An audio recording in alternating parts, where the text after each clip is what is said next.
Good morning, everyone. We'd like to start the meeting. Welcome. Today is February 24th, 2015, and this is a regular meeting of the members of the New York State Liquor Authority. In attendance is Chairman Rosen, Commissioner Green, Commissioner Kim, General Counsel Flug, Deputy Commissioner O'Brien, and myself, Secretary Held. The next regular meeting dates are set for Tuesday, March 10th and March 24th. The meeting on March 10th will commence at 9:30. We'll have this posted on our website. The 24th will be at regular time at 10 o'clock. All meetings are held in our New York City office. Video conferencing will be available, or is available, at our other office locations. Items will be called in the order as they're signed in. First, we're going to go to Buffalo, then Albany, then here in New York City. When your matter has been called, please approach the podium and state your name clearly for the record. Chairman, do you have any announcements you'd like to make? No? Okay. As a matter of courtesy, Chairman, please silence your... Trademark advisory. Oops, sorry. The trademark advisory that is up on the website. What? The trademark advisory that's up on the website for comments. Yeah, we didn't do that last time? Oh, you're right. I'm sorry. Okay. All right, we have no announcements. All right, a matter of courtesy, silence your cell phones. We'll go to Buffalo. The first item is 389 Liquor and Convenient Express. Good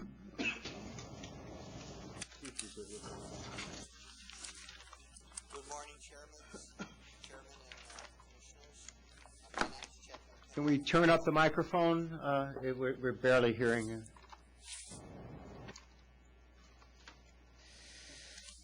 My name is Chet McKenna, I'm a consultant that's handling the license application. There? Yeah. In Buffalo, can you turn up the microphone, please? It's very, very low. We're to the max here.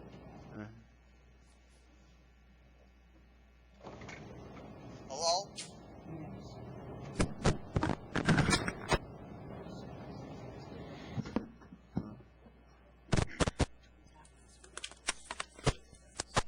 Three, can you hear me? Let's try it now.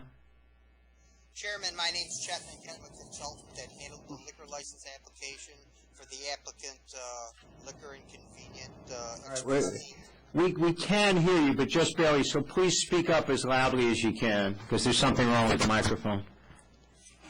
Yes, sir. The applicant has approximately 1,000 feet capacity inside his liquor store. You guys okay? You guys good? I'm fine.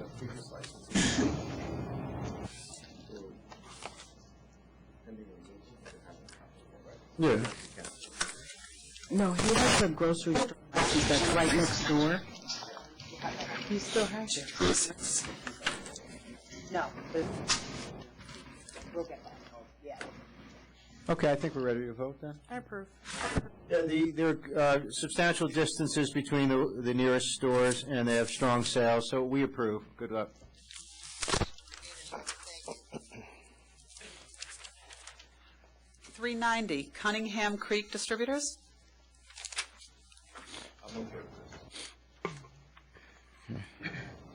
I am too. You okay with this? Good morning. Okay, again, please speak up because the mic is not working right. I'm Tracy Jong. I'm an attorney here appearing with Cunningham Creek. We have submitted a petition for approval of employment of Kevin Collins. We're here to answer any questions the board may have. All right, thank you. I think we're ready to vote based on the file. Your submission was complete. I approve. I approve. I do too. Thank you. Thank you. 317 Rust Belt.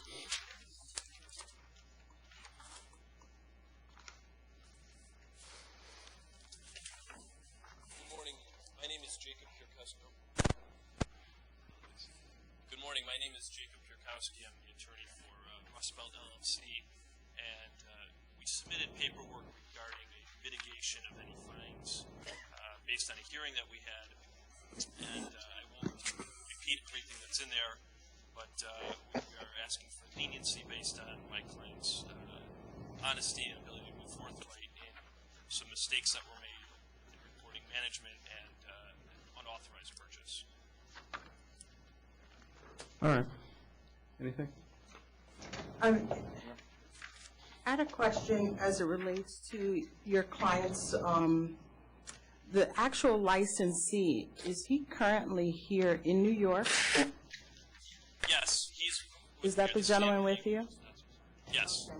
Are you at this location every day, or are you relying on your brother to manage? Every day. I couldn't hear you. I'm sorry. I'm every day. He is there every day. I apologize. He's present at the location every day. Do you have a personal questionnaire submitted to the authority? For Stephen, the manager, his brother? Yes. Yes, that was submitted with a letter. Can I see that? I don't have the personal questionnaire. It is here.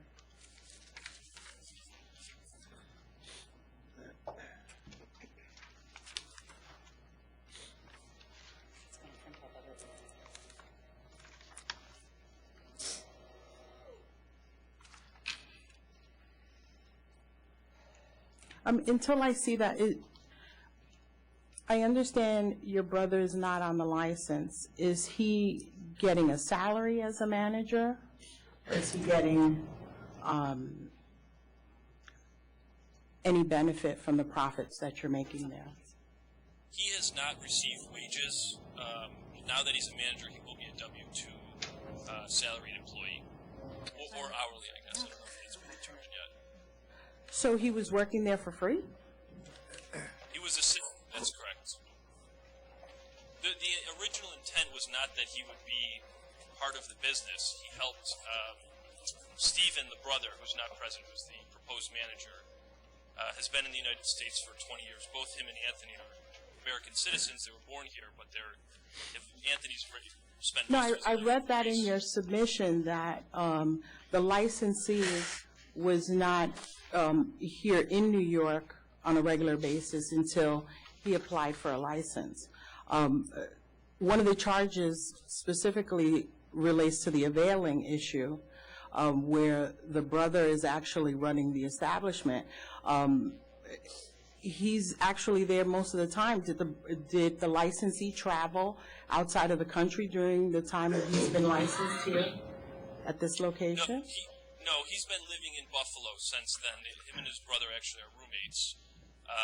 He's been here full time. He's now married. His wife is here. Thank you. His intent is to stay here. So the statement made by the brother was made out of turn and without any authority, and it's obviously created some problems. And that's Can I hear from your client to tell me what are his hours that he's there at this location now?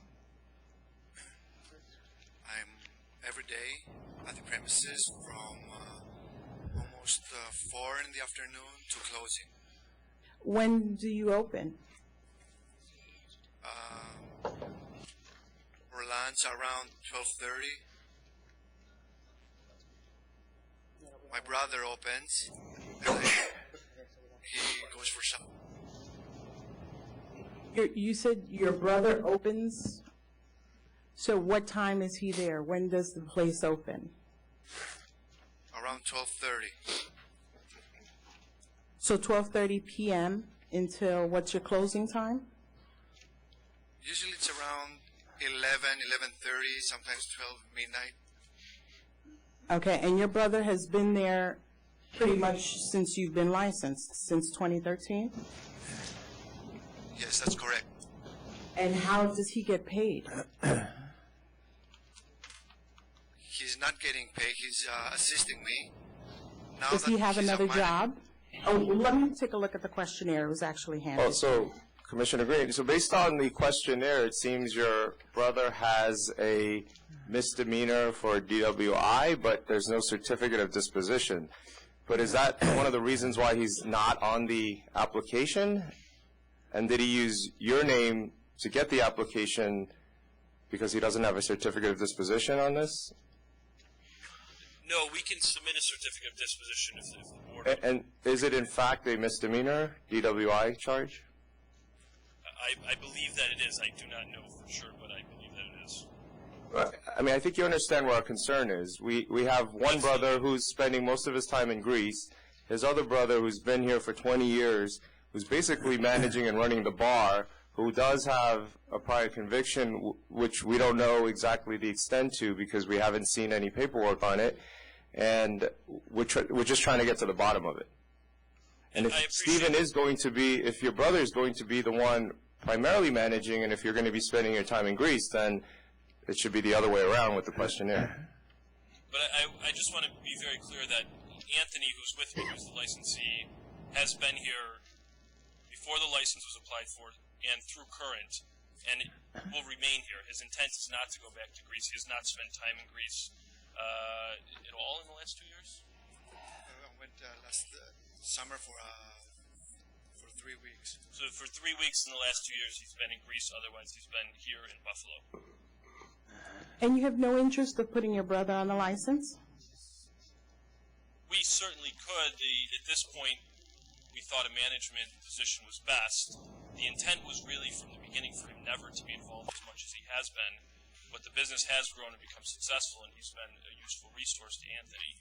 And so that was the decision that was made at this point. Did you say does he have a certificate of relief? I do not know. I can try to obtain one. Okay, I would like to see that. I would like to hold this over.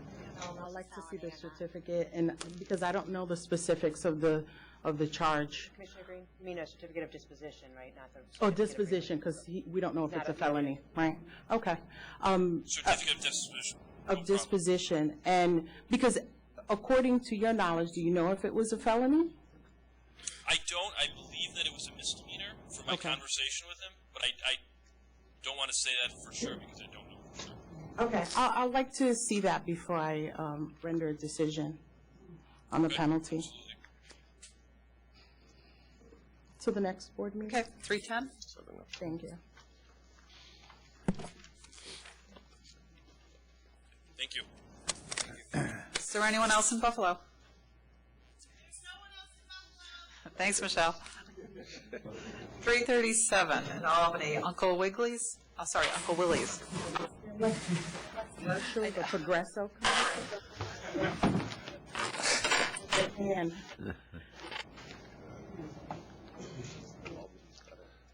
good morning. Glenn Vista for the licensee. With me is Joe Masasi, the principal. You have our CNC, and we're here to get your decision on that offer.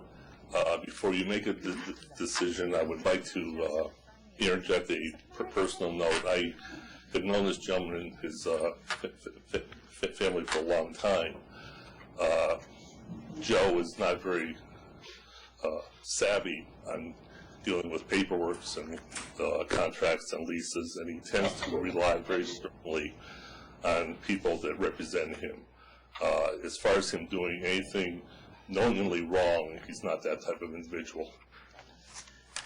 Sir, is it your claim that a prior attorney forged a document? Was not an attorney, it was a representative of a prior one. That is correct. And has there been any complaint filed against this person? State police, the state police are investigating it. I have not. And did your client make a payment to Mr. Warner? For $5,600, I believe it was. You should have copies of all those. Right, and he received his license in 2 weeks in consideration for that? No, it wasn't. It was longer. He said it would be 2 weeks, but actually it was longer. I don't remember the exact amount of time, but it wasn't 2 weeks. It was received October 8th, and it was approved on November 18th.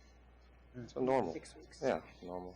Yeah, but the representation that he was told was he would have it within a 2-week time frame. And you had no knowledge that he had changed the dates on the lease? No, I did not. It was not the dates, it was the signature part of the page, if I recall correctly. Ready to vote? Yeah. Yeah. All right. I'll accept. I mean, ultimately, you still have to be responsible, even if your attorney or your representative is advising you in a certain way. I had a higher fine. But Commissioner Green, you accept the 3,500? Yes. All right, I'll accept. I'll accept it too, although I do agree with Commissioner Kim, ultimately, you're the one responsible. Thank you. Thank you very much. Thank you. Next is two items for the same premise, 321 and 399G, Herbert and Diane Manwaring. I'm Diane Manwaring, Yeah. co-owner of Ma Barkers with my husband Herb Manwaring.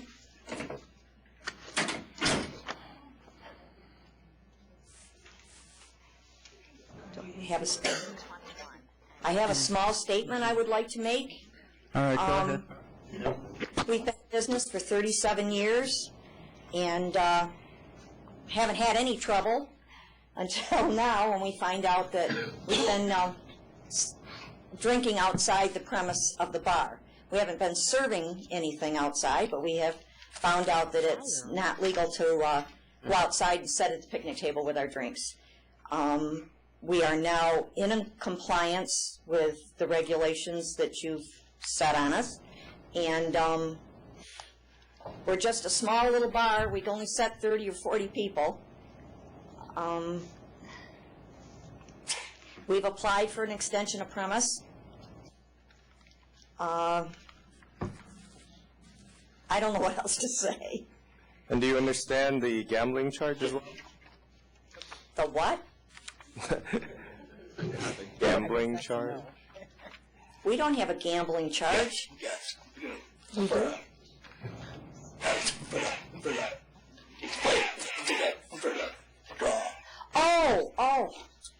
That, on Burger Night, which is from Memorial Day to Labor Day, we have, they come and they buy a ticket for a burger, a beer, and a beer. Bite Burger and Beer, it's called. Anyways, we give them a ticket so they can come from the bar outside and give it to me, and I cook them their burger. And what I have them do is put their name on the ticket, and at 7 o'clock, we draw a ticket out of the bucket, and that person gets a free meal the next time they come in. Or $20 cash, right? Yeah, whichever. They always take the burger because it's good. Understand that it's in violation of the law if you do this? No, I did not know. Oh, no, do you understand it now? Yeah. Okay, good. All right. So, We quit doing it right after we found out.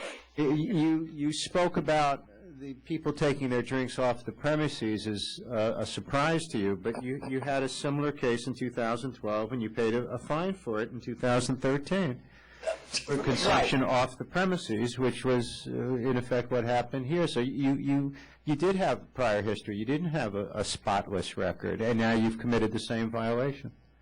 What we thought was with our license, we were allowed to take beer outside to the picnic tables. We stopped taking liquor when we found out we couldn't. But we thought because we had a to-go license that the premise included the picnic tables out front.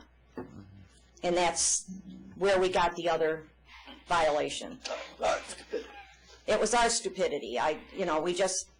We were wrong in what we thought. That's all. So have you gotten rid of the to-go cups now? Yeah. I mean, your explanation that up where you guys are, the to-go just means plastic cups. Yeah. But incredible. It never meant to take them anywhere. It was just, it's a plastic cup. And we didn't want glass outside, and they were allowed to take their beer. At that time, when we found out they couldn't. So have you gotten rid of your plastic cups now? Yes. Yeah. Well, nobody's allowed to take anything outside now, period.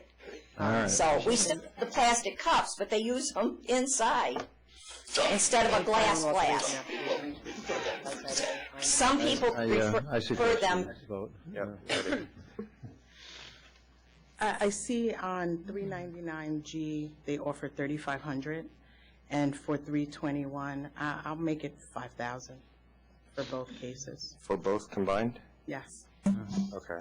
Okay, I'll agree with that. So the fine for both cases will be $5,000. Thank you. Thank you.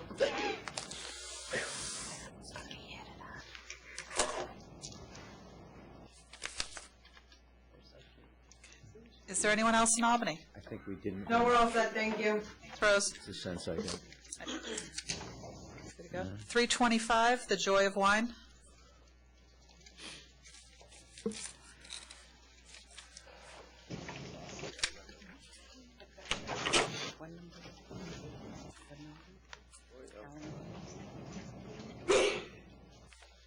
Good morning, Leonard Fogelman. All right, good morning. Is there any opposition to this application? If there is, please step up. We did have a submission. Go ahead. This is the principal of the LLC, and we've made a lengthy submission with some exhibits showing why this neighborhood could use another wine store. We also have a petition that's recently been prepared, if I may hand it up. From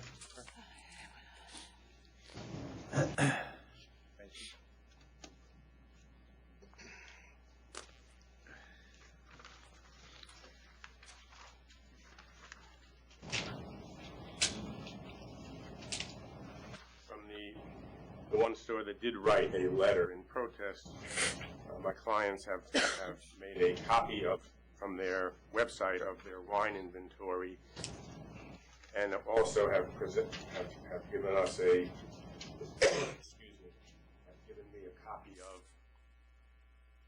of the portfolio of one of the wine wholesalers they intend to buy wines from, and it just shows a tremendous discrepancy in the type and quality of wines. I don't know if you would like to see that, but obviously the Hudson Square store, as well as the other stores in the neighborhood, are much more typical liquor wine stores, and my client has intentions on carrying wines from small producers, etc. Would you like to talk about your...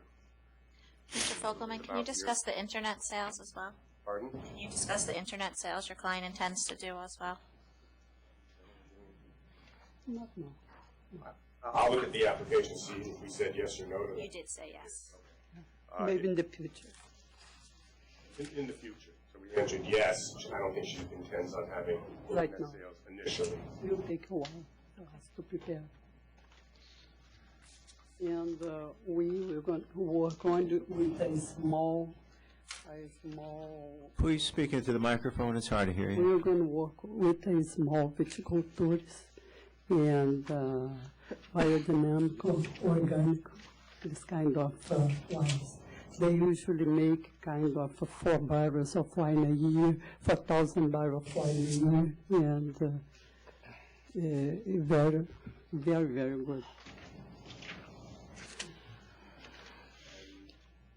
She has been in the wine business. She's owned a wine store and wine bar in Brazil for 3 years. She's now moved to New York permanently. What she wants to do. All right. Right. Yep. I approve. I know your store is about 700 square feet. Less than that is going to be the selling space. And none of the closest stores are on the same street as you, so I approve. Yeah, I approve. I do too, and as you pointed out, this is a wine store. The others are all full liquor and wine stores, so I think that will, to some degree, minimize the impact on the area. Thank you. Thank you. It's approved. 388, Taste Wine, LLC.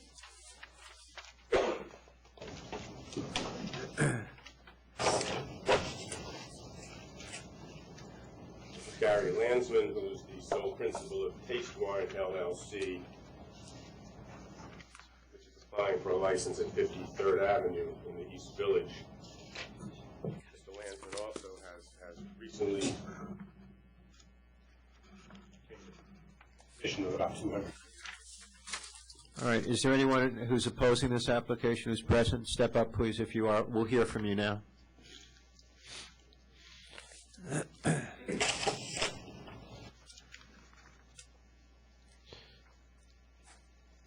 Hello. To Mike. Yes, I submitted some documentation on the neighborhood. All right. State your name, please, and your store. Gina DeSimone. My store is St. Mark's Liquor, LLC. on St. Mark's Place off of 3rd Avenue. I submitted some documentation a couple of weeks ago about the applicant who, with all due respect to him, the neighborhood is relatively young, and I just wanted to make sure that the commissioner and everyone is considering the fact that it's a very young neighborhood. There's NYU in the area, Cooper Union, and also most recently in Astor Place, that huge new building that recently opened. Many more students will be traveling in and out of the area to Astor Place, which is very close to the new applicant's location. And I just wanted to make sure that that's being considered. I know that when I applied for the license, that was an important consideration. Thank you. And we do ID every single person who walks through the door. We're very careful about that. I'm not sure how careful other stores in the area are about that, but it is a young neighborhood. That's the main consideration that I thought you might want to take. And then, of course, there are a lot of other stores in the area, a lot of new ones, and I just feel like the area is somewhat saturated at this point, especially with some large stores, including Union Square, Trader Joe's, Astor, of course, and the big one on Broadway, Warehouse. So there's quite a bit of competition already. All right, thank you. Yeah, Mr. Fogelman, what about the last comment that there are a number of stores in the area, 2 or 3 of which are very large, such as Union Square, which 6,400 square feet, has 18 million in sales. What would your client be offering that they wouldn't be offering? For starters, one of the things that I noted was, as I examined the East Village, I noted that from Avenue D, Avenue C, Avenue B, Avenue A, 1st Avenue, 2nd Avenue, and 4th Avenue all have a minimum of 1 liquor store. Some of them have as many as 3. 3rd Avenue from 14th Street all the way down through Bowery down to Houston, there's not a single licensee on that stretch of 3rd Avenue. There's a brand new supermarket that just opened up 1 block north, West Side Markets. So there is an absence on 3rd Avenue of stores, and in essence what we're saying that customers who might want to go visit the supermarket in that area will then have to walk, and all due respect to Gina, I did include a map. I believe that Mr. Fogelman included my responses to her comments in her letter. There is a map that shows that she's pretty much equidistant between 2nd Avenue and 3rd Avenue. I mean, St. Mark's Liquor is just a few blocks from your location, as is Union Square. What are you going to add that they don't offer? Okay, so the declaratory ruling, I presented in front of most of you. Right. Commissioner Kim, you weren't here at the time in May. What I'm going to be doing at this location is I'm going to be installing wine dispensing machines. This was the declaratory ruling that was approved. There will only be somewhere in the ballpark, once we figure out the exact logistics, between 100 and 150 wines carried at the store. Every single one of those wines will be available for consumers to taste first. So that is, I believe, serves a very tremendous public convenience and advantage in that currently liquor stores, in essence, force the consumer to gamble every time they buy a bottle of wine. I don't believe that that's fair to the consumer. And what I'm trying to do with this store and with this concept is to remove the gamble from the wine buying equation. So you're saying every wine that you sell will be available for tasting prior to purchase? Every single wine that I carry will be available. Even the highest end ones? Even the highest end ones. Now, you're going to have a very popular walk-in crowd. I hope you're right. Yeah, well, I don't know if they're going to buy, but they're going to walk in and taste it. All right. I approve. I approve. I approve. I'll be by this evening. Thank you very much. You're welcome. 399C, Dave and Buster's of New York.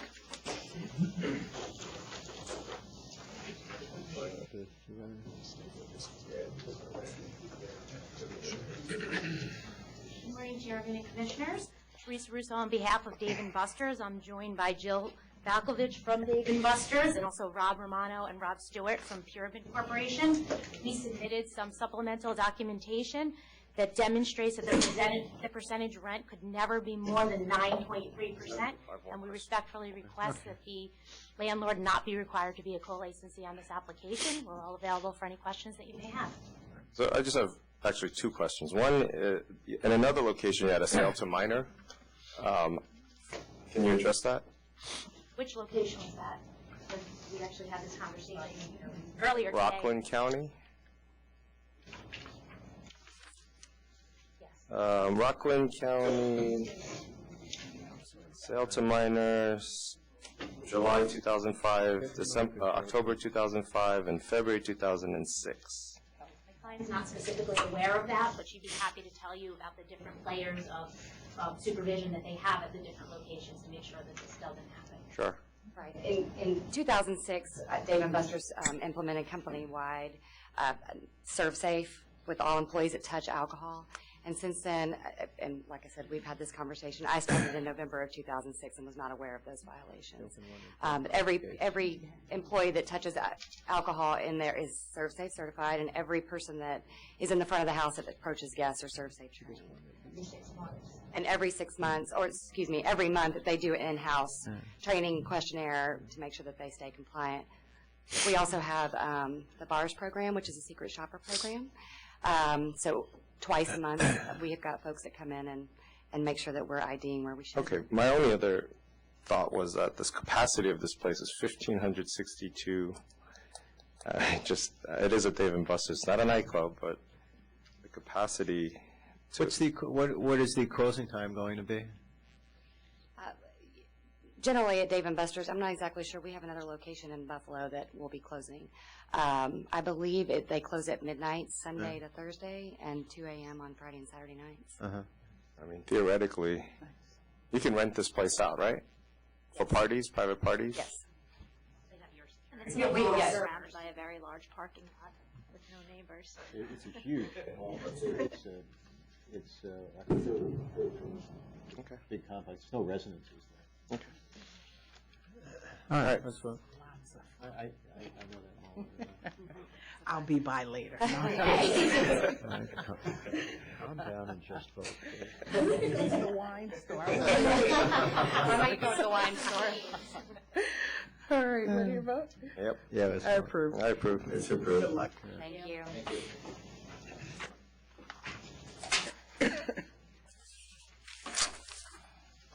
344, silver and white wine and liquor. Secretary, I'm going to recuse myself from this application.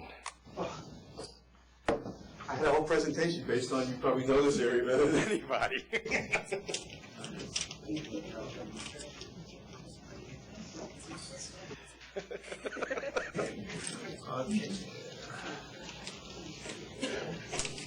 Let's hear from the opposition first.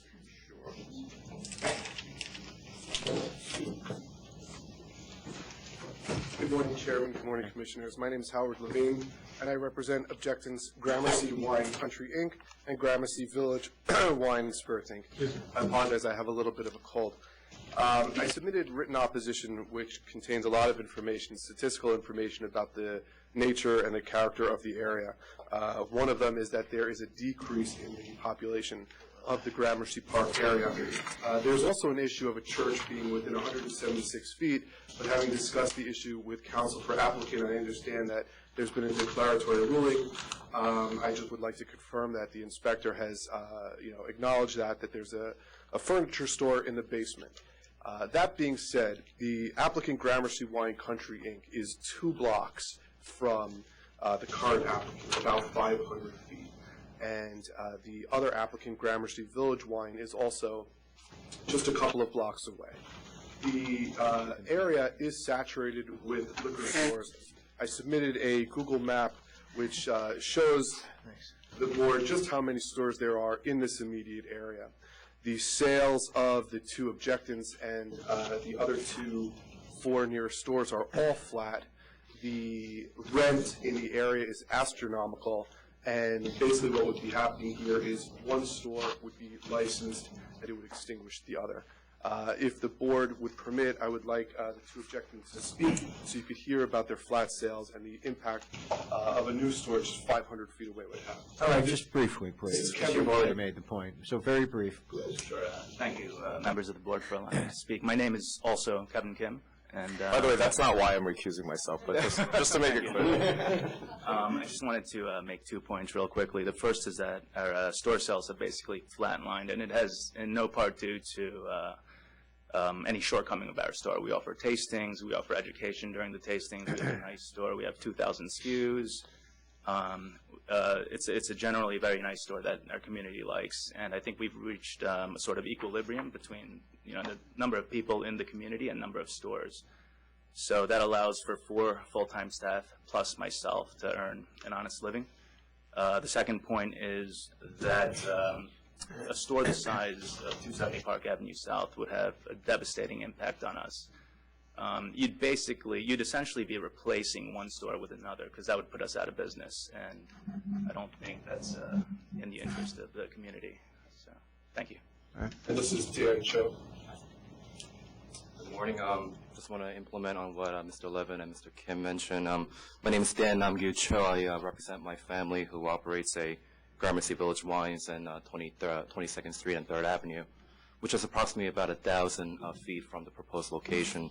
Just want to say that as a family member here representing my own parents, we work many hours, approximately 76 plus hours per week and more, depending on the circumstances. And I just want to say that over the past 3 years, as mentioned in the correspondence we sent it over to the Secretary of Health's office, the sales have actually gone down more so over the past couple of years. Now, as you may have heard, that additional store will not only oversaturate the nearby area, but I believe that this will actually drive us out of business as well. So, All right. thank you so much. Anyone else in opposition? Good morning. My name is Gail Liner. Thank you for the opportunity to speak. I live at 260 Park Avenue South, which is within 3 blocks. I'm on 21st Street. And we are concerned because there is a church directly across the street at number 277. Yeah, the thing about the church is it does have the furniture store there, and under the law, if a church has other functions going on in the building that it's in, the law says it's irrelevant that it's a church. Well, we had a similar problem with a club that was going in at 260 Park Avenue South, and we went before Community Board 5, and it was denied based on the church. Well, then they made a mistake. If that was the basis, if there were a number of bases and that was just one of them, then that's different. There were other issues, but the fact when the Reverend at the time did come to speak, that was a prominent issue. Okay, well, I'm telling you, as a matter of law, that's not relevant. Okay. There is, so what I was trying to say is we've spent a lot of time in this community to clean up the area and to, make it a more positive impact on the community. There's also a When you say we, are you representing an organization? well, I'm representing my building at the moment, 260 Park Avenue South, And how many residents in the building? 110. And is it a board? Are you on the Yes. board? Okay, so you have you're an officer of a No, co-op board? I am not. No one was able to attend. We So had in short what way are notice you representing the building? As a resident. Just as a person who lives there? Yes. But do you have authority to speak? Yes, I do. And what evidence is My that? husband is president of the board. Okay. Okay, and we have a petition that we, put together. There's also a preschool directly around the corner from this location. They have preschool for 2-year-olds, gymnastics training for 2.5-year-olds, 12-year-olds with classes, camps, parties. There is also an embassy right next door, the Guatemalan embassy, which at various days during the week has lines around the block with people applying for visas. We just don't feel that this is the right location for this, being that there are so many other available stores within a block or two. There's the Flatiron wine store, Liquor and Wine on 21st and Broadway. There's Moore Brothers directly around the corner on 20th and Broadway. On 19th Street, there's Bottle Rockets. Those are things that, I'm aware of that are just within the direct vicinity. You know, like the other people that spoke, they offer wine tastings. So there will be people, like you had said, I'll be over later, coming in to sample, to walk around. People from the embassy waiting online. We're very concerned if this goes through. I appreciate your time. All right, thank you. My name is Matthew Newman. I'm with the company Maxwell Cates. One moment, please. Did you say you had petitions from the residents of the building? Can I see that? Yes.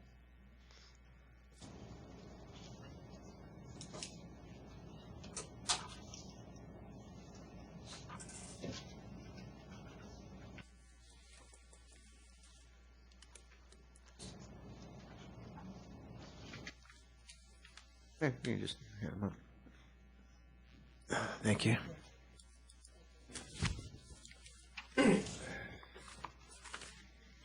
My name is Matthew Newman. I'm with a company called Maxwell Cates. We are the managing agents for both the building that Mrs.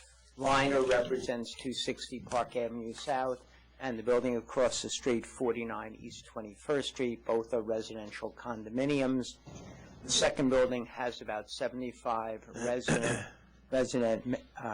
residents living there, and we are here to make the same points that Mrs. Liner made on behalf of the other building, the children's store in the neighborhood, what I will call, in a sense, the transitory potential of the furniture store, because that could be gone at any point. I believe the liquor license would supersede if that store went out and the church went back to their prior use, which is another long-term issue.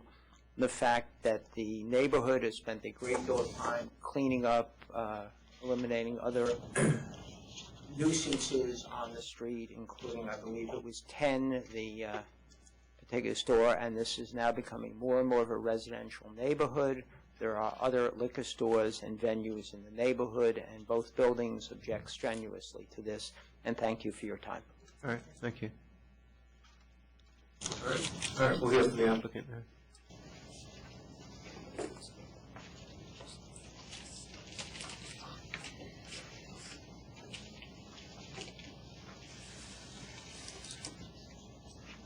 Good morning. Robert Bookman from Pazetsky and Bookman for the applicant. With me are the two applicants and the proposed manager that we submitted a PQ for. This proposed location will be right next door to a major neighborhood supermarket. We have submitted to you petitions from approximately 900 to 1,000 customers of that supermarket who said it would be in their convenience and advantage to have a liquor store right next door to them. Included, as I was perusing through those signatures while the opposition was speaking, were many residents from the specific buildings that they discussed. The opposition is on 3rd Avenue, over 1,100 feet away. I know Commissioner Kim has recused himself here, but in Manhattan, 2 avenue blocks in an area like Gramercy Park is almost like another town, in Long Island. Can you explain that again, please? I said 2 full avenue blocks in an area, in a growing residential area of Manhattan is almost like a town or two over in an area of like Long Island. It's almost another neighborhood. We also will be right next door to a subway entrance, which is the 23rd Street 6 line, which is one of the major lines. There's an entrance right on 22nd Street. It's literally a couple of doors away from us. So the combination of the supermarket and the subway entrance, and admittedly, as one of the opposition said, this is a growing residential area. There's data showing new buildings are opening, more people, very affluent. This will be clearly to their convenience and advantage to have a store at this particular location. Mr. Bookman, is there a DBA for the store? Not at this time. But you submitted a picture that says Morton Williams Wine and Spirits with your application. Counsel, I had actually spoken to Mr. Pazetsky about that, and he is aware that it'll be a certificate of assumed name will be needed.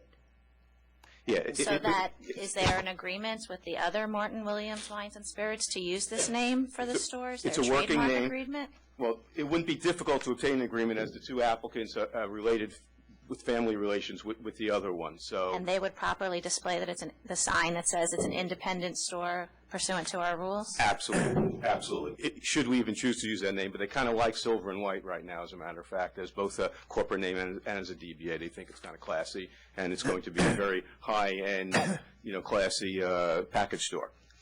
The area that we're focused on, if you look in our presentation, it really does not interfere with any of the other stores' market areas. We're especially focused on Park Avenue south of us. You have to go all the way down to 16th Street, and we're going to be between 21st and 22nd before there's another liquor store. So there's a long stretch of Park Avenue South, that is a portion of that is part of our targeted areas. And I have to disagree with the conclusions of the opponents concerning their sales. I mean, I know we only received for the first 6 months of 2014, and I'd very much like to see the rest of 2014. And while math was never my strong suit, if you do the numbers, 2014 should have been a very nice growth year for both of those stores. Especially given these numbers were for the first half of the year, and as we all know, the second half of the year, especially November and December, are the major areas, are the major months, for any liquor store. So yeah, I would calculate roughly that the Third Avenue store, which is 2 Avenue blocks away, should have done somewhere around 1.3, 1.4 million last year in 2014, which would have been a nice growth from 2013. And the other store that submitted opposition should have been well over 2 million, close to 2.4, 2.5 million for 2014. Also significant growth, from the prior year. They were a new store, as you could see, so it took them a couple of years to get their feet. 2014 was a full year. So they're doing well. They actually are growing, and they're growing because there really is a growth area. There is a significant increase going on now with new buildings, new residential. It was very commercial previously. There's renovations of buildings going on throughout the area. We put that in our presentation to you. We will also did online comparisons with the other stores. We presented that to you. We will be providing services that are not necessarily provided at some of the other stores. All in all, I think that the area could, based on the sales, based on the actual population growth, based on the petitions of 1,000 approximately people who say it's to their convenience and advantage, Manhattanites shop closest to home as possible. That's the nature of living in Manhattan, especially when it comes to food shopping. They'll shop early in the morning before they go to work, on the weekends, or when they come home from work. These people in this neighborhood are saying this is to our convenience and advantage to have a nice liquor store right next door to where we do our food shopping. So we don't have to walk over to 3rd Avenue, or if we live on 18th Street, 19th Street all the way up to 23rd Street. Nothing wrong with a little healthy competition in that way if it benefits the public, and this application would. All right, thank you. May I just comment? Yeah, just in rebuttal, nothing repeated, please. Applicant Gramercy is not on 18th or in any of the regions that Councilor just spoke. It is 500 feet away, right around the corner from Park Avenue South. And we don't have to go with Council's guesstimates as to what the increases in sales are. We have the numbers here, and they are flat. They don't show 20% increases or anything of the sort when rents are going up and the cost of goods are going up. There's nothing that this applicant is going to offer to the community that differs in any way from the stores that are right around the corner. Do you have the full 2014 numbers at this point? We didn't have them at the time of the submission. At the time of submission, it was through June 30th. Do you have your full 2014 numbers? Yeah, we did 2 million. Mm-hmm. In 2014. But the rents continue to go up. We're paying, this year we're paying $21,000 a month, plus real estate tax. I understand. I understand. And you speak to convenience. You speak to standing outside the store and asking people to sign. This store is 500 feet away, and that's not an inconvenience for a New Yorker who's walking the street. 500 feet is around the corner. We're in the building 295 Park Avenue South that occupies the corner lot, and we're just one store in on 23rd Street. So we service all of the residents on Park Avenue between 21st and 25th Streets.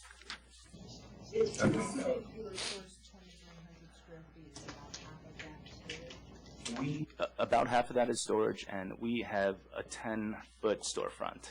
It's not that visible, but we do the best with what we have. We try to market to all the local, to the community, and try to get the word out there. And most of our business is grown through just word of mouth, because people, we have a good service. And including local varietals from Long Island, upstate New York, as well as specialty Asian wines.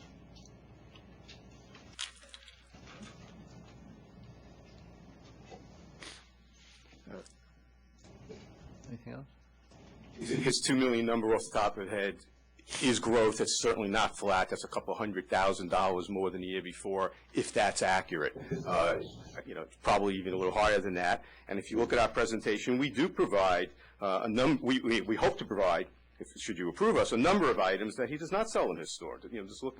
We checked on his website. We went shopping in all these stores. We will provide. Consumer-friendly services that are in fact not provided, at his store. Half of yours, the 4,000 square feet, half of that's going to be storage? More. The first floor is approximately 1,800 square feet, and out of that, there are bathrooms on that floor. There are stairways going downstairs on that floor. We have a rather large sales counter because of all the consumer products we're doing, and we have a dedicated area for classes and tasting because we can have the room. So effectively, we're talking closer to probably 1,400 square feet, or less of display area. It's a little bigger than some of the other stores, but it's not an Astor Wine or anything close to that. That was one of my concerns. Right. If you look at some of the other store sizes, it's a little on the large compared to some of the others, but not out of size. Commissioner, I share your concern to the extent that the store is almost double the size of the applicant that's 500 feet away. He's going to absolutely exchange one store for the other. And and his business keeps growing because there's a demand for it. But you said that half of the size of his store is used for storage. There's also a mezzanine in that space. I'm very familiar with the space because it used to be a deli. And, I used to dine there frequently because of its proximity to our store. So the ceilings are incredibly high. So there is a mezzanine that will occupy at least, I'd say, 30% of the ground floor space. So, I can't believe that half that space is going to be used for storage.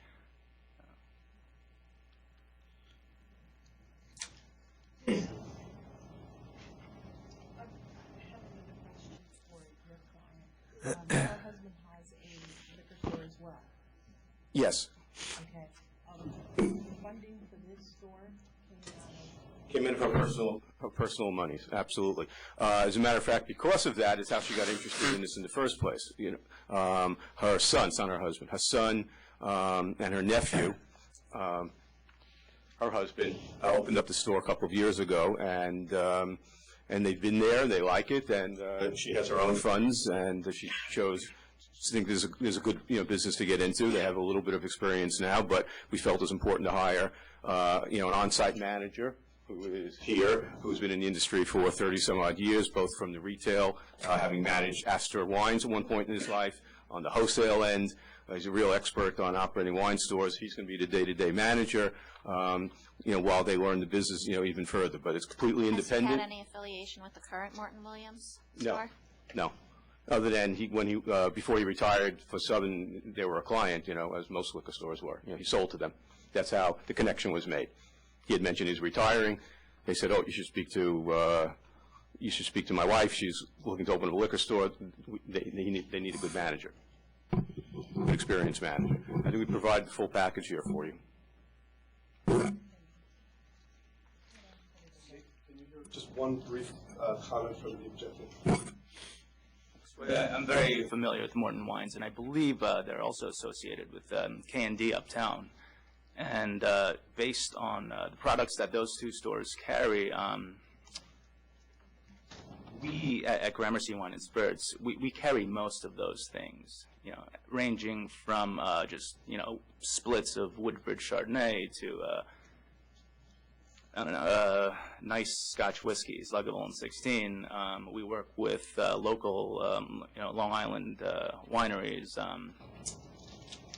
Wolfer Estates, Bedell, a whole bunch of them, and including ones from the Finger Lakes as well. So, just we offer a tremendous variety, and our educated staff curates that really well. So. There's just simply nothing new that's coming into this area.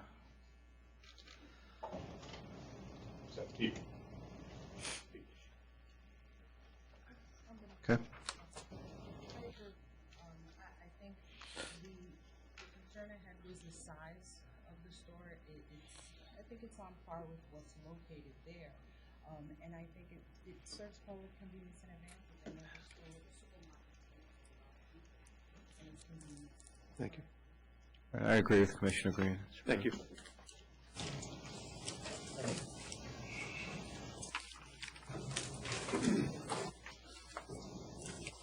$268 Malibu Restaurant Corp.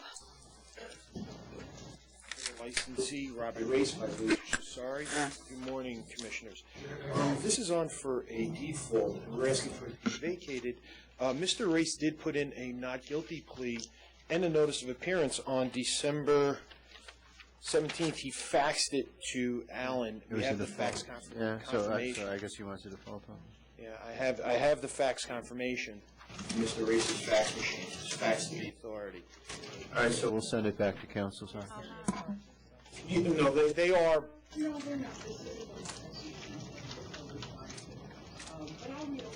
Thank you.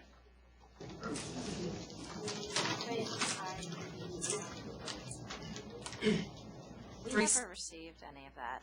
I can make a copy. You have a copy with you?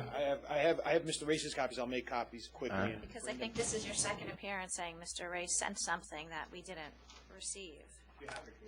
Sure, absolutely. Second default that you've been asking to. That one was actually Laura Costelli. He did send it. A previous lawyer had sent it to Mr. Race. It's the last page of the fact confirmation. I don't have it right now, but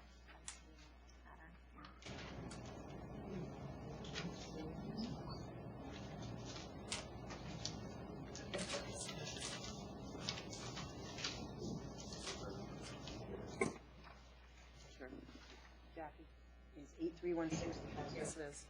I don't know. It is. No problem. All right, so we'll return this to council.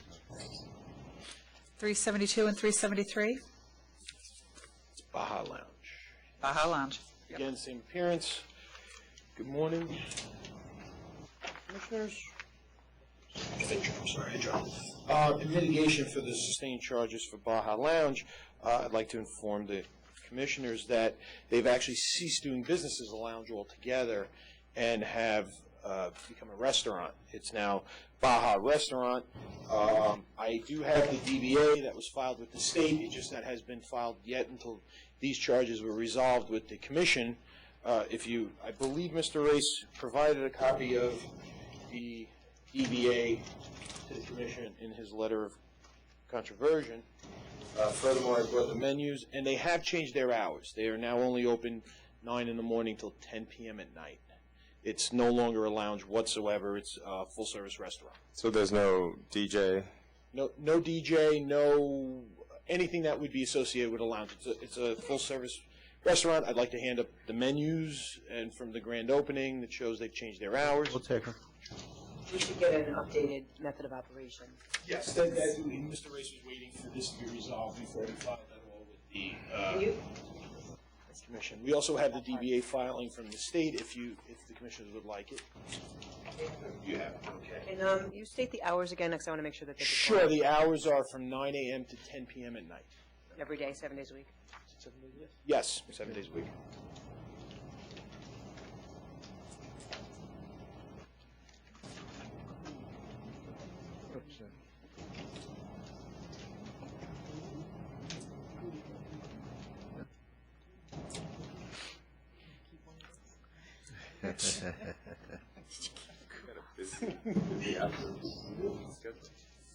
All right.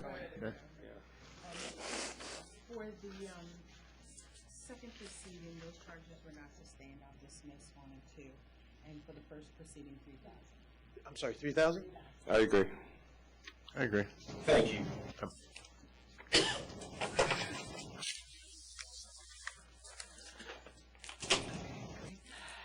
Do you need these? Okay. All right, I'll take it. Letter of warning. All right. Getting there. 286, 109 Restaurant Corp.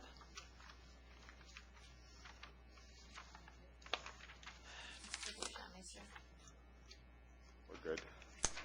Good morning. Francis Buscemi, 4109 Restaurant. Yep. Accept. Thank you. Accept. 386, Good Fortune Wine and Liquor.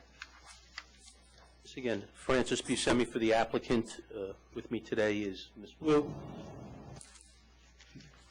right, looks like we have some protesters. We'll hear from the protesters first.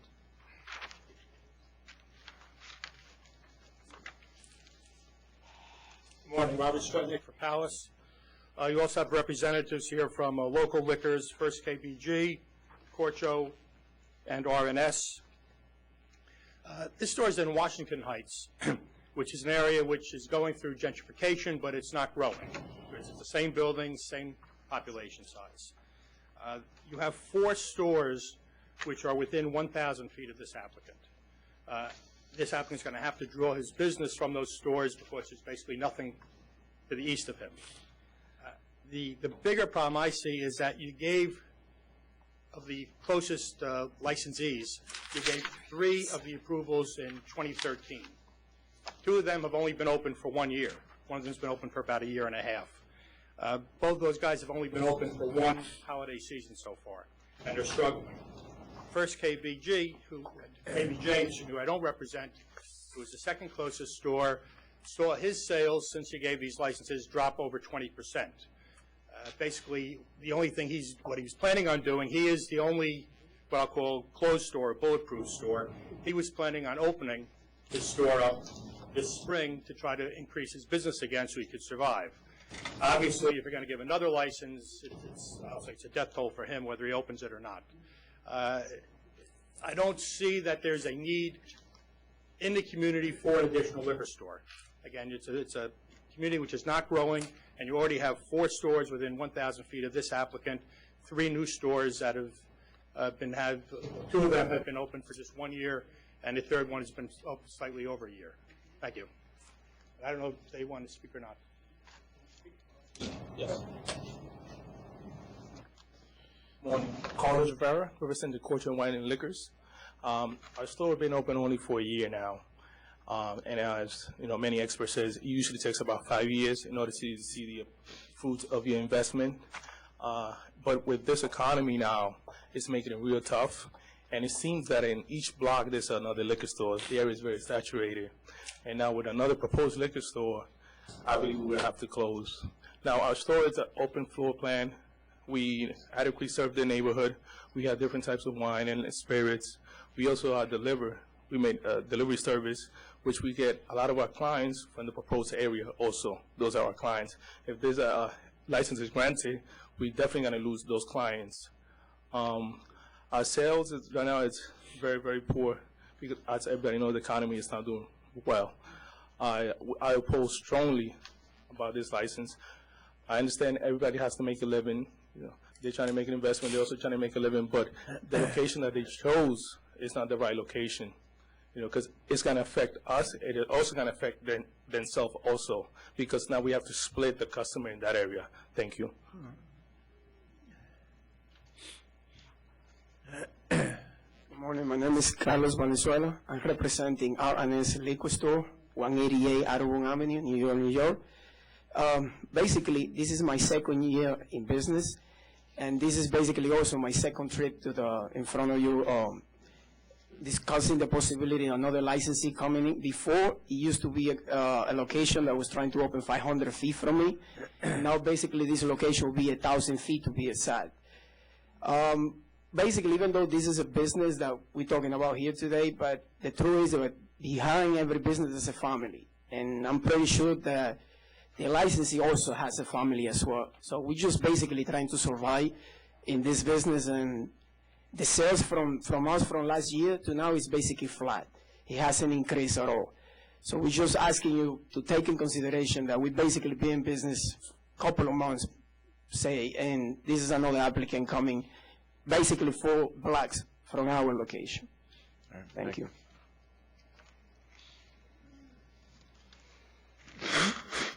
My name is Kwani Kim. My store name is First KBJ Spitz. I just mentioned that he already mentioned that about the 20% down last year because of 3 blocks down. New store opened 2013 December. For just 1 year is 20%. Still is going by sales volume is down still. So new application is just 2 blocks down is another way. So it's I already had time to 20% down. So we added up. It's 2 blocks down. It's too hard to me. So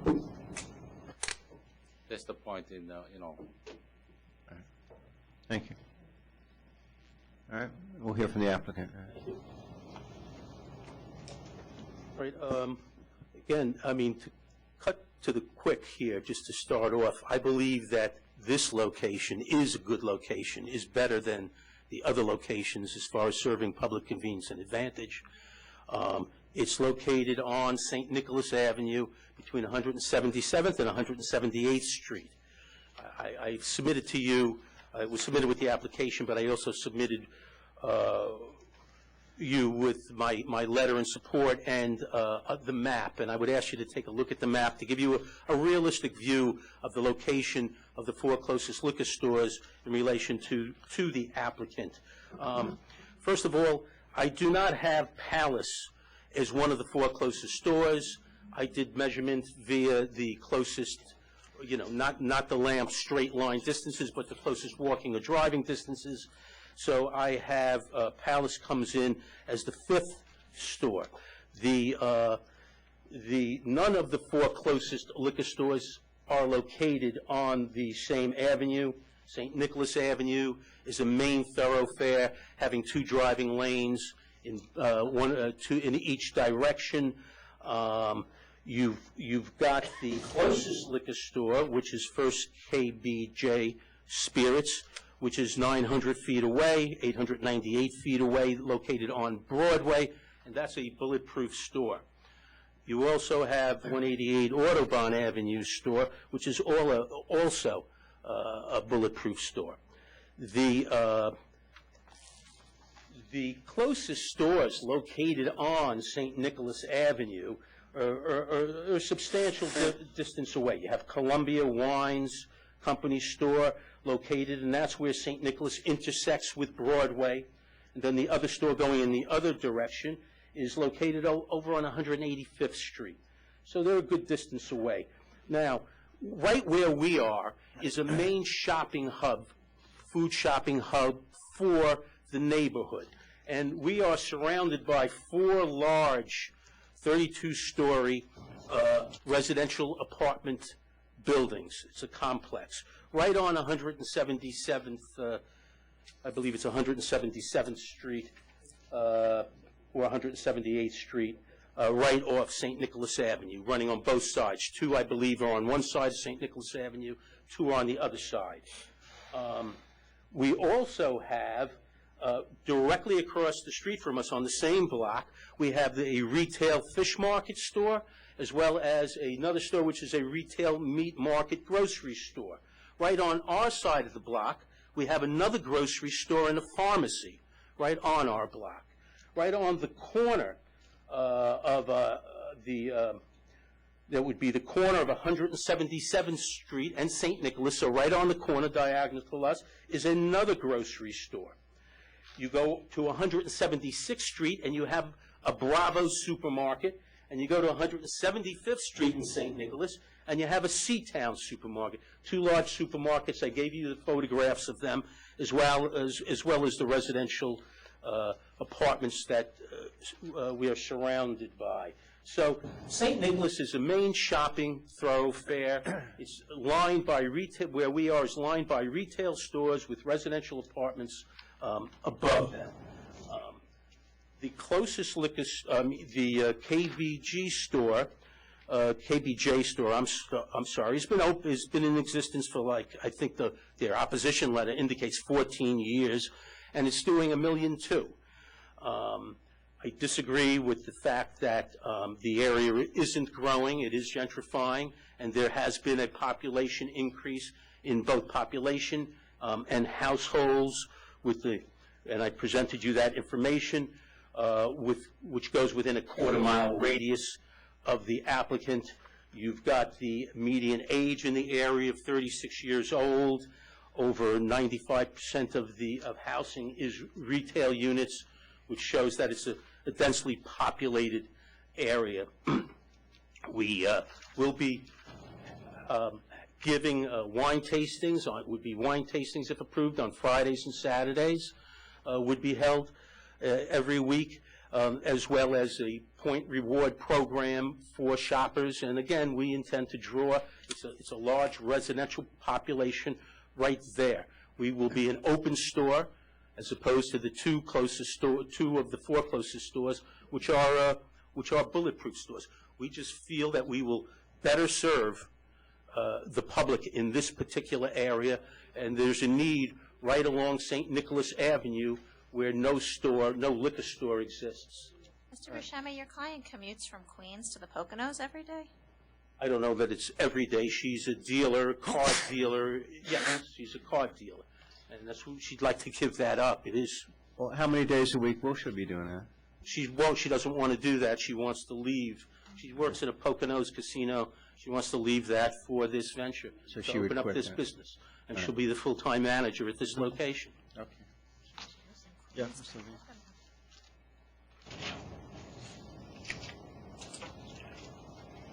I just note that Mr. Buscemi failed to note local liquor stores, which is the closest liquor store, also, which is an open store, and the closest liquor store. And the representative of Corcho is advising me that his representations as to where these buildings are located is also incorrect. Yes, my store is located on 179th Street in Amsterdam. The buildings that he's talking about, those are the buildings that I service, which I said before I deliver. Those buildings located on 179th Street. There's one in Audubon, there's another one in St. Nicholas, and there's another one in Westworth. And the one in Westworth is serviced by KAB liquor store that he also does delivery service. We also, like I said, it's an open plan floor, my liquor store, and we also do wine tasting, and we also have the reward programs. They have nothing new that they got to service this area. And those are buildings, those are the buildings that I usually service. If you grant this license, then I'll lose all my business there. Thank you. Well, you have photographs of those buildings, and I took those photographs standing on the corner of 178th Street and St. Nicholas Avenue. So, You mentioned 177. all right. So just so that those are, I'm not sure what buildings the gentleman is talking about, but I was talking about those 32-story high-rise buildings that are photographed, as I said, from the corner of 178th and St. Nicholas Avenue. Yes, I'm talking about the same building, but before he said 177th Street, if you have it there recorded. They're not on 177th Street. I have my store there. 179, 178. They're one in Audubon, St. Nicholas, and Westport. They're 32-story building. All right, we got it. I think I corrected my comment when I said 177, then I think I said Are you ready? 178. All right, we'll go to vote.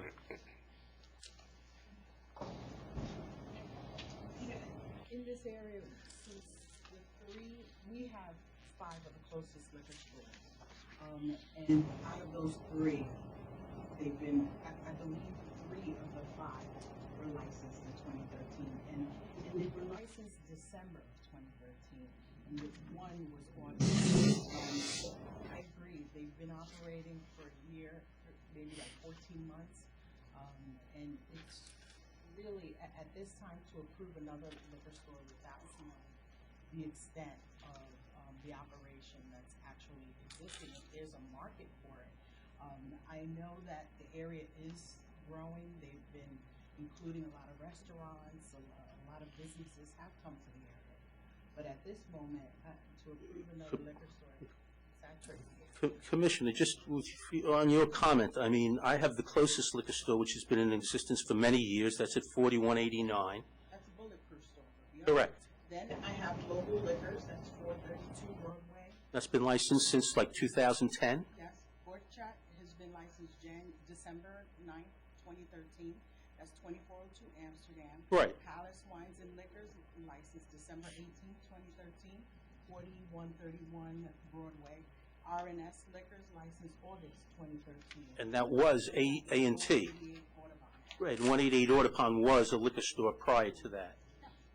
A&T. 3 liquor stores that are existing that have been operating in the last year. Even though it's a new owner, it has been operating.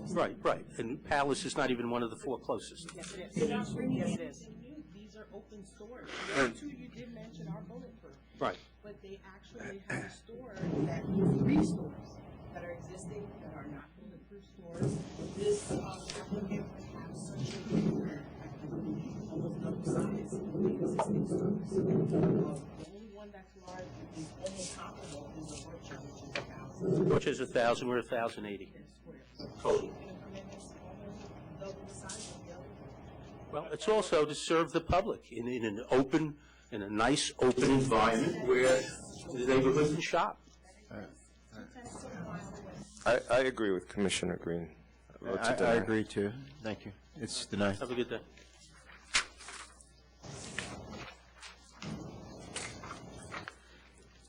$326 Hank's Wine and Booze. Good day, Commissioners. Aaron Pierce for Hank's Wine and Brews. This is up for reconsideration. I believe set before you is our most recent letter, the tone of which was a little bit improved once a backing letter from the local community board was received by Senator Martin Dillon.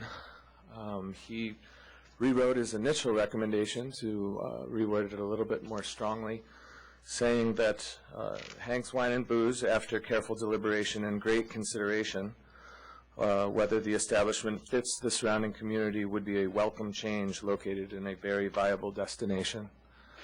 I think today we are correcting some of the paucity of evidence that existed the first time we were before the commission. The packets that I provided today were designed to create a little bit more of a streamlined address.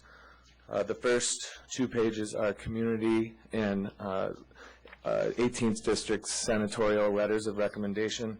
And then page 3 is a table of contents.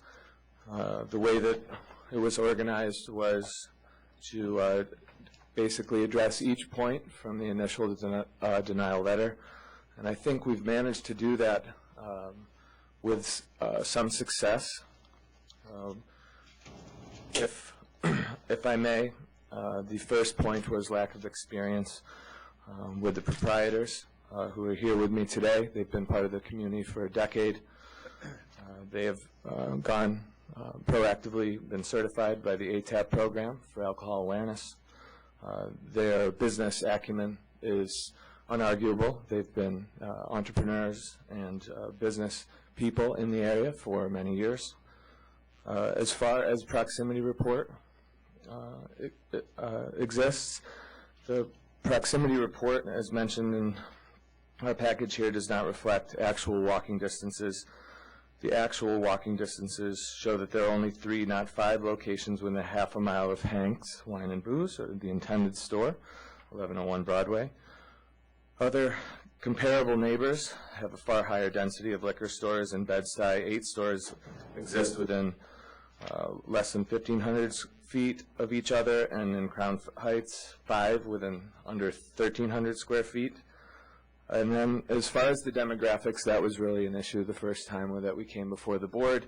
We didn't supply enough evidence to demonstrate the change that I unfortunately had considered unarguable, but didn't supply, and I'm here to fortify the evidence as far as that's concerned. you'll see in Exhibit 3 that within a half a mile of the planned address, the store 1101 Broadway, there are multiple complexes. One, 1209 DeKalb, 126 units, is built and completed, currently on sale for just about $82 million.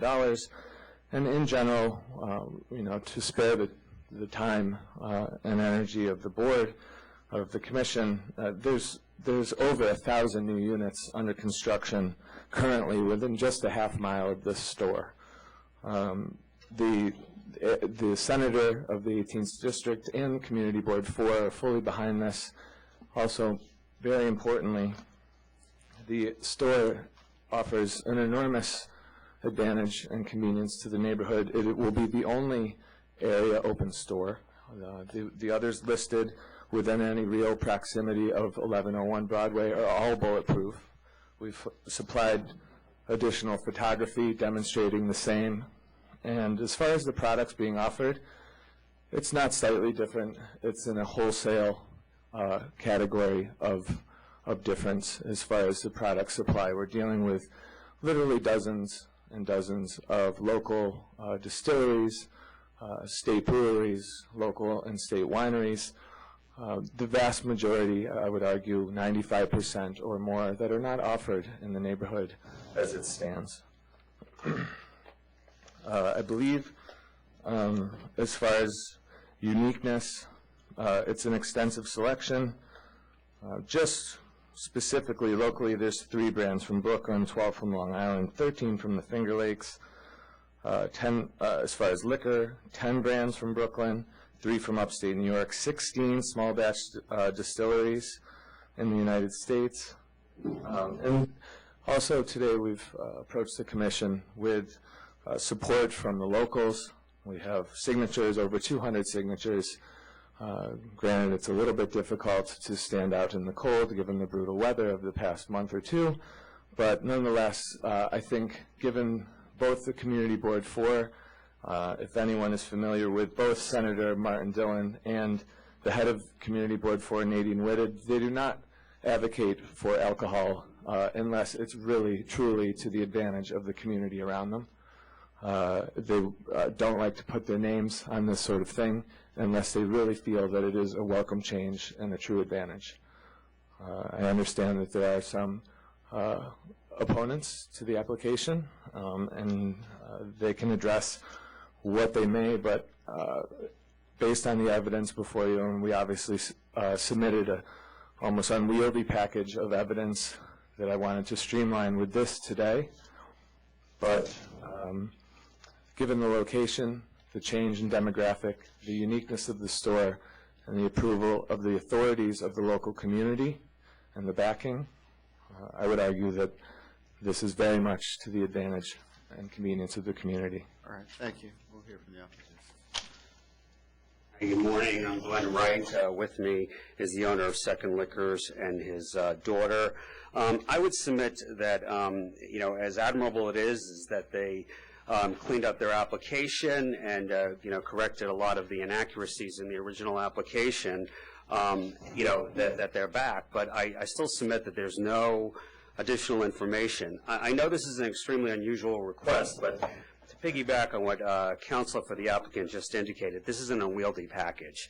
My client got the letter Friday that this was scheduled for a reconsideration. They called me Saturday. I sent out a FOIL request on Sunday, and I got the letter dated February 17th, yesterday at about 4:30 p.m. This letter, when I read it, it referred to all the previous documentation. He acknowledges this sounds like an extraordinary amount of data, letters from public officials. They cite in just this letter that was done pro se by the applicants, census figures and economic demographics from 4 different neighborhoods. I simply cannot respond to this, and now I'm hearing they've got a huge package of letters. We simply are at a disadvantage, and as unusual Are you asking for an adjournment? Yes, as unusual it is that an opposition would ask for an adjournment. This has been pending since December. Another 2 weeks will not make that big a difference. This is obviously already taken a few months for them. And I just want to emphasize that my clients are 500 feet away from the store. They're 100 feet from Broadway on Malcolm X. All right, let's save it for next time. We will adjourn it for 2 weeks. We'll give you an opportunity to respond. Thank you very much.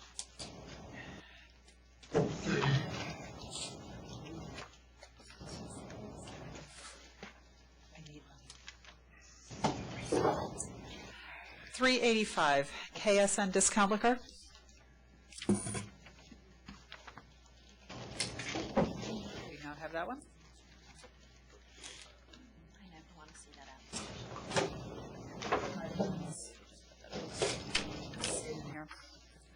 out. About $334, Y&G Food Market.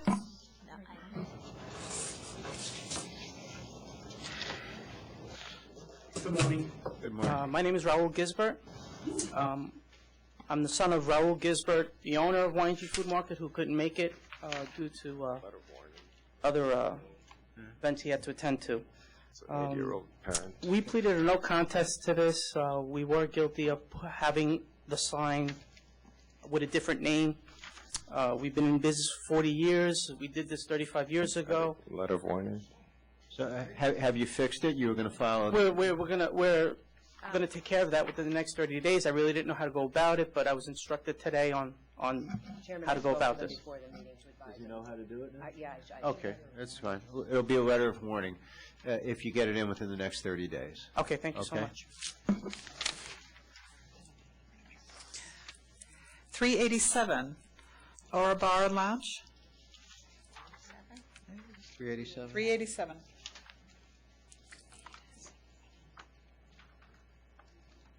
Good morning, Chairman, Rosie, Commissioner. Joyce Moses, Aurubon Lounge.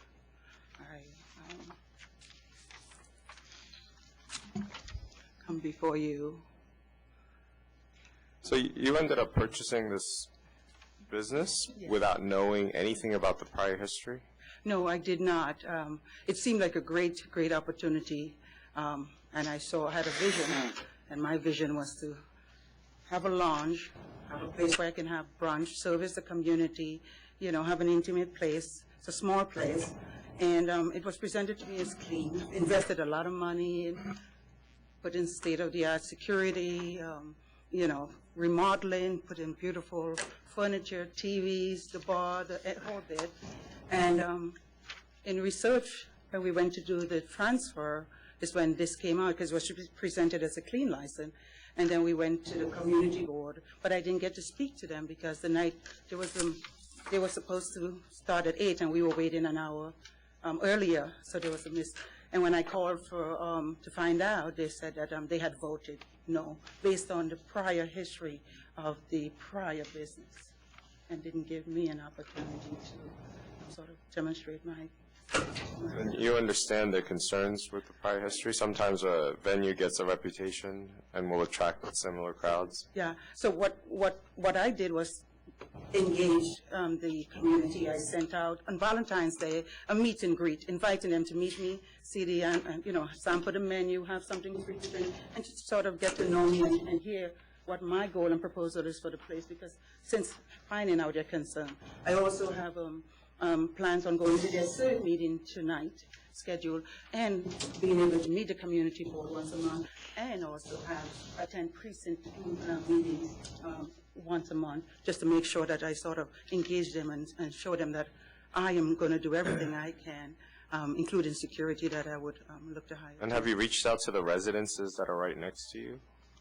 Yes, we have. What I did was I sent out invites, put in every homeowner. It was 250. And they came? And they came out, and so I heard some of the How many people came out? I only got 3. It was snowing that day, and I understood. And plus also, the legacy of the place, they probably didn't, and that's fine. 3 from different buildings or all from the different same? buildings. I got a dentist, I got a director or something. It was really nice talking with them, and they liked it. They wished me all the best.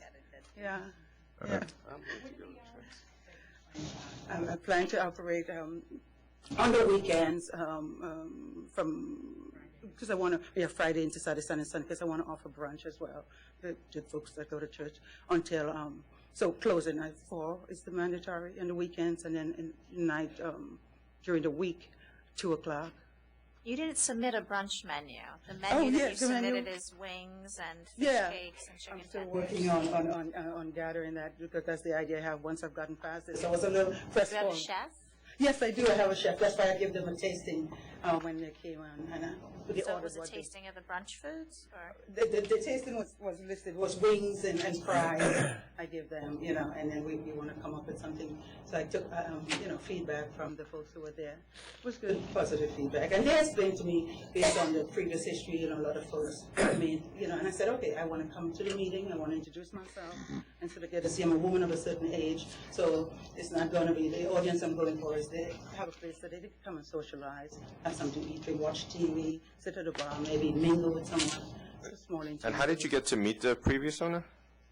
I heard she was going to be selling, a young man that I knew said, the owner of Matrix was going to be selling. How did you find out?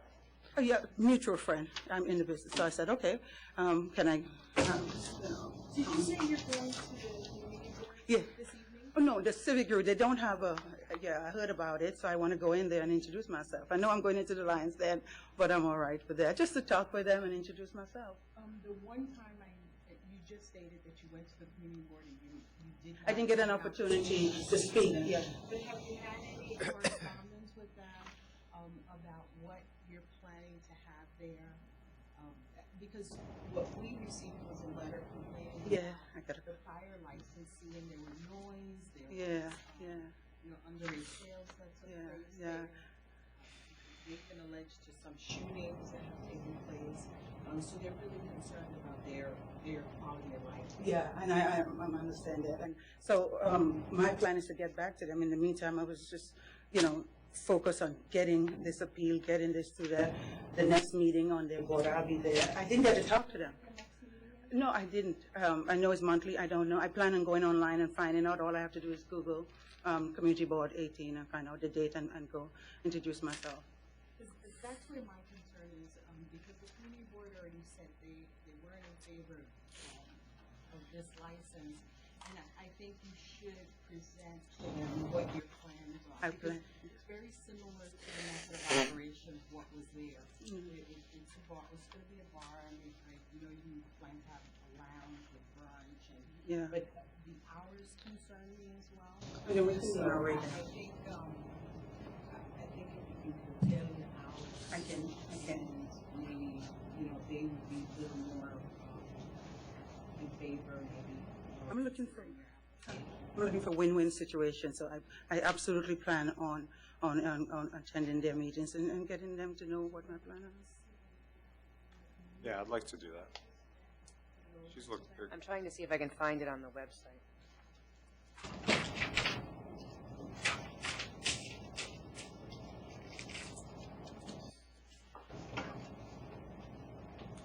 Has it?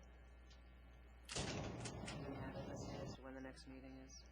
Well, we can hold it over until the 10th of March, and if you're meeting with them after that date, just notify us, and we can put it off to the following day. Because I really want to hear back from the community board, and I want you to have an opportunity to present your method of operation to them. So they could be your full view, not only to make the contact and let them introduce yourself to them, and hopefully we can get a response back for our next board meeting. If not, we can put it over to what's the second one in March? 24th. So we won't act on this until you do communicate with the community board. Okay. All right, so we'll try for the 10th if that doesn't And, work. Notify us if you need more time. Okay, all right. Thank you so much. Okay. 324, 110 Wine and Liquor.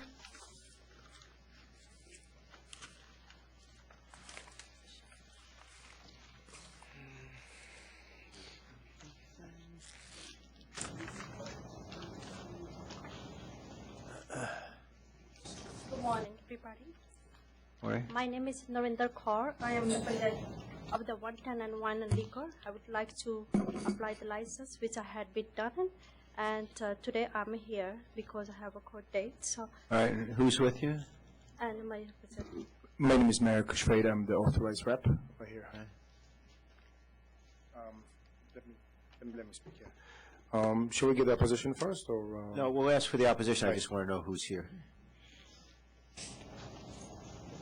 He wants to No, we want to know Tell who's us who you here, are. everybody. And My name is Pushpinder Singh. I'm the son of Nand Kaur. Good morning. My name is Anthony Cementilli. I'm the brother of the landlord, Mario Cementilli. All right, we'll hear from the opposition first. Step up, please. I'm Cornell Patel, representing Comac Barrels and Stills. I'd like to thank the committee for the opportunity to speak here today. The proposed location is just a little over 1,000 feet from Comac Barrels and Stills, located on the northbound side of Route 110. Comac Barrels and Stills is located on the southbound side. The proposed location is also only 600 feet from a prior applicant, J.J. Wines and Liquors, which was considered by the committee just a little over 6 months ago. The committee did deny that application for not promoting a public need or convenience. In addition to that, obviously, we've presented our sales numbers, which will show that we've had a slow decline over the course of the past few years. I know that the proposed location is 600 square feet. That location is part of a building which is approximately a little over 2,000 square feet from what I can tell. And I know that the applicant's proposed method of operation, 2 employees plus a manager, and then I guess a part-time owner. When we consider a 600 square foot store, to me the intention seems to be a lot more than a 600 square foot store. There is an additional space in the building in question that's being proposed, and I would urge the committee to consider that I feel the intent here with that many employees and a manager on a 600 square foot store is really to take the additional space which is available. In addition to that, there is no traffic pattern change or light between myself and approximately a little over 1,000 feet between the proposed location. As a matter of convenience, we are on the opposite side. So on Route 110, we have 2 very convenient breaks in the road there which allow customers to make a very easy turn into our street. One is right at our location, and another one just several hundred feet north. So there are 3 stores on Route 110 on a straight path there within 2 miles, or approximately 2 miles. All 3 of those stores have 3 diverse owners, and I think that they are able to meet the diverse needs of the surrounding communities, the residential communities that we have there. There are also 3 additional stores 1 mile in each direction of the nearest major intersection, which is Route 25 and Jericho Turnpike. So it's a very competitive landscape already, and we work extremely hard to create customer relationships, to get to know our customers, and I know that many applicants will come up and say, I'm going to carry something different. I don't carry everything. We don't carry everything that's out there. What we do is we do listen to our customers. What I don't have today, I might have tomorrow. What I do have today, I might not have tomorrow. That's because we like to see what our customers' interests are. So we work very hard to develop those relationships, and even as hard as we are working, sales are not increasing. The community is flat when it comes to development and growth. Our December sales, which are not included in numbers, were down approximately 8.78%. Year-to-date 2015, we're down almost 7%. So there's been no growth over the past few years and for most of the retailers in the area. So I think what you're seeing is there's a bit of a saturation in the retail marketplace, a plateauing of sales. When you factor in inflationary increases and the increases in the cost of doing business and the cost of goods, the decrease in revenue is actually a little bit greater than that when you factor in inflation and other expenses. So I seriously feel that the location, which is between myself and Fujian Wine and Liquors, which is also north on 110, approximately 1.2 miles, it would only split the customer base that's already existing. It's less than a 15-second ride at the posted road speed to get from from Comac Barrels and Stills to the proposed location. There's no change again in traffic pattern there. The proposed location would have a devastating effect on, at a minimum, the 2 closest stores and provide an increased challenge for us to continue to do business in the marketplace that we have. Competition in Long Island does not span just the road that you're on. It spans towns. The suburban community is very willing to drive 5, even 10 miles to find the best price.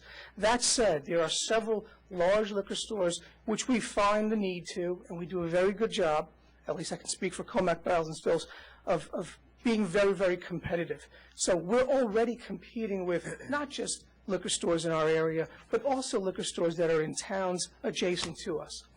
So adding an additional liquor store in an already crowded marketplace, I don't know how that promotes public need and really puts a strain on the existing businesses. All of them, which are family-owned, I know that personally, really work hard to provide for their families. And I understand that the applicant also has a family probably and wants to do the same thing. What about the fact that your store and Fujian are on the opposite side of the street on Walt Whitman Road? No, we're both on the same side. Fujian. You two are on the same side, but with the applicant? The applicant is on the opposite side. Opposite side? That's what about correct. The comment there, obviously, is that Fujian is very close up to the next major intersection. They have several turnabouts there as well. Several hundred feet, there's a light. There's also a break prior to that light for them to turn at the Fujian. It's a soft highway. 110 does have a lot of, has good traffic flow, but there are 2 soft breaks between me and the proposed applicant. So it's very easy and convenient for customers currently. We have a parking lot. We have a street which they can turn into. Soft break being legal turns? Or Legal turns. Yeah, okay. Absolutely. Absolutely. Yeah, both legal turns. Yes. So I urge the committee to consider this and hopefully deny. All right, let's hear from anyone else who's opposed.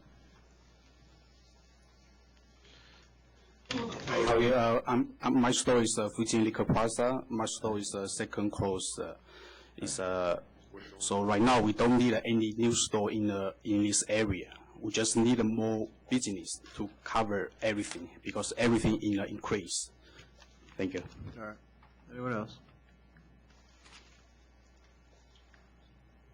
My name is Milan Patel, Huntington Wines and Liquors.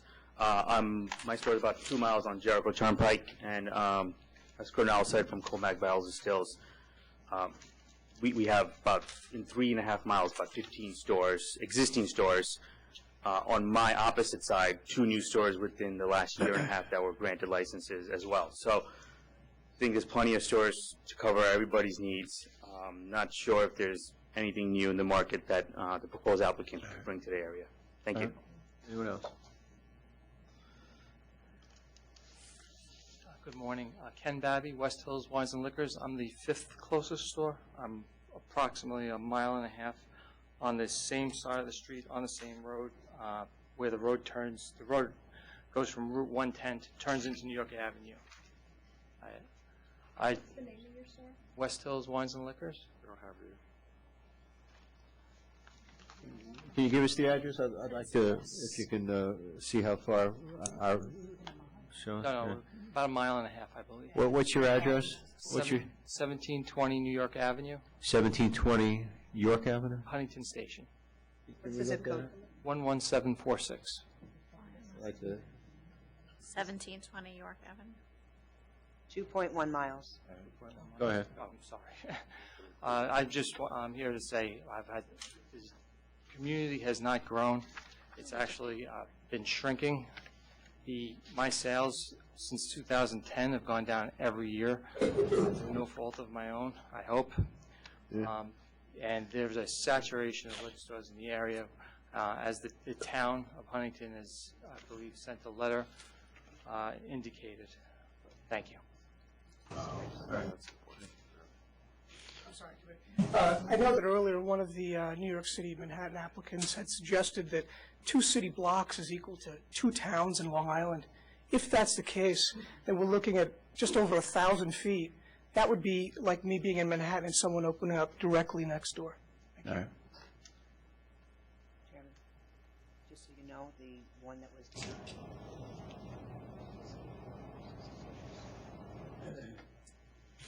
Hi, good morning, gentlemen. My name is Nancy. I come from Grog Shop Wine and Liquor Store. We purchased that liquor store 2 years ago, but so far we are on the COD. The sales is not like you thought. It's increase, it's decrease. And we are the one of the close to the Huntington station. At that moment, we bought that business because the owner tell us they have a lot of customers. But actually it's not. Every week, we have to call the ambulance to send those immigrant Mexicans or some other place to go to the hospital. I don't think that area should have a business to be open because the safety and also that area totally different. Yeah. All right, thank you. Thank you. That's it? All right, we'll hear from the applicant. Welcome, Eddie. We have Narinder here who's applying to get a liquor store license. She's a respectable member of the community. She's a nurse, effectively trying to initiate and start business for her son, who will manage effectively the store once the license is granted. The store is of a small size. It's 500 square feet and change. There will be no change in the layout. The back portion of it is designated as a storage.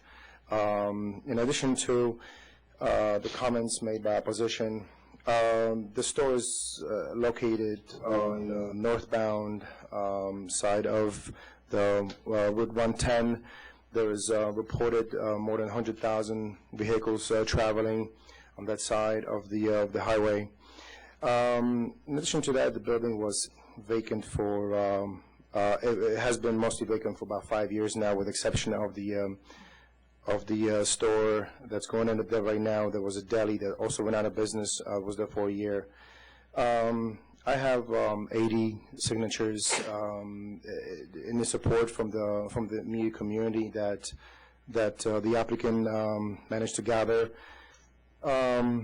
Also, I know that the landlord here that's represented by his brother is a strong supporter of this business going in there.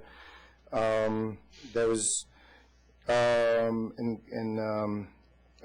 the community is not declining. I have proof from U.S. Census showing that there is steady growth projected through 2020. Highway 110, Route 110 is a pretty large highway serving a lot of vehicles. There are 3 lanes in each direction. The closest store is being quarter mile away, basically. And the store will be an open style store, obviously, small, more high end, because we wouldn't be able to serve and exhibit everything. One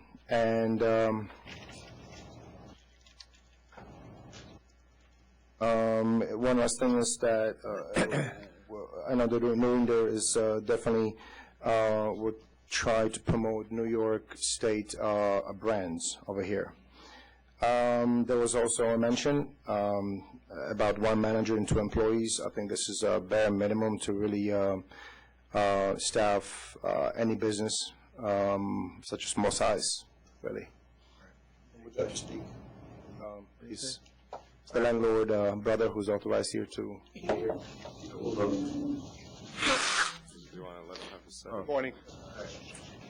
You're the landlord. I'm the brother of the landlord. Okay, so you like... I'm Anthony. My brother Mario is the landlord. Right. And he just prepared a statement. He couldn't be here today, stating that his property has been vacant for over 5 years, and this is a godsend to him. He had to dispute and grieve his taxes because he had no revenue coming in. He was near bankruptcy. He got almost filed for bankruptcy. So with this new store coming in, he'll have income once again, and this might help tax situations. Also, am I allowed to dispute anything that opposition may have said? Yeah, just quickly. Okay, quickly. I'm familiar with the area because I used to work for my brother. When you had a delicatessen, I had dishpan hands, if you want to see. As a 13-year-old, I was not happy, but there I was. I know 110. It's not a happy road. I've seen many of an accident.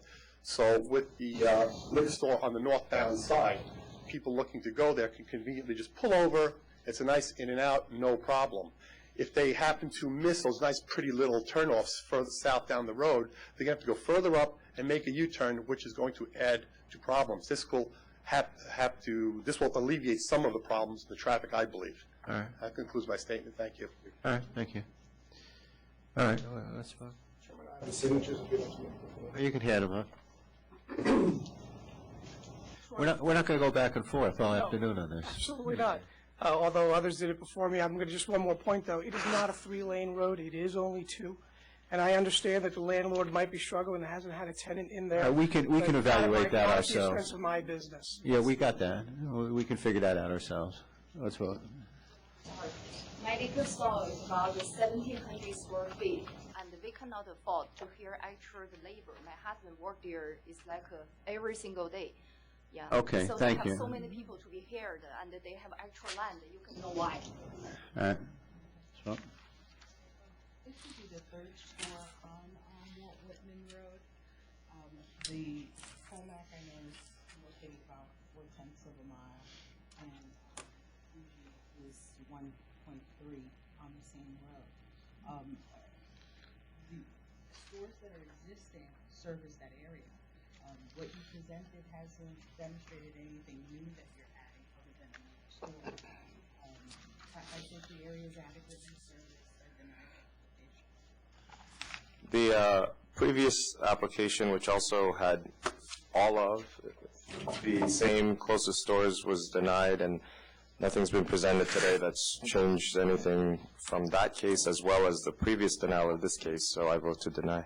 I agree, and we have in the form of a letter from a city councilman of Huntington, a resolution in which the town expresses its concern about the increasing number of liquor stores. So that, yes, I agree with the other commissioners that this would be the third store within less than 1.5 miles on the same road, and we do have an elected official talking about how they feel there is a problem with too many stores right now. So I agree with my fellow commissioners. It's a aye. Yeah, we're going to let's take a 10-minute break.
Next, we ready to go? Okay, thanks. 328, Conto Euro Caribbean.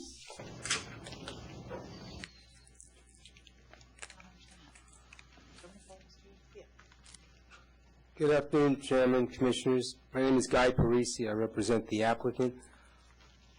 I believe this was on the agenda last month, and the authority was going to, there was an issue with respect to a church, and the authority was going to send someone out, investigator out to report back.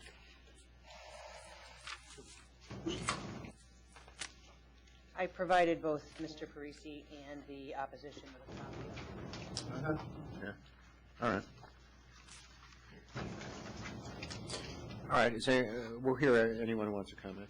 All right, on the report, or if there's opposition here, I'd like to hear from the opposition first. All right. Hear from the opposition.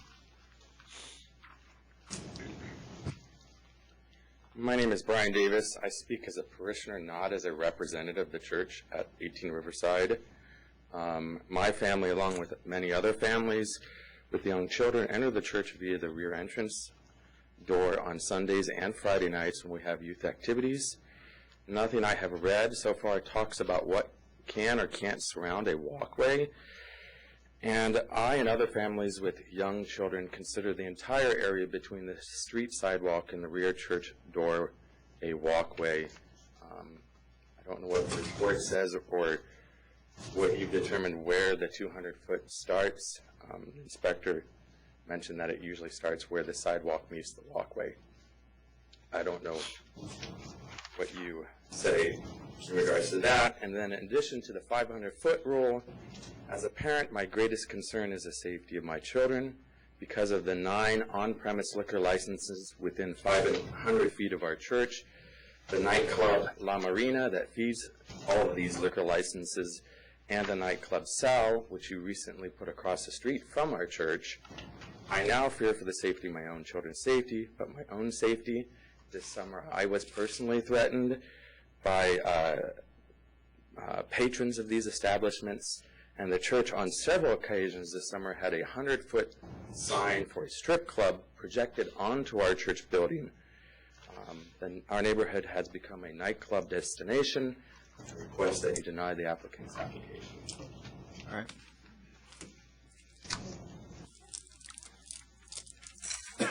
So I'm sort of a little confused about what, was there a declaration made about this Well, inspection? before you tell us about your confusion, can you give your name, please? I can. Okay. Hi, I'm Nancy Preston, and I'm a 14-year resident of the neighborhood. I live around the corner, and I'm also founder and spokesperson for Moving Forward Unidos, a community activist group.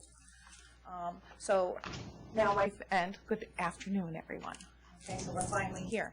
And so my question is has the board decided on the 200-foot ruling? Well, do you want to comment on the 200-foot issue? Well, it's not cut and dry, as you can see. If there's a little confusion as to where the 200-foot starts from. Well, does it start from the sidewalk at the fence? Or does it start all the way back at the entrance to the garage?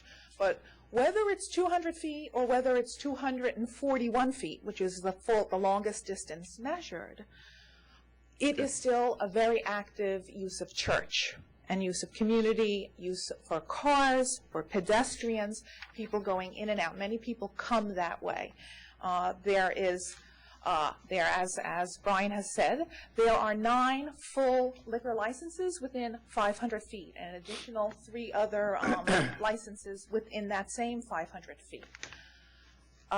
In the summertime, this escalates to street closures, crowds, huge amounts of people on the street and the sidewalk cafes. So again, if you're talking about on this issue with the church, there's a safety issue. There's a playground directly across the street, Payson Playground, which is less than 100 feet, directly across the street next to the laundromat on the corner. Also a safety issue. I have other points to make about the license, but do you have anything else to say about the The church ruling? So, yeah, that's all we have to say about the church ruling. And then I had given these last time we were here, and I brought to remind you again. This is the saturation map of licenses in our area. So these are the liquor licenses. These are restaurant wine licenses. These are buildings. Right, so you can get a visual, really, of what, how many liquor licenses are in our area. And it's a residential zone, use group 6 area that is intended for local use, not for advertising outside of the neighborhood or bringing from the tri-state area, which this neighborhood has become as a nightlife destination. It comes from, we bring in people from the whole tri-state area because of our proximity to roads, highways, and bridges. Good afternoon. Catherine O'Sullivan. I am also a member of the neighborhood group Moving Forward Unidos, but I'm here today also to speak for my building. I'm a member of 1825 RSD Inc. Cooperative. Our building is very much impacted by the club strip on West Dykeman Street. So I would like to draw attention to the fact that both in 2013 and 2014, the community board objected because of residents' objections to another on-premises liquor license. So the community board in both times have said no. The 34th precinct said no last year because of oversaturation. I would like to I question whether or not this applicant really wants to open a restaurant. I feel like really that they want to open a club.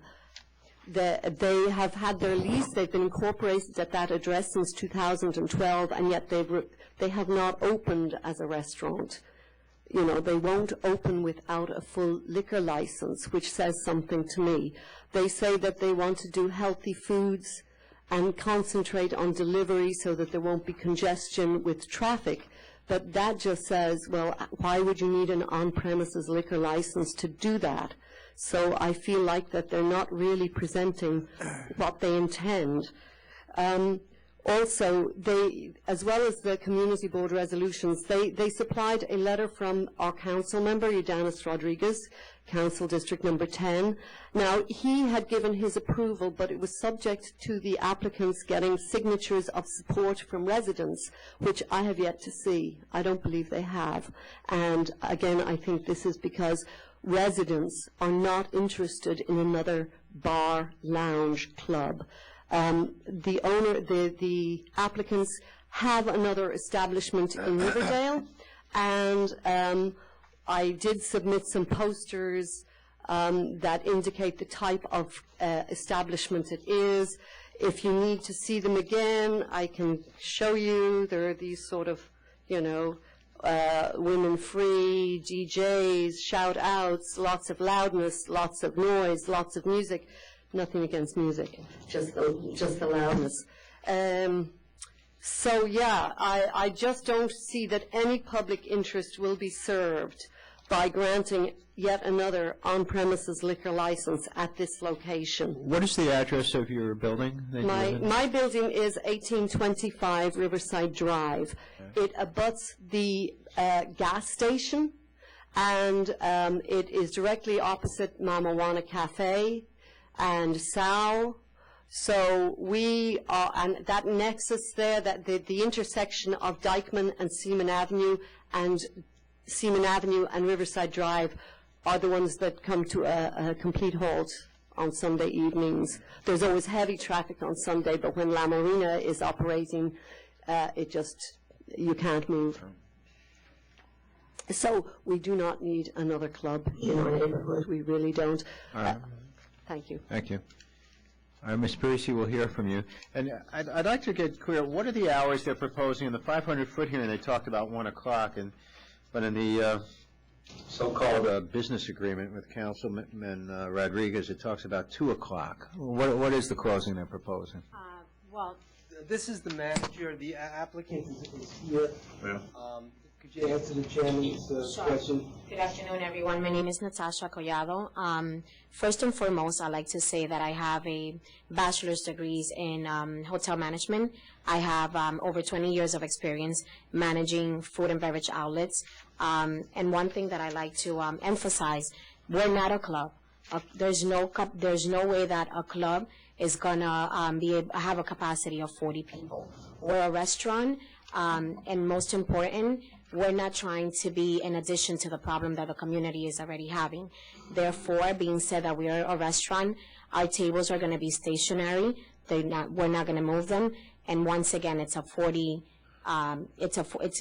people capacity establishment.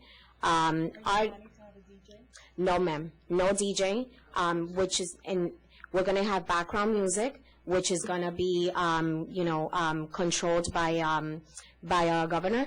So, there's no way that, that we're planning to be a club in this space. Are you going to have a outside cafe?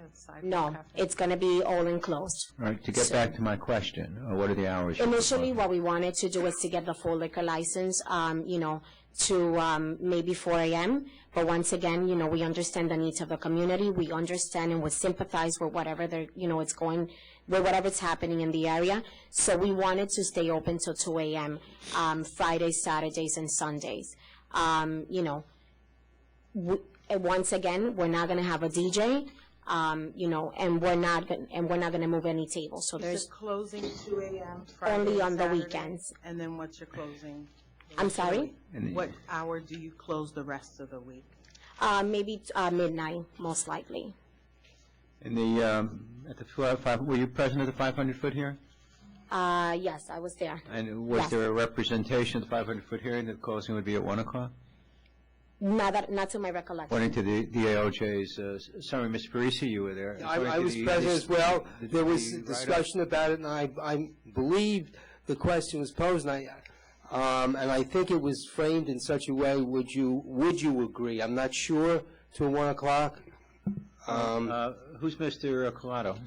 Ms. Collado. Ms. Collado. Yeah. That's you. Okay. Well, it says Ms. Collado said that operating hours be 11 to 1 a.m. daily. You didn't say that? Initially, I said that, throughout the week, we could close at 12. On the weekends, we wanted to stay open till 2. So you're saying that you said at the 500-foot hearing that you want to be open weekends at 2 o'clock? Because that's not in the judge's summary of it. He talks about 1 o'clock. To my recollection, I don't recall saying 1 o'clock. I recall saying on the weekends till 2 a.m. You recall saying that it would be a family-oriented restaurant? It is a family-oriented restaurant, and also based on my experience, I just like to say that it's such a small restaurant that, and I understand that, the issue is being here, why should we be granted the liquor license?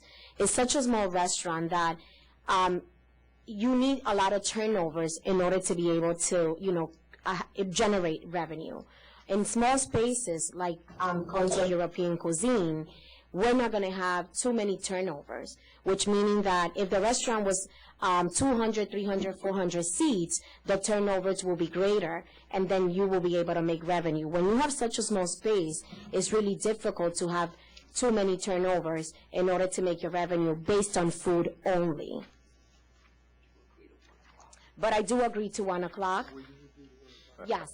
And have you also operated that other nightclub that they're talking about? Are you associated in some way? I am not associated there. Basically, I helped the opening there, and I did share some of what I done with Ms. O'Sullivan before, and I explained to her that I helped open other spaces in the area. What does that mean, open? You help them open, I help and them then you... do the opening, and then I take off. Now, in this case, I will be with Mr. Gonzalez, until he wants me there. It's a project that I want, that I wanted to assist him on. He's a hardworking man. He's come from nothing, and he's proven that, he wants to do something for his family. It says that the chef will be there only till 10:30. Well, the chef usually is there to 10:30, but we're still going to have cook on premises. And of course, Gregory and I will be there, from opening to closing, eventually for the first few months. And then, of course, one of us has to take 1 or 2 days off throughout the week. I also share with Ms. O'Sullivan that not only have I helped other establishments in the area, but I also come from the family of the Ritz-Carlton, the Marriott Marquis, the Hyatt, the Crowne Plaza, the Hotel Regency in Miami. So, you know, that's what I shared with her in the past. Do you have a resume with you? I don't have a copy on me, but I will be more than happy to forward a copy if needed. I would just like to make it clear, she said that if it's a condition that they close at 1 o'clock, they would agree to that condition. But I also would like to address the issue of the church, if the authority is ready. I believe the issue is not one of 200 feet. I believe the issue is one of whether the building is used exclusively as a house of worship. And as I read the report of the investigator, Mr. Sender, that there are currently 2 businesses that lease premises within the building. So I believe that that would take it out of the 200-foot ruling. I think the issue is both. That's what we have to review. Ready? That's my. I submit that, and that's my argument.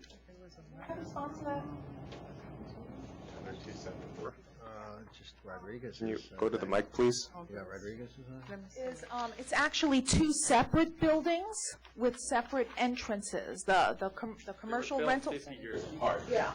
So they are not the same building. They are connected, but they have No, separate you have to walk through Just Plastics building to No. get to the entrance of the church, correct? No, absolutely not. No, they are separate. You walk under? Yes.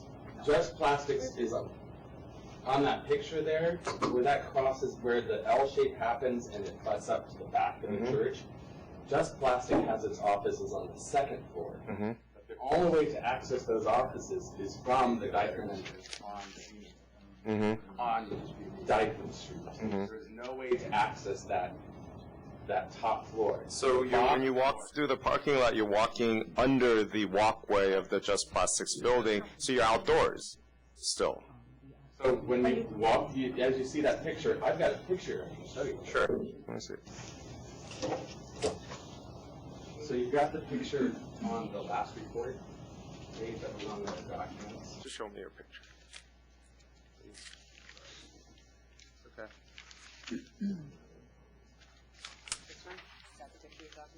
This one? Yeah, so you see that, that's the walkway. So this is a picture of. Right, but you're in an enclosed area, aren't you? Like you're walking through, where's the entrance to the church?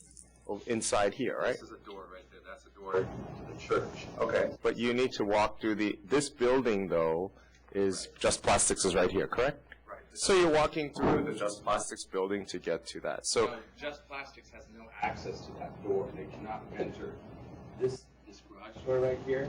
They have no access to that area.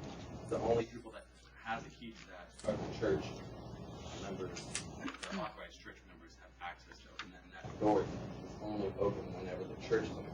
So think of it more like. But this is Just Plastics right here, correct? Yeah, just This Plastics is right here, this left building. And then the building goes. And you're behind here, right? To get to the church's door, you have to go through this entrance, correct? Entrance there, but. Right, so they have no access to this garage, but do they have access to this part of the building? Yeah, this part of the building they have access. Exactly. So you're walking through Just Plastics to get to it. Regardless, you're not walking through under. You're not walking under it. You're walking under it if there's a walkway and you're out in open space. If you have a 4-wall covered space, that's walking into a building. Often, you can go back to your, please. Often has situations. No, I understand, but for this particular 200-foot ruling, right? I understand that there are every specific case is different. In this particular case, you're walking into the building that Just Plastics has access to from their side. They don't have access to the garage. No, they don't have any. That bottom part is walled off. So if you were inside Just Plastics from Dyckman Street and were to look all the way to the back, and you see the left, that's walled off. They have no way of going into that bottom floor. They can only access it through a ramp that goes up, and they have offices above it.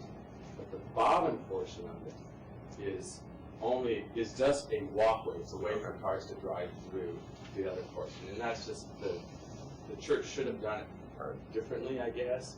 But it's my argument is that that's just a walkway, and the law, I don't know. The law only talks to. Sorry, I said the word law. I'm not a lawyer, but from what I've read, the argument is simply about the multi-use is simply a reference to the church building itself, not other buildings or the walkways. I'm just arguing that it's a walkway. I have to walk. Mr. Parisi, the question was asked earlier if you have collected signatures from residents at 261 Dyckman per the agreement with Councilman, what did I say, 261? Per the agreement with Councilman Rodriguez. I'm advised by my client they did not attempt to collect signatures. So they didn't even try? Did you try? You just said did not attempt. Well, why not? You signed an agreement with Councilmember Rodriguez here, and that was part of the agreement. Mr. Gonzalez signed it, that there would be that community outreach.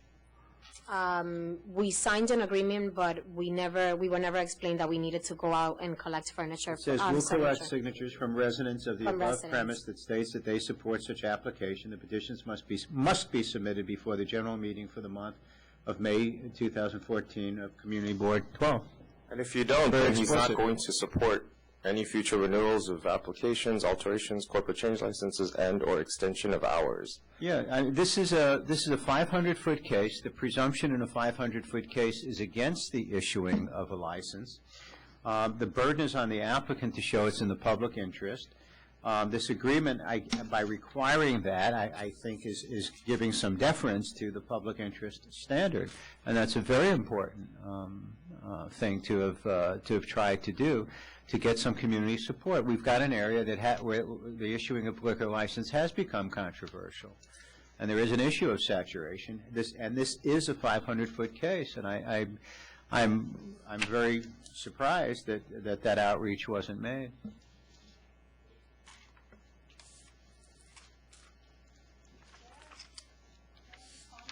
No, we'll let him respond to this first.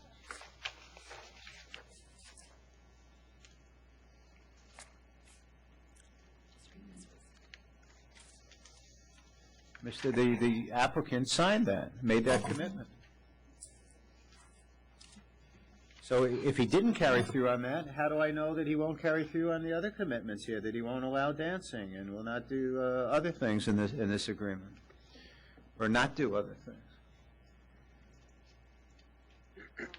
I guess we didn't, read the document thoroughly, but, I can, speak on his behalf that we have no intentions of turning this place into a club.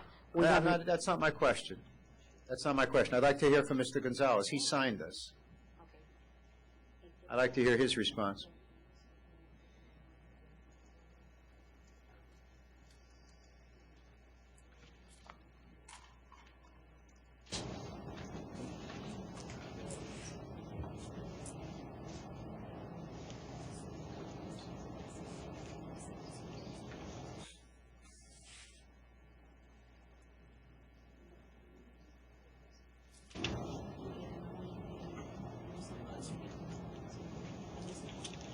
Good evening. My name is Gregorio Gonzalez. I speak to Natasha. Speak up, please. Okay, I want to speak to Natasha. What I want to say, because we speak English, but not too much. I'm sorry? She's going to translate. Okay, go ahead.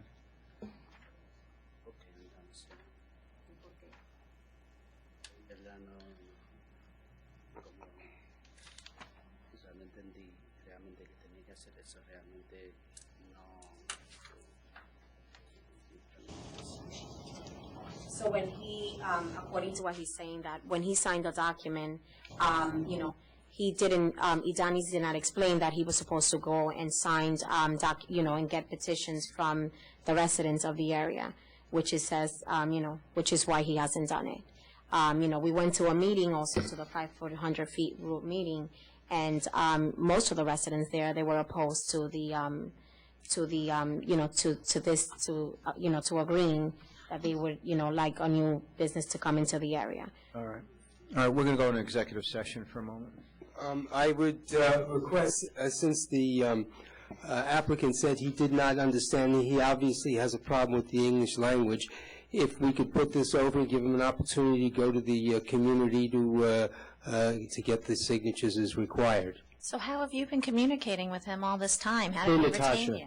Through Natasha. But didn't you read the agreement and ask I was him not about it? present. I did not handle this. I don't mean when he signed it. You're standing here representing him today. Didn't you look at the agreement and ask him about it? No, I did not. Yeah. Well, before we came last month before you, I checked in with Councilmember Idanis Rodriguez and Yokorina Duarte, who handle the community liaison, and asked about this. Were the signatures ever done, and what was his position?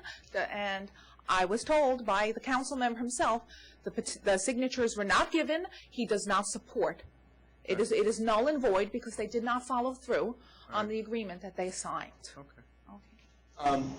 I believe that the agreement speaks for itself, and since my client did not understand the terms of it, and I was not present to explain to him, perhaps I should have read it, but I did not. I asked for an opportunity for him to go out into the community and get the signatures. You have to put it over. What's that? I think we're past that. Yeah, I think so, too. I mean, we're past it because Councilman Rodriguez, who I believe speaks Spanish as well, and if he personally had that agreement done, he puts in here the petitions must be submitted before the general meeting for the month of May 2014. So even if he were to get all the signatures now, Councilman Rodriguez, as represented by Ms. Presley, he's not going to support this now anyway. Yeah, and this matter has been, it was before the community board in May. It must have been anticipating the May meeting, and they voted, and they said, no, I'm ready to vote. Yeah, I am too. I don't think we need to begin the process all over. Yes. I deny the application, and it has nothing, really with the, let me start from the 200-foot rule. I don't find that it applies because the building that's attached to the church, you have to utilize the walkway to get into the church. It's part of the building, but it's not exclusively used as a church. So I in my findings, I don't feel that it applies. I deny the application based on the fact that one instance, the community board finds that this area is saturated. You know, Dyckman has a slew of restaurants. One of the things I find interesting is that if you had a compromise with the community board, I would think that close earlier, negotiate time, so that you would not conflict with the other locations in the sense of operating hours. I know you have to run a business and you have to determine if that location is suitable to be able to do that. But that area has quite a few restaurants that stay open late. They play music. It's obviously been a problem for the community. And to add to that, you have to come with something different other than a menu to show that that location would even require a full liquor license. If it's going to be a restaurant, I would think I would have been a little more in favor of something that probably was a beer and wine. We've upgraded other licenses to a full liquor, but they started out as a beer and wine, and they had closed by 11 or 12 o'clock. I think that would have probably showed as a negotiation with the community board to show that you're going to be a restaurant and to have substantial food. But based on the application that's before me, and that unfortunately is not part of the method of operation you presented, I deny the application. On the 200-foot rule, I too find that it doesn't apply in this case. Even if the entranceway were a direct line, our measurements by our investigators show that it's over 200 feet, somewhere between 200 to 241 feet, but beyond 200 feet. So I also find that it doesn't apply. I also deny the application because this is a 500-foot rule issue. The community board voted 36-1 against, and having Councilmember Rodriguez's support may have mitigated that somewhat, but having signed an agreement, not having complied with the terms of the agreement, this issue with 2 a.m. closing, 1 a.m. closing. Again, if it's a family-oriented restaurant, if you understand the concerns of the community, I agree with Commissioner Green that a proposal for a much earlier closing might have shown the willingness to work and to really be operating as a restaurant to address their concern that it might not be a restaurant. So for those reasons, I also vote to deny. Right. This is a 500-foot case, and the burden is on the applicant to show that the approval would be in the public interest. I don't think they've shown that, so I vote to deny. And I am a lawyer, but I don't think I need to get to the 200-foot question here. Thank you.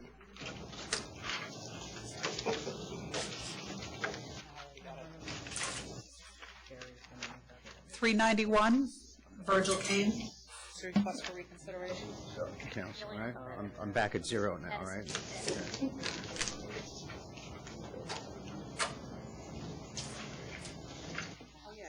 Yeah. First and foremost, thank you all very much for your time. My name is Mark Melvin. I'm here on behalf of my employer, Kevin Meany, who's one of the owners of Virgil Kane LLC. Unfortunately, Kevin couldn't be here today. His flight never left Georgia.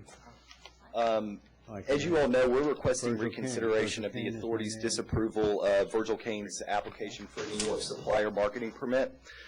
The denial was based on two main reasons. One, that Virgil Kane doesn't qualify for the marketing permit. Number two, that the federal basic permit submitted by Virgil Kane indicates that the applicant is an out-of-state wholesaler. I mean, are we in disagreement? I have a question, I'm sorry, regarding this, because I do know that it shows that they are a manufacturer in their home state, but their TTB permit shows that they're a wholesaler. No offense, I don't know your business, but should they no longer manufacture in South Carolina? They have a TTB permit that says that they are a wholesaler, and we do not give out-of-state wholesalers marketing permits. Those are my concerns. Well, so the issuance of the permit would be conditional on their continuance as a supplier. When you say they should that not get a TTB permit as a supplier? No. Why don't you have a TTB as a supplier? Well, okay, so in the state of South Carolina, we are licensed as a liquor producer / importer. And what Virgil Kane LLC is, like many companies now, especially upstart alcohol companies, it's a supplier, it's a brand owner. So we actually contract distill through another company, purchase product, and then we market that product under our brand, Virgil Kane LLC. So in the state of South Carolina, in order to conduct that business, we're required to maintain a South Carolina liquor producer importer license, which actually does not give us the ability to manufacture. It simply gives us the ability to purchase out of state, bring into the state, and then work with licensed wholesalers. So then they're not a manufacturer. Right, so who sells your product in New York State? Empire Merchants. And for the record, that's when we were going through reading 2013, Advisory 2013-6, as well as the instructions for the marketing permit, the words manufacturer and supplier are used interchangeably. Oftentimes, in fact, the instructions specifically state the permit authorizes, quote, unlicensed out-of-state suppliers to market products. So really, Mr. Meany is a native New Yorker. Our advertising agency actually has offices here. We're taxpayers in good standing, and more than anything, we just want to be able to introduce this product to New York consumers. We want to be able to conduct tastings, and we actually can't work through our wholesalers' marketing permit. They're requiring us to get our own, which is why we're seeking it. Well, that I understand now, but why wouldn't the wholesaler market the product? That's what I don't understand. But they want to. We have no definition of a supplier. Correct. There's no. And from a logistics perspective, even though we don't necessarily anticipate doing, hundreds of off-prem tasting events, it would be, it would pose logistical difficulties for Empire to be present at each of those events, which would be required if we're operating in conjunction with their permit. But secondly, for I'm sure just simple legal and risk reasons, they don't want another company functioning under their marketing permit. What are your products specifically? 3 products. There's and it's all whiskey. So there's a rye whiskey called Robert Baron Rye. There's a high rye content bourbon called High Rye Bourbon, And then sort of the signature product is a ginger-infused bourbon, which is really the product that we're most interested in introducing to New York. Just a good alternative kind of introductory bourbon for non-bourbon drinkers or people that just like... What's that one called? It's called Virgil Cane Ginger-Infused Bourbon. So Deputy Commissioner, they would be eligible for the If the you marketing deem they permit? are, yeah, then we would overturn it. Why would Empire not market your product? You want to specifically do it here in New York and not utilize the wholesaler? Well, I think, understandably, from the wholesaler's perspective, any brands that they carry and that they put out in the New York marketplace, they want those brand owners, manufacturers, suppliers, whatever the case may be, to effectively, to be able to effectively market their product. Because without that, they're really, what are they selling? I mean, they're getting into a business and wasting their time and potentially money on a product that's not being properly marketed. Ready to vote? Yeah. Yeah, I'll grant the reconsideration. I agree. I agree. How long have you been with the company? I'm actually employed by Mr. Meany, so I represent him directly. How long has the company been in existence, do you know? Virgil Cane, I believe now it's been around for about a year or two.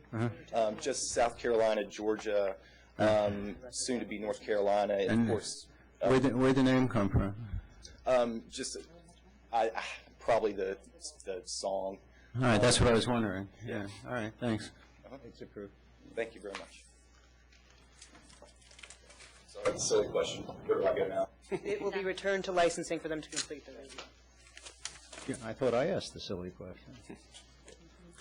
393, Yang Feng Brothers.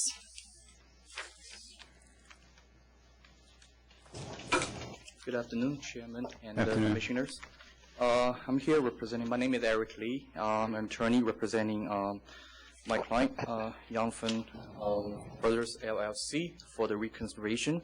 And the original application was rejected. I don't know why the prior attorney didn't appear on my client's behalf and didn't present any evidence. But I'm here to do that. Before I start, I want to distribute some material to the chairmen and the commissioners, and so that we can go over them. Thanks. Jerry, could you tell us if that recently approved license was actually issued? That was one of the questions, if they're still if they're operating. Yes, if you want me to address that issue first, I can discuss it first. But I understand there was recently, it's actually in January 2015, if my record is correct. But if you go through my material, go to the last 2 pages, basically. That's the picture of those 2 stores. One is the recently granted store, and the other one is actually the recently closed store. All right. The recently granted store, roughly the size is 30 by 21. We're talking about like a 600 square foot store. And the recently closed one, I believe, was closed in the second half of 2014, was roughly 26 by 80. So it's a much bigger space. So if you're talking about supply front, that actually the exchange of those 2 stores make the supply of wines and the spirits in this area little less than it was before. And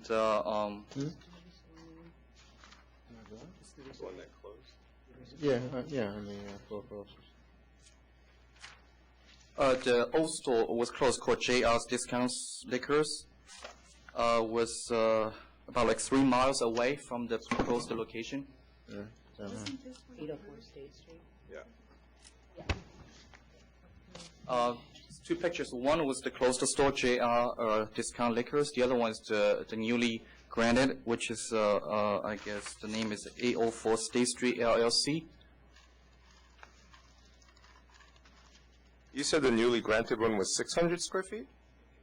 Yes, because these 1,400 square feet. I don't know, because I didn't go physically, personally go their area myself, but I have my client's husband actually went there, I guess 2 days ago, to take a picture and give me the rough measurements of how big the storefront is. I'm talking about storefront, I'm not talking about if there's any storage area. Of course, it's not visible to them, they wouldn't know. Excuse me, Chairman, the license was issued on January 7th. All right, so Yeah, they're operating. 2014, I think, was. How big is their usage area? Storage, storefront? It is.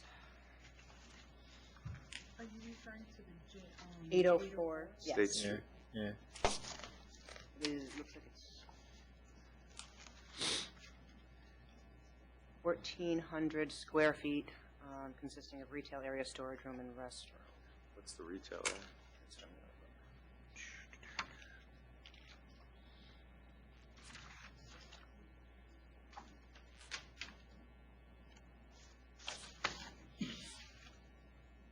And JR's is the one that closed? Yes. In the picture, you can see that actually they are actively looking for the new tenant.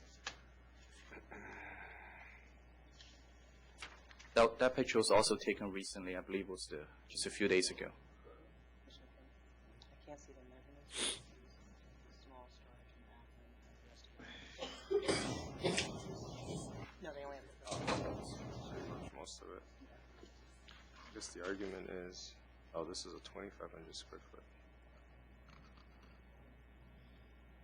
foot. And how much of this space is the retail space? The total is 25. I don't operate a liquor store myself, but if you do the math, let's say you do 60-40 or 50-50. Well, no, let's not do the math. Let's just figure out what the space is. I don't know. I don't know how big the space is. But, that's all I need to know. Yeah, I can find out information for you because they have not supplied the information for me in that front. But this is on the supply end, but there's also on the demand end. On the rejection, I already mentioned that the applicant has not offered any evidence. But my client told me their target customer is, not only in Watertown, but in the neighborhood area, specifically Fort Drum, which has undergone a tremendous change in the last few years. I've submitted some information I pulled out from the internet, as well as a report submitted, actually it was made public by the 10th Mountain Division Drive, which is stationed at Fort Drum. And on the report, it says on the page 3, it says the economic impact on payroll in the last 2-3 years, no, actually last 10 years, has gone up like 3-4-folded. The population growth on page 4 has gone up by 50%. And on page 16, the cumulative financial impact over the years, you can see from 2000 to 2013, it has gone almost like 2.5 folded. On page 18, the Fort Drum population trends from 2003, 2011, 2012, 2013, you see almost double from 2003. That was like 12 years ago.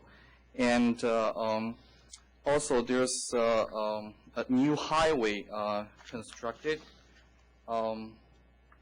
Recently just opened in 2012, which, if you see the map I submitted, effectively connect Fort Drum from Watertown.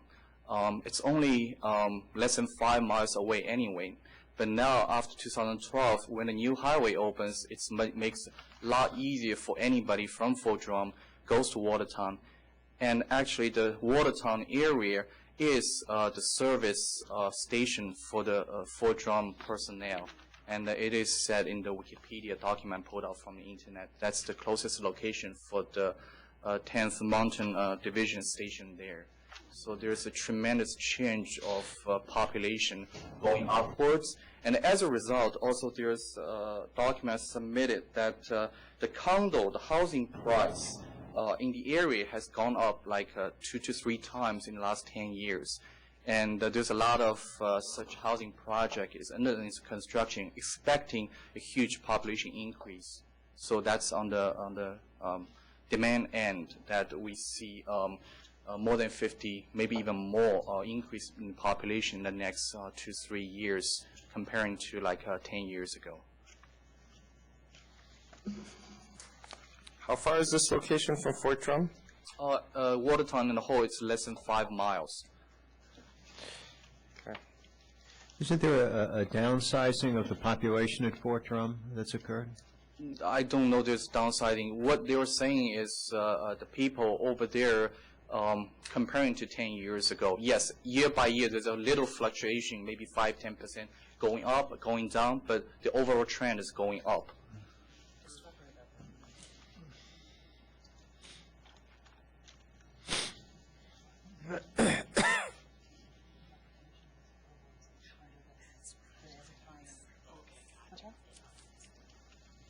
Sure, whatever you guys. She can.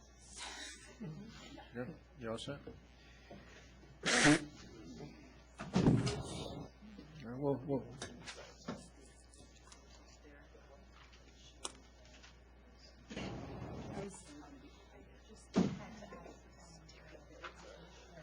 About the location that's Junior Discount Liquor. They did surrender their license, but another location was licensed as a condition. That location was nearby or was how far away? That was, they surrendered in sort of, I believe it was the Jefferson, the 804 State Street. That's the location they was open, which is a much smaller. We understand that opened January 2015, just this year. But that space is much smaller. They surrendered it if this got approved? It is smaller. Yours is, you're proposing the 2,500 square feet. Yeah, I mean, basically, I mean, if we, let's say our proposed store is not there, so the fact they surrender one location in exchange for another make the supply of the wines and spirits in that location in general going down a little bit. But the store would be adding.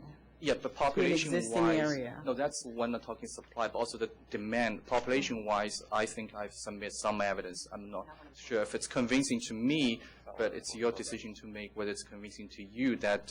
Thank you for letting me know that. Okay. all right. How far is that away? 12? I'm just waiting for right. Kevin. Which was what I was kind of buying. But how far is LPQ? Yeah. How far LPQ is? From this application.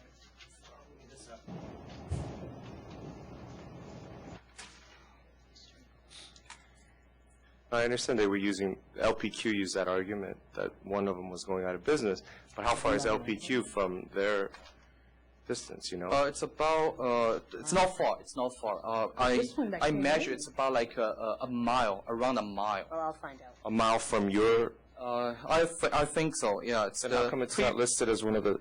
No, previously it was not open. When the application was submitted, it was just recently opened. I see.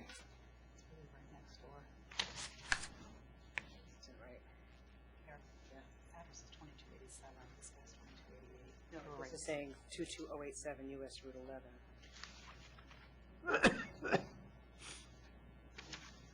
22087. I'm showing, thing is coming from 4.2 miles. 4.2 miles from their location? From the 144 Eastern Boulevard to the 22087 US Route 11 Watertown. It's only 4.2 miles? So it's furthest away then? Not even the closest four. But you're saying it's 1 mile away? 1 mile. So I'm talking about 804 State Street LLC. Oh no, not 804 Oh no, State Street. LPQ. No, I don't know, but it's not even there. 3.1. Okay. So then it's not one of the four closest. I mean, it's there in the area. All right. All right, let's vote. Yeah, I deny the reconsideration. I actually will grant the reconsideration, considering, I think in the original, the Fort Drum population wasn't included as well, and the closure of the JR Discount Liquor, and this would be a replacement, in my opinion, so. They already have Blinkies replaced that. Yeah, I agree with Commissioner Green. Our decision emphasized the opening of State Street Wine and Liquor. It made no reference to JRS. And in fact, JRS was the furthest away of the stores of the 5 stores that we considered. So I think ultimately nothing has changed to convince me that we need to reverse our decision. So I deny it. Thank you. 346 Rain Nightclub. This case is my fault. Huh? This case is my fault. It's your fault. Okay. 346? Chairman, Commissioners, We're looking to vacate the default. My client stated that she never received notice, and we'd like the opportunity to litigate the matter. Mr. Katsouris, I apologize for not sending your adjournment request to the secretary, as I thought I did. Quite all right. All right, It's granted. Thank you so much. So we'll rescind the penalty that we imposed at the last board meeting? Yeah, thank you. Yes. To reopen. Send. Thank you. Have a good day. 398, Beautiful Paradise Restaurant. Good afternoon, Chairman Rosen, Commissioner Green, Commissioner Kim, Council Flug, Deputy Commissioner O'Brien, Secretary Held, Mr. Bryant. Adrian Hunt on behalf of the applicant, Beautiful Paradise Restaurant Corp. The applicant's principal is not here and called as I was getting on the train to say that he would not be here due to illness. If you need Why him can't he be here here?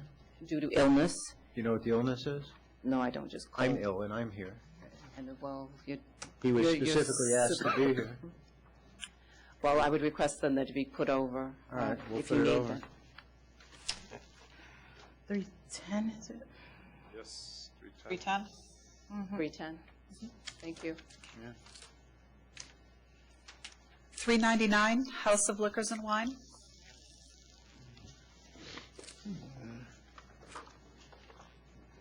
$399. This should have been taken out. Good afternoon, Chairman, Commissioners.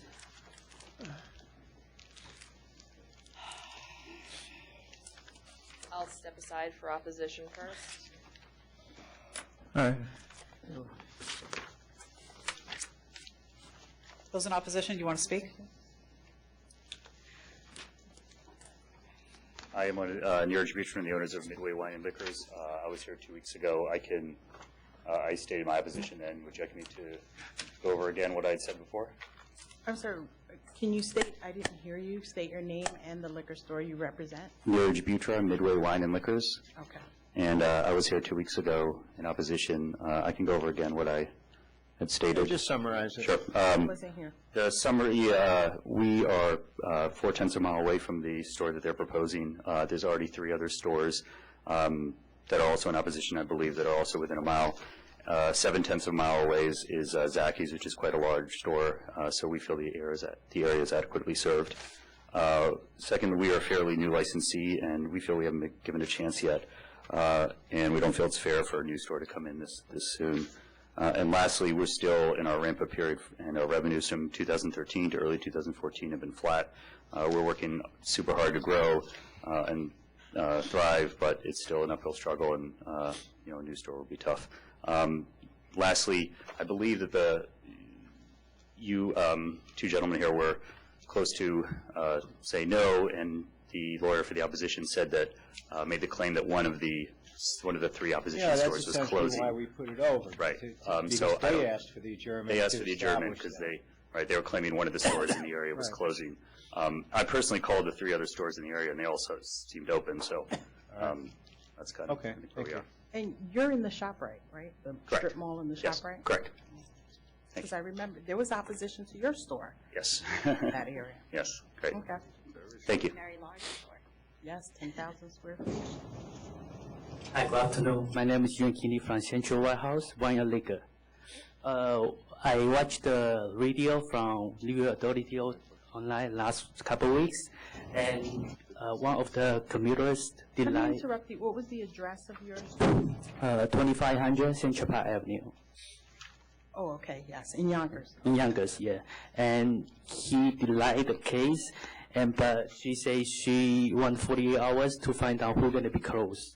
But the thing is like, we're not closed. We're not go out of business. And also, she mentioned something was wrong, because we same side street of the store he want to apply. And also, there was like so many liquor stores in around the area. That's big store. Midway, Costco, Stoolander, Zaggies, like all within 4 miles.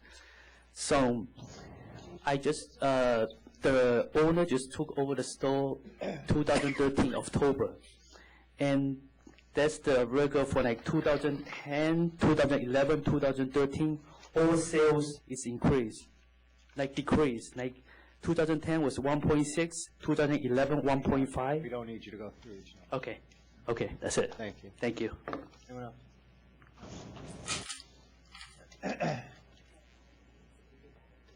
Good afternoon. My name is Joseph Wilson. I'm one of the owners of the Scottsdale Wines, very close to the proposed location.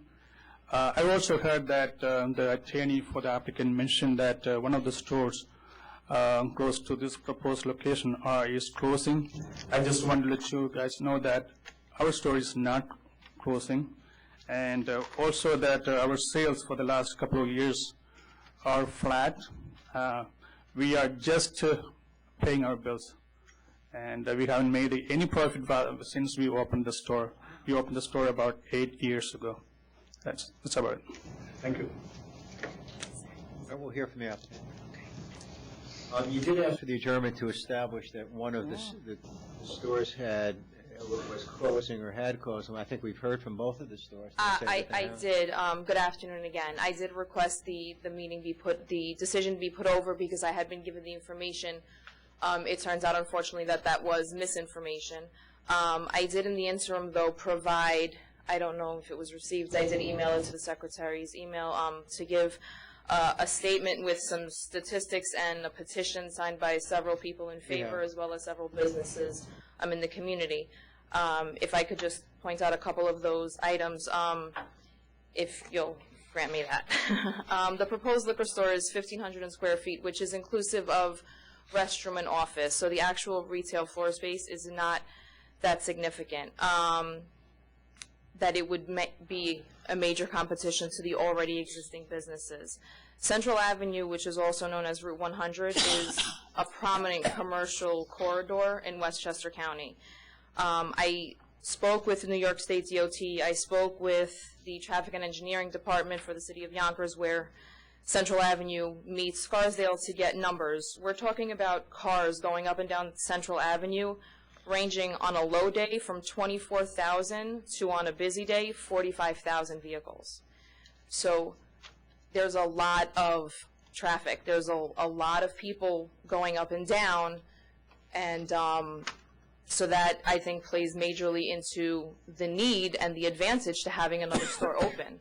Additionally, mention has been made of Zacky's, but Zacky's is in the heart of Scarsdale, which strategically from Central Avenue, it's not just around the corner, and they did not object, so, and they do have 4,000, I believe it's about 4,000 square feet, so I don't feel that it's fair to really make them a key factor in the final decision, only because they're not going to be in the least bit phased by the opening of this new liquor store. It's not a question of protecting Zacky's or not. It's a question of looking at the overall community and their needs, and Zacky's is just a mile away. It is, and again, it's in the heart of Scarsdale. This portion of Central Avenue, although they do have Scarsdale P.O. boxes, the addresses are Scarsdale. They're actually in the town of Greenburgh. They're not within the village of Scarsdale. Additionally, I wanted to just touch base on a couple of other factors. One of the most important factors, or I think prominent factors, is that all of the liquor stores on the Central Avenue corridor, at least the closest ones, are closed by 9:30 p.m. The applicant is proposing to stay open until 11 or 12 o'clock, which would give something that is not in existence. They're located directly across the street from a 24-hour 7-Eleven. So the other liquor stores are within shopping malls or shopping centers, as we want to call them, strip malls. As Commissioner Green indicated, Midway is located next door to a very large ShopRite that opened a couple of years ago, and they have a lot of retail within that shopping center. So I don't think that our liquor store, half a mile up is going to interfere in Midway's business, a lot of which may come from the customers that are in the shopping center already. And as I mentioned last time, the two closest stores are also on the southbound side of Central. The applicant is located on the northbound side of Central, which promotes another convenience to the public if they're driving in that direction to not have to turn around and, find a segue to make a U-turn. Does this location have parking? There is a small parking lot in the back of the location, as well as metered parking on the street. I know you had mentioned the size of it. One of the issues that we had when Midway presented the application to the board, it was just that it was such a huge space on Central Avenue. I know it's a major corridor for Yonkers going up to White Plains.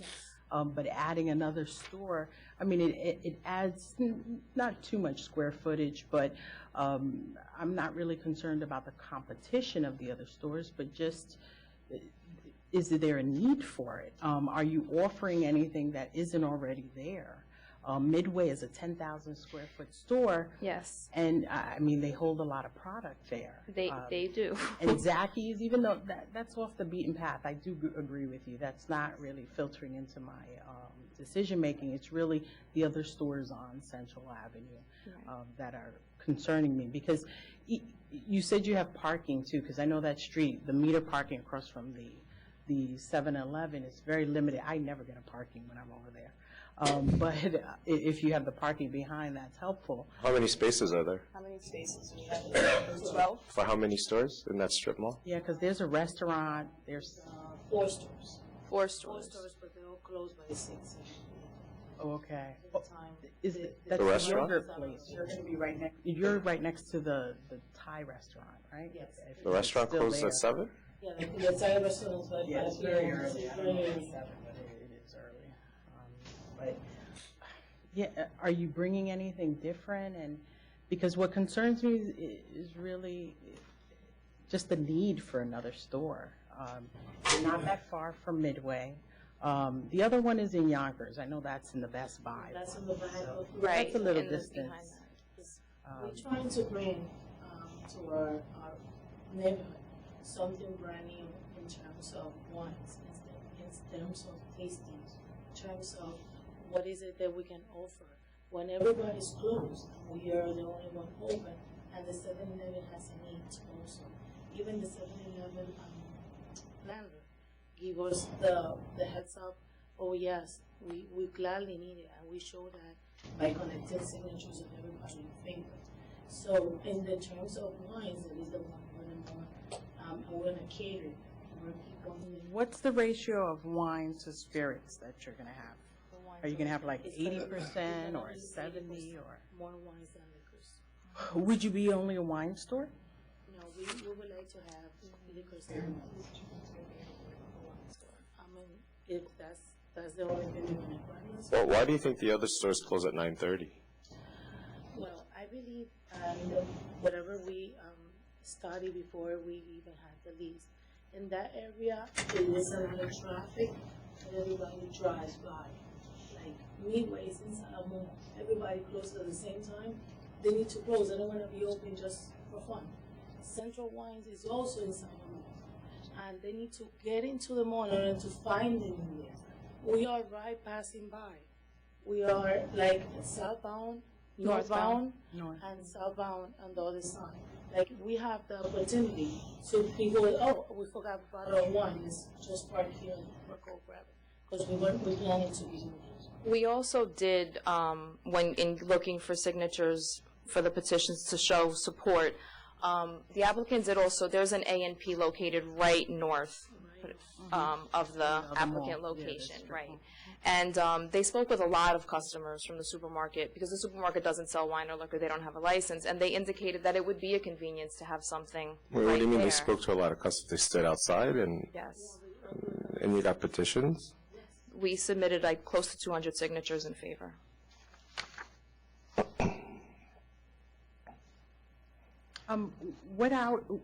What time do you close?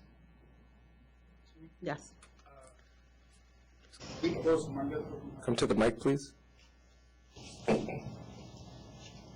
Monday through Thursday. I believe the liquor authority is allowed to open until 9 p.m. So we close at 9 p.m.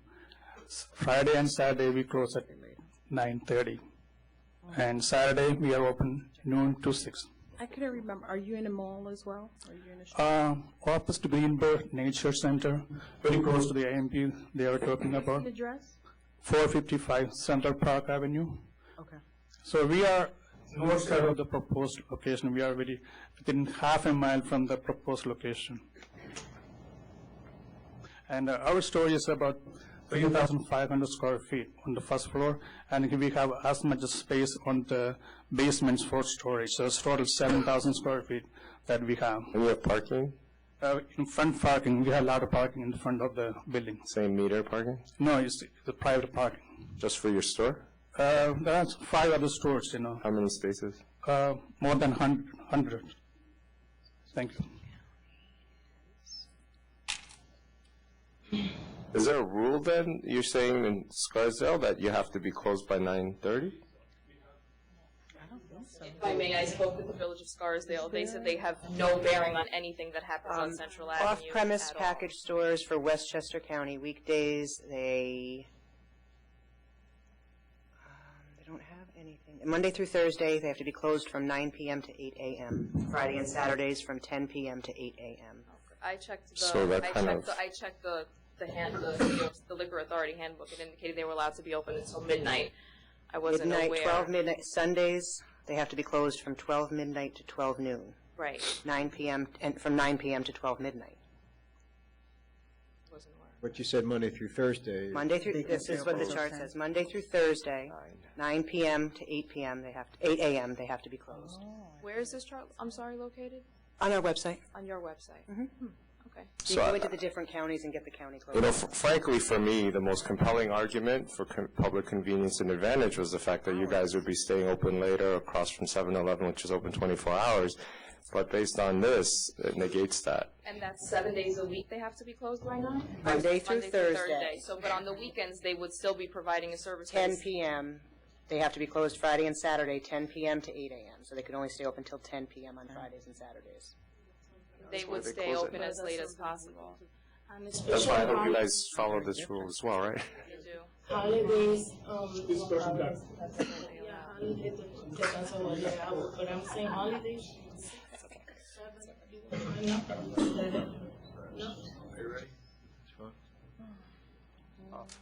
That's what I was hoping, the hours would have been a little more persuasive. Okay, quick, but very quick.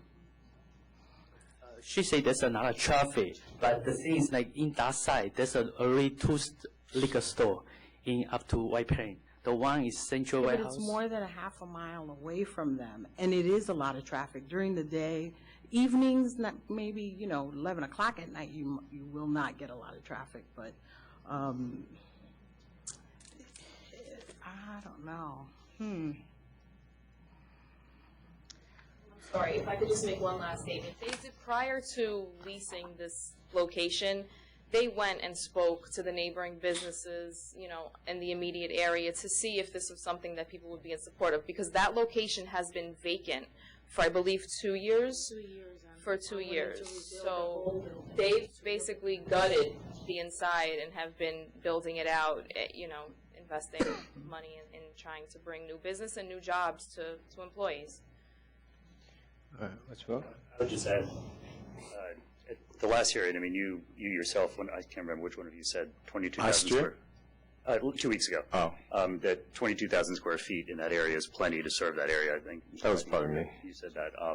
So and again, she claimed that one of the other stores were closed, which to me just seems like a delay tactic. But it is Scarsdale. I mean, that's such a heavy traffic area. You have so many commercial establishments on Central Park Avenue. It gets a little, after that location, it's a little more sporadic, but it's a very, heavy traffic area. It's close. It's close just because, a lot of people aren't walking in that area. They're mostly driving. Like, you don't have a car. You need to drive all the way to the other side, all the way to 455, all the way down there. Like, you need to really people take a bus or grab a car in order for you to get down. I know. If I could just clarify one quick thing about 455, Yeah, there's you an have to office drive. building located in the same, the commercial stores are at the base of an office building, which houses a lot of offices, which also use a lot of those parking spaces. Go inside. All right, I'm ready to vote. Taking into consideration the locations of the existing stores are in strip malls. They have a clientele just based on like the anchor stores. I know The ShopRite, the Panera Bread is in Midway, and also like the Best Buy is at the other one. And there's a slew of other stores. This location, you're a little bits of away. You're about a half a mile away. It's not far for driving, but at least for public convenience, you don't have to drive into the more consolidated and trafficked area for the strip malls. Being that you have parking, you're 1,500 square feet. It's adding more stores, more square footage to this area. But I think it's not going to be as impactful on the other stores. I can't not approve you based on the competition. But at least the sales in the area are doing pretty good. I'm not including Midway because they're just started, but they're a 10,000 square foot store located in a strip mall, and I think that they just need another year or two to kind of pick up. So I approve it. I mean, I know the area. I know it's well traveled on Central Park Ave, so I approve it. Thank you, Commissioner Green. So normally, based on what I had said 2 weeks ago, almost 22,000 square feet within 1.1 miles, 4 stores. I think that's the community is sufficiently being serviced. I was willing to reconsider based on a possible closing of one of the stores as well as this later hour, but both of those reasons have been negated by the evidence and the facts that have come before us today. So for me, I vote to deny. I vote to deny also. 2 of the 4 closest stores have opened within the last couple of years. We've got 1 of the 2 within a little over a year. And we've got 3 of the 4 closest stores on Central Ave. I deny. Central Ave is huge. That's like Wolf Road in Albany. Sorry? It's like Wolf Road. No, it's more like Central Avenue in Albany, because Wolf Road is more sporadic. Going towards White Plains, that's more like Wolf Road. You don't have 3 liquor stores on Wolf Road within a mile. But you got more than 3 on Central Ave in Albany. 3 liquor stores on Central Ave. You have in Westgate. Yeah, but you voted. I'll stick with your vote. But on Central Ave, there's quite a few. On Central Ave in Albany, when you go to Westgate, they have the big mall there. And then there's a liquor store by the bowling alley as you're traveling up to Grandma's. That's your favorite place. They don't have to, though. But, I mean, I equate it to that, but I think it's well-traveled, similar to Central Avenue. But it doesn't concern you to have traffic. So this will be 4 stores on Central within like a mile, a little over a mile. It concerns me, but the one thing that made a difference for me is that the other two are in strip malls. The other 2 in Central Avenue. It has a slew of commercial stores, and they're big stores. They have the Burlington and Best Buy in one strip. But what about mall, 455? And they're located in Yonkers. What about 455 Central Park, though? That the one with the 100 parking lots, and it might be in the base of a commercial Midway? office Is that building. Midway? No, it's It's referring to Scarsdale Wines. They have an office building Yeah, and I think that's- 5 commercial spots. They do 5 have an commercial office stores. building, but there's very little around there other than the commercial locations. But still on Central, They have so a kids post just pull in office. and. They have a post office there. They have a dental office.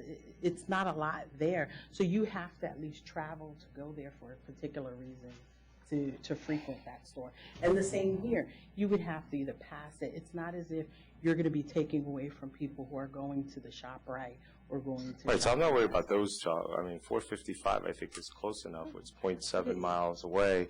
And if you're in the car and you're not walking. You're going to be and driving. You're not walking. Right, exactly. That's my point. If you're walking, then. My concern is 4 stores on the same street within a mile.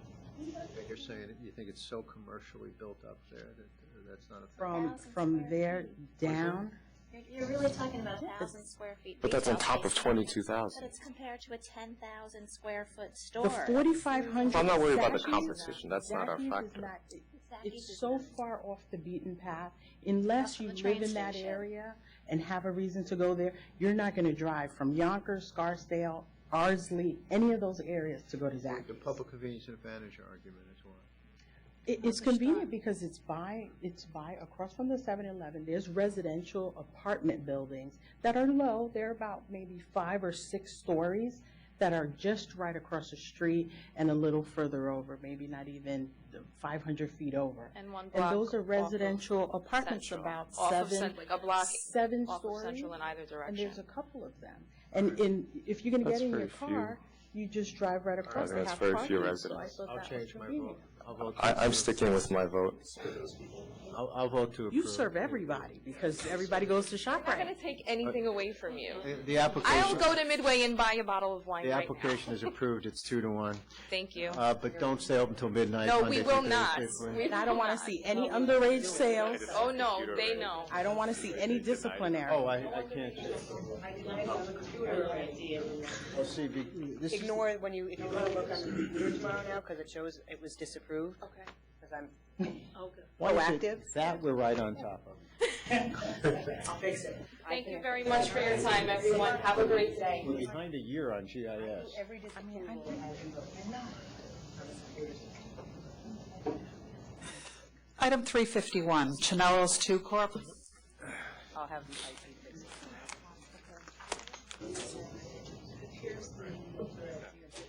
They wanted a 10,000 square foot store. Chanel would like.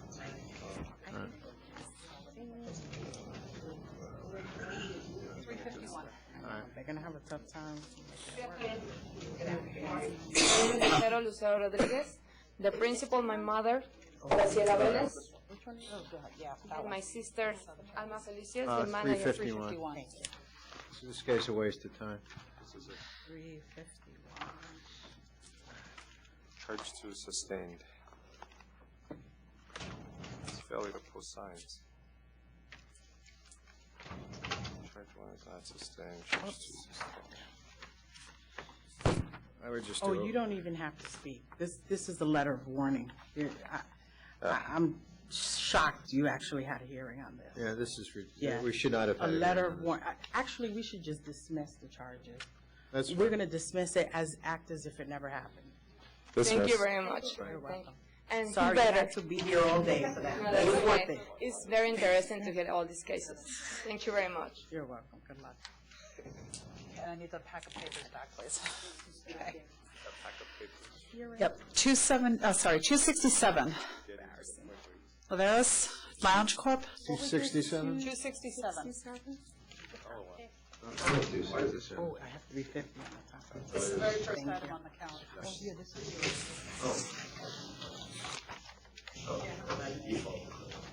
Hi, my name is Alvin Pinales. And I'm the owner of Loveras Lounge. Okay. And The charge here was just that you didn't have the license where everybody could see it. Is that up there now where everybody can see it? it is. It's been there all the time. Okay, so we'll just send you a letter telling you not to do it again. And in the future, can you, when the mailing comes, We've already, please? he spoke during the break, and we've got their mailing Fine. address. They were originally going to ask for adjournment to challenge the charge. It's not, it's not All right, doing don't worry about Fine, it. don't worry about it. It's all over. Address. Thank you. 392 Earl's Beer and Cheese.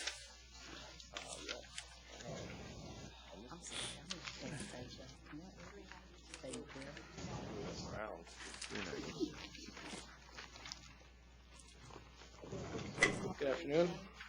Afternoon. Joseph Levy on behalf of Earl's Beer and Cheese. I have with me Michael Cesari, one of the owners. Here, what's the update, Mr. Levy? So we were here about a month and a half ago seeking an alteration to include a basement space and outdoor space. Correct me if I'm wrong, but I don't think there was any opposition to the basement space. It was simply just the outdoor space. Is that more or less accurate? Bless you. This is an RW application. We weren't inclined to grant the outdoor Correct. space, but we did give you an opportunity to speak with the residents. Has anything positive Correct. come from that? Yeah, so I was, forgot why. I think it's because I had a child recently and had to go to the doctor or something and couldn't be here, so my sister was here on our behalf, and she's not quite as familiar with the case as I am. So I do have some information that I think may not have been shared then.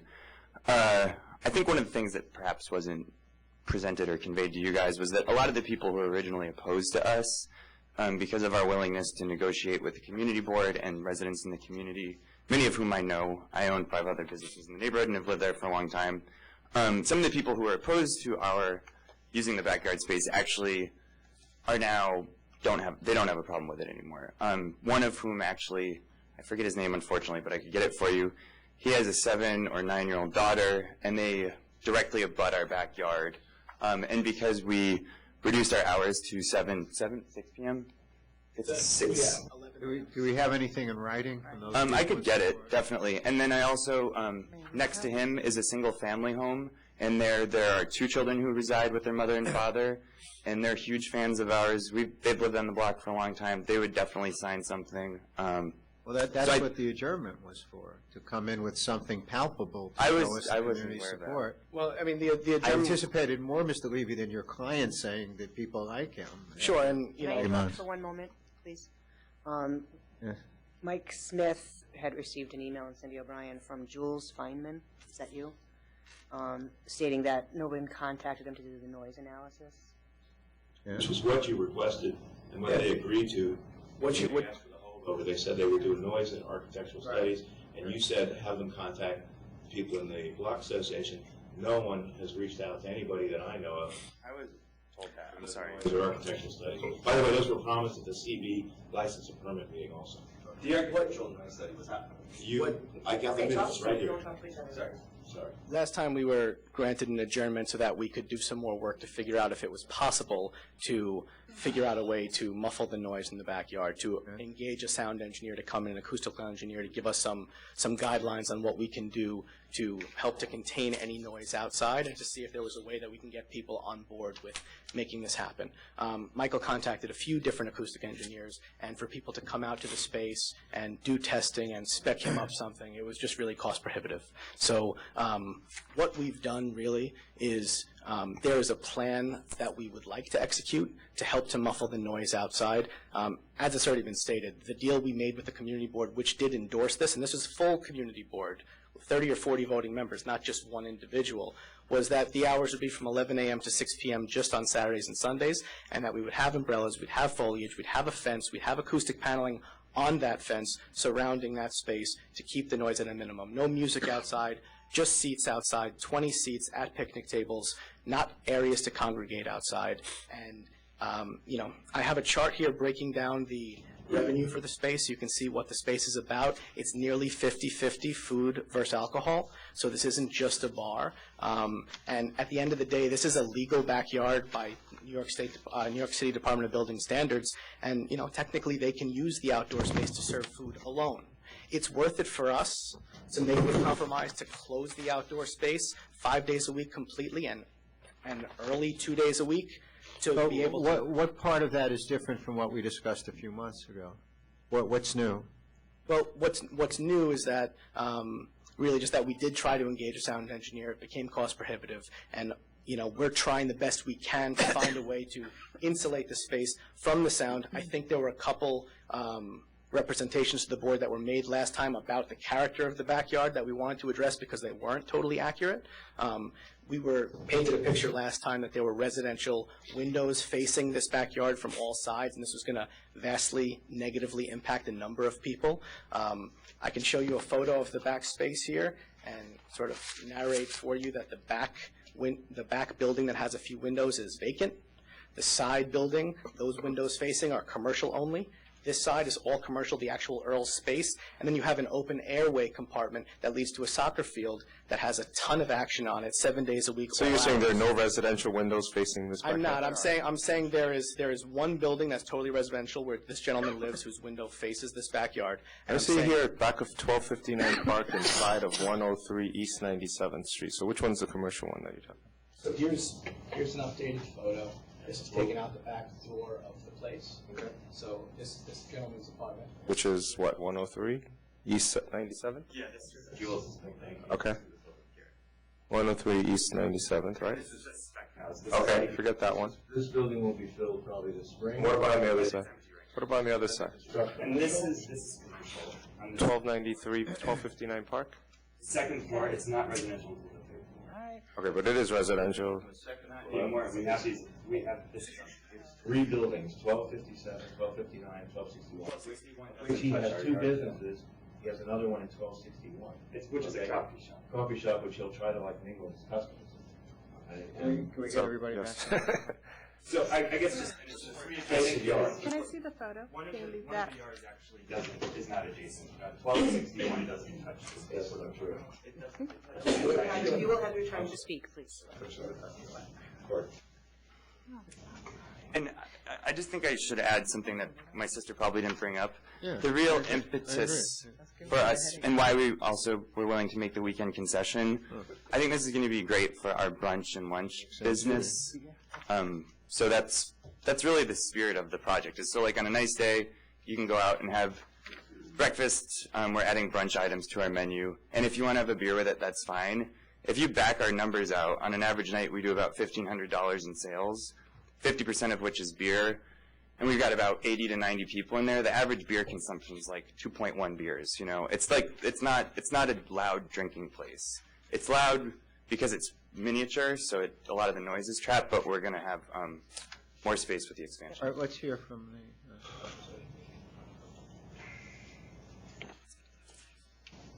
Good afternoon, Chairman, Commissioner. I'm Jules Feynman. I'm the founder of the 9798 Rex Park Neighbors, and I'm the Assistant Secretary of the 103-97 HDFC, which is a co-op. It's one of 4 or 5 low-income co-ops that surround this block out of 9 buildings. Without having to recap, and I see you have a copy of the large photographs, there are 9 buildings that face right in there, and while some of them there are literal ground floor apartments because of the slope of the hill of Carnegie Hill. Those ground floors are the commercial spaces. The second floors are barely 10 feet above. As you noted last time, all the neighbors in the first and second floors are going to be staring directly into this beer garden, which is how he pushed it towards the community board.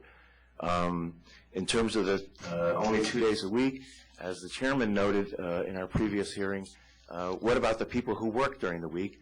What happens to their chance to have a day or two of rest, religious or otherwise? Furthermore, the applicant recently on another licensed business that he is a co-owner was, I don't know if the phrase is convicted or pled guilty, agreed to a sales to minors charge. He's also, as I said, the co-owner of another storefront of adjacent backyards. Those are 3 adjacent backyards. I stare into them. At 1261, where he's going to have he has a high-octane coffee and specialty donut shop, so there's nothing to keep, he's going to be trying to get those customers into that backyard. There's nothing to keep them from mingling with his beer and wine and fried cheese customers. Let's see. In 1259, this was brought up very briefly in our previous meeting. On his application, he signed off that there was no other licensed business, SLA licensed business in the same location. Suds LLC, Crosstown Traffic, whatever it's called, is at 1259 Park Avenue, storefront B, storefront north. He's storefront south.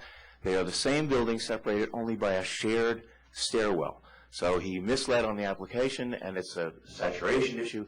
That bar is currently also applying to the community board for expansion into their backyard. That is a former co-owner of Earl's, and that's in your records, Adam Clark. And this whole block is going to be like wiped out in the front with smokers and hangers-on out front, and people jumping into the backyards will never have a moment's peace. And as he did not do the audio study as he promised. And that's it.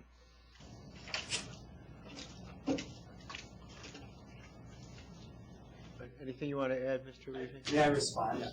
Just briefly, though. Because we've heard your arguments before. Yeah, I just think that one important thing to note, which Jules actually mentioned, donuts, coffee, I do own other businesses in the neighborhood, but our forte is food. And also, there's no access from any of the other spaces to the backyard. My former partner who owns the other bar on the block, he can't get to the backyard if he wanted to. He's, I think, trying to add seating. And then 1261, the coffee shop, there's also no backyard access. No, there isn't. It's impossible. I mean, there's no. It's possible because I have a thing called stairs. There are no stairs in the back of that building. That's why I have access. Sorry. So we have an internal staircase. That's where the access comes from. And then one last thing I wanted to bring up. I'm familiar with the industry and I know a lot of other bar owners on the Upper East Side, and I was just curious. There are a handful of craft beer kind of places who have an identical setup to ours, where there's walk-up buildings abutting their backyard space, and they have really reduced hours, and they've been approved in the recent future, and I was just curious what's different about our case where we don't at least deserve a chance to do it and uphold our good reputation and standing in the neighborhood. And I just might add, the underage serving to a minor, that was our first violation in nearly 5 years of operation, and it will never happen again. Okay. Just a quick question. The acoustics, you said it was cost prohibitive? Yeah. What were the estimates? One was for $6,500 and one was $10,000. Okay, so you did it. They're good, those are not those are good people, good engineers, but that was the pricing that I got. The last thing I would add is, again, Michael indicated 5 years as a licensee. It's with 3 premises as well. And this was a first violation. Like he said, it'll never happen again. I think it's important to note that this is a beer and wine license. We have community board approval. The whole board, the executive committee, voted to approve this, and we're willing to actually give us later hours. And we figured this was the most reasonable we could, and it's worth noting. But it is a bar. That's what concerns me about having it. Well, it's a restaurant wine license. Having it open onto this shaft. But I've got the menu in front of me, and I remember commenting on it at the earlier meeting. This is not an extensive menu. No, but breakdown of food and booze sales. And I mean, the New York Times did a story on this. We were in 2010 chosen as the best cheap eats joint in New York City by New York Magazine. Can you just wait your turn, sir? You keep saying you're sorry, but you're not.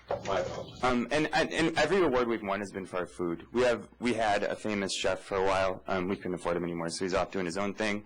But people, I mean, we have all the kids from there are a lot of kids who come in with their parents to eat our food. We have grilled cheeses, tomato soup. It's a small menu, but mostly it's small because our kitchen's teeny. The menu will expand. How late do you go? How late are you open inside? We're open until 12. The kitchen's open until 11:30 on weeknights. We are open until 12 a.m. on Sunday through Thursday, and Friday and Saturday we're open until 2 a.m. and the kitchen's open until 1.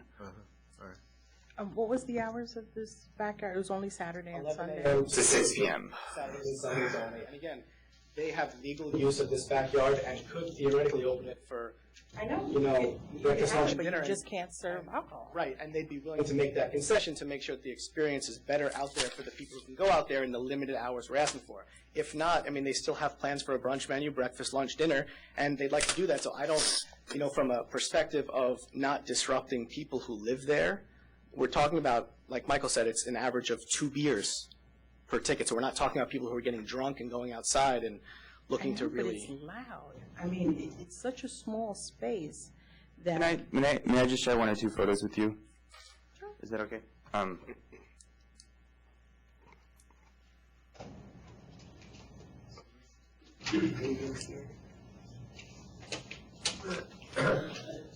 Here, Michael.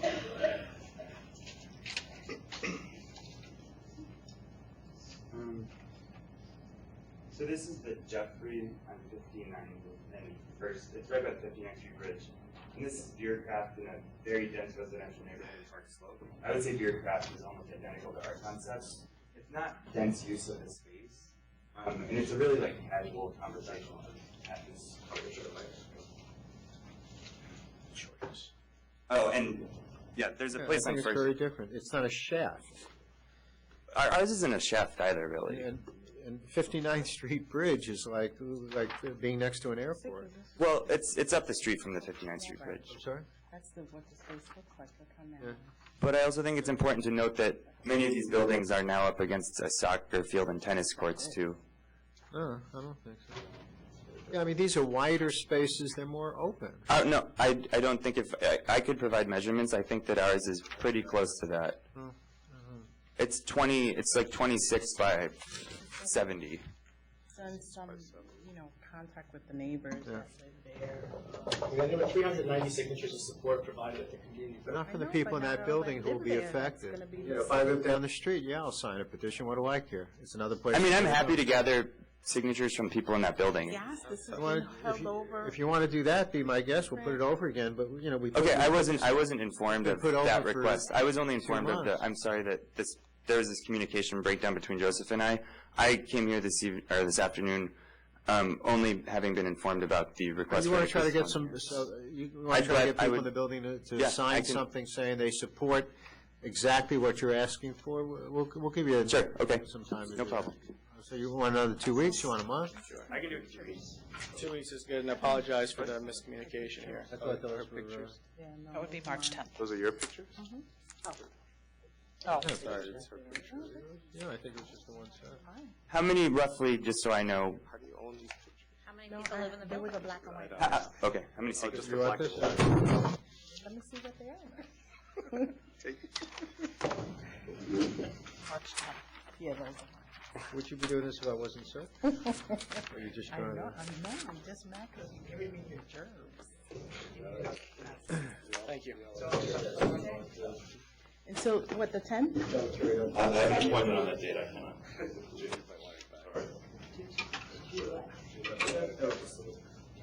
All right.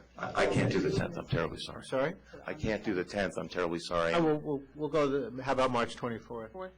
My birthday, sure. I'm going to be out of town. I'm sorry? I won't be here the 24th. All right, so what's the next one? April? You're not gonna, nobody's going to be out there yet anyway. Maybe the 7th, I think it is. April 7th work for everyone? Works for me. Very clear. Yeah.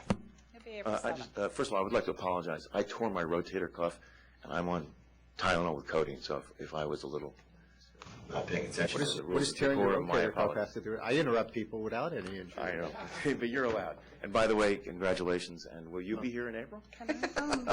I need At my age, who knows? I meant your... Oh, will I be over at the other place? Right. He's hoping not to. Yeah, I don't know. I really don't know. Well, best of luck on your move. I thought it was a more global question. No. Thank you again for your time. All right, when? April 7th. So, all right, thank you. 399H. Get your pictures, whatever you want. We're going to take a 5-minute break. We are. That last one was April 7th? Yeah, April 7th. All right.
right, this item is 399H, 165 West 26th Restaurant.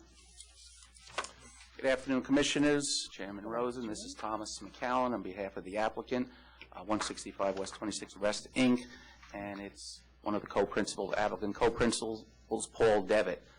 It's before the members for direction based upon the name stop of Paul Devitt. The application itself, I can address that. We met with tenants, the Block Association, and everything went through. A very comprehensive and detailed stipulation on our method of operation, which will be a bona fide piano bar. The co-principals with Mr. Devitt are, again, the DBA is Mr. Joe's Request Room, Joe McGinty, freelance musician. So, again, Mr. McDevitt and the crowd and his partners. It's a somewhat older crew. It's all relative, but it's a somewhat older crew.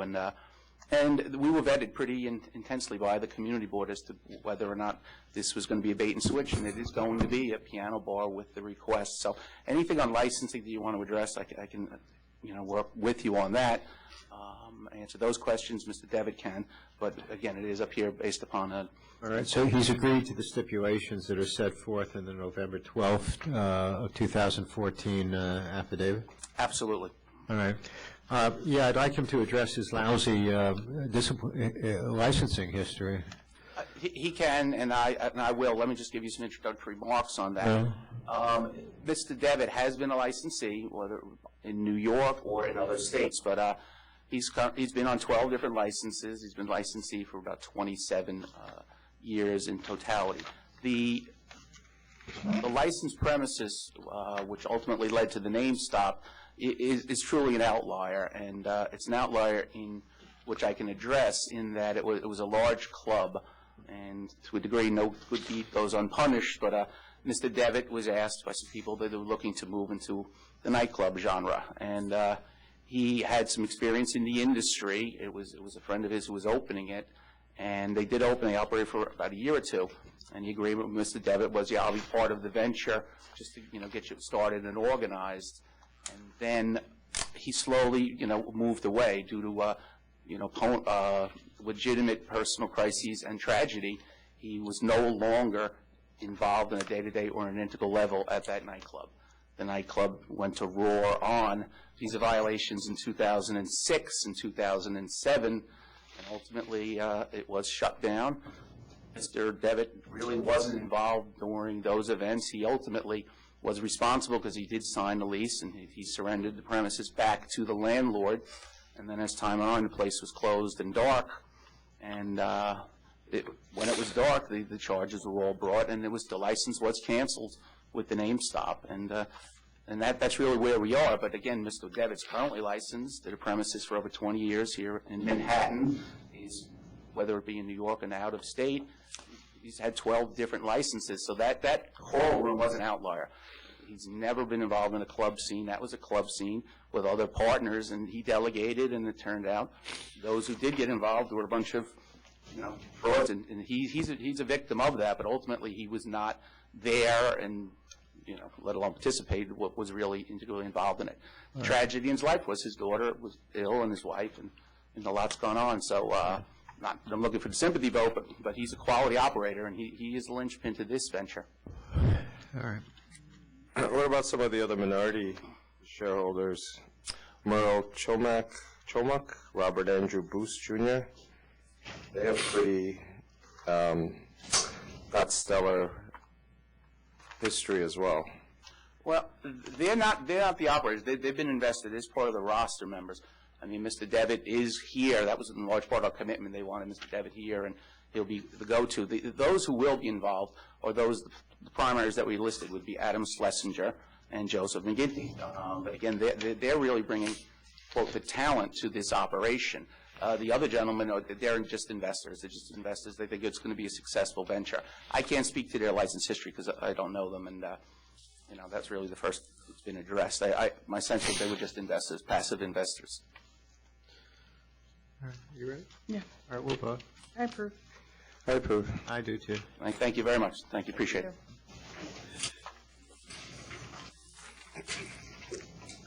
318, Copandali.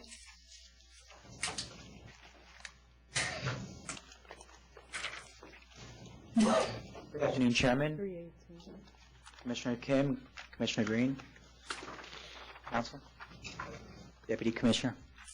Manuel Portel appearing on behalf of Copandelli. This is before the board. There's a finding against my client, Copandelli, of a sale to a minor. Right. The incident here involves a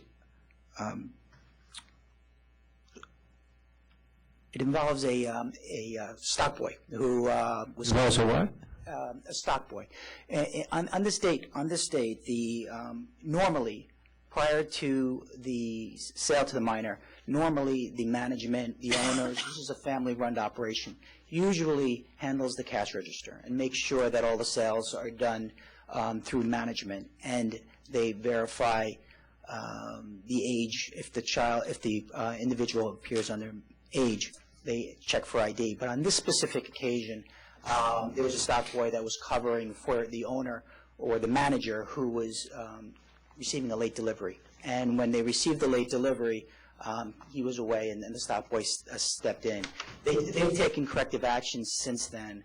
The stock boy no longer is employed. And they made sure that the either management or the licensee or the husband of the licensee is handling the cash register. And that's fine if this were the first ever, that could happen, but this is the third. Yes, So it's minor. they understand the seriousness of this nature of these charges, and in fact, they are truly remorseful. They're taking precautionary measures. In particular, they have a lotto machine now that verifies age. They check the age if any individual looks 25 years or younger. They have cameras monitoring to make sure that no stock boys or no other employees are covering the cash register. And they're being very careful, and they'll ensure that this will not happen again. All right. 7,500. 7,500.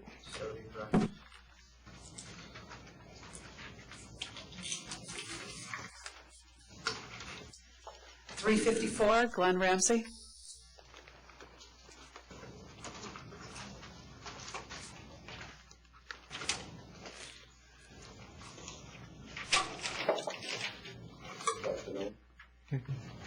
Give us your name, please. Good afternoon. My name is Glenn Ramsey. This is an offer of $3,500 to settle a disciplinary case, correct? 354. Say that again? Do I have the wrong? 354. Not guilty. Oh, I'm sorry. I have 354. Why don't you take up on one? Sure. Yeah, this is for underage sale at your location. This was 6/23/2014. Do you want to address the board? Yes, I want to apologize for that incident, and because I wasn't aware of it. And when the gentleman, when I came to the hearing and they told me that someone had bought a wine cooler, I wasn't aware of it. And I just didn't believe that it really did happen, because it never happened to me before. And if it did happen, I apologize for that. And I have a letter that I wrote that led you to sincerely apologize for the error.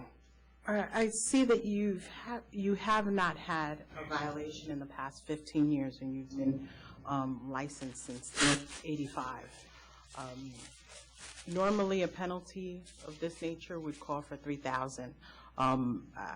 Being that you do have a lengthy history, and I don't see that there has been anything in the last 15 years, I'll do $1,500. I'll do 1,500. That's fine with me. That'll be the fine, $1,500. Thank you. Would I have to pay it today or get some time? You'll have You'll get something in the mail. It'll be 20 days, 30 days. All right. Yeah, we'll send you a letter. Okay. Thank you. Thank you for coming. Thank you. 399A, Village Restaurant Group.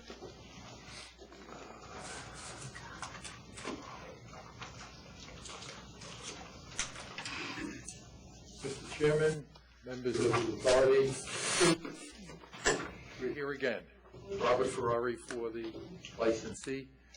I emailed the end of the day yesterday presentation of how to resolve this litigation. Yeah, we have it. You have it. The one page. Oh, Can I ask you No, to no, give you more elaborate on the copies. first point?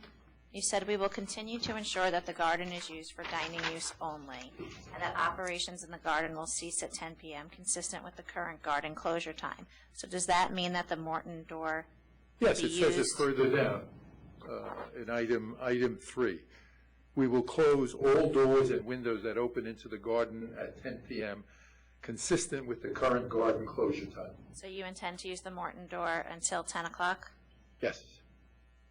As not the primary door, as a secondary door.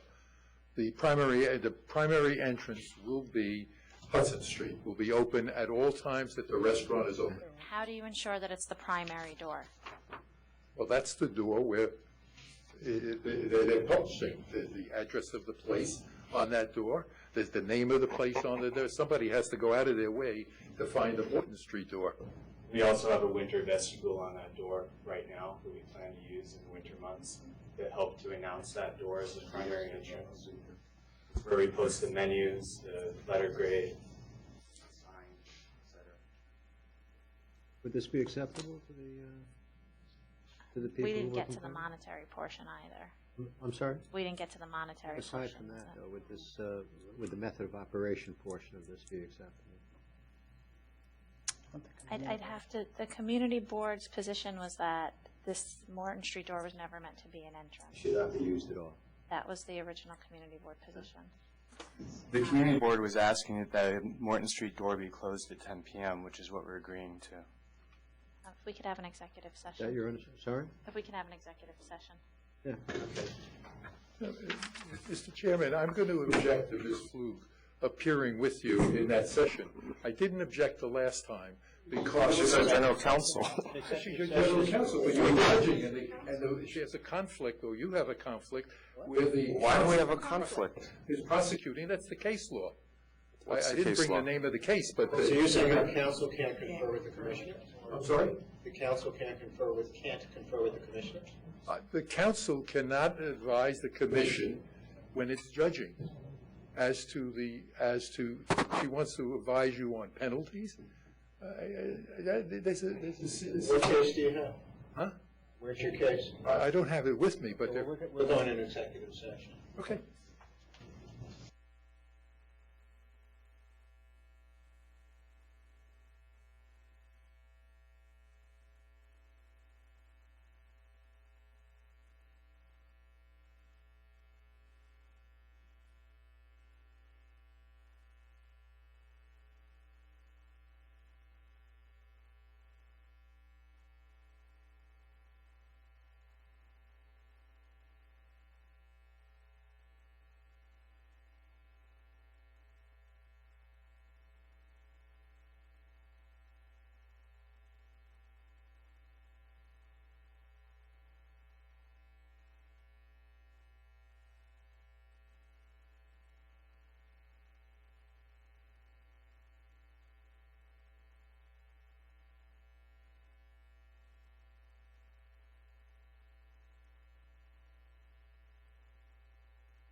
We had just gotten this from you, and I think one of the something that came up in the course of the executive session was that we'd like to touch base with the community board, make sure that they're in agreement with what your statement was, because that'll take us a long way toward ending this if they do agree that the 10 o'clock is reasonable and in line with what their expectations were. So we're going to put this over for 2 weeks, and then we'll do it. Before you decide on that, Yeah. the case in the Supreme Court and the administrative law judge both judges said that you have no authority to restrict the use of that legal door. I didn't see that in the judge's decision. We have a copy of the decision. I can cite those points of reference. Yeah, tell me where the judge said we have no legal authority to address the use of the door.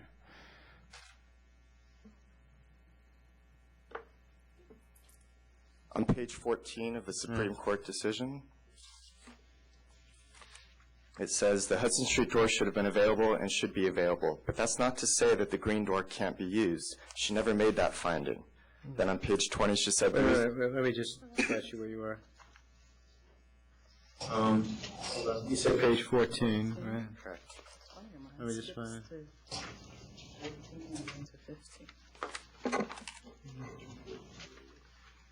Let's see, she didn't... We don't have page 14. No, we don't have 14. This is of Schlesinger's decision. I know, we just have 13. Yeah, that is weird. We go from 13 to 15. Missing page 14.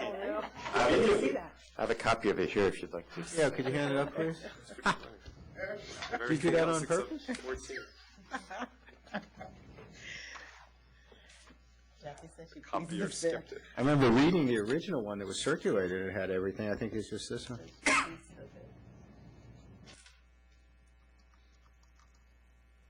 Charge 2.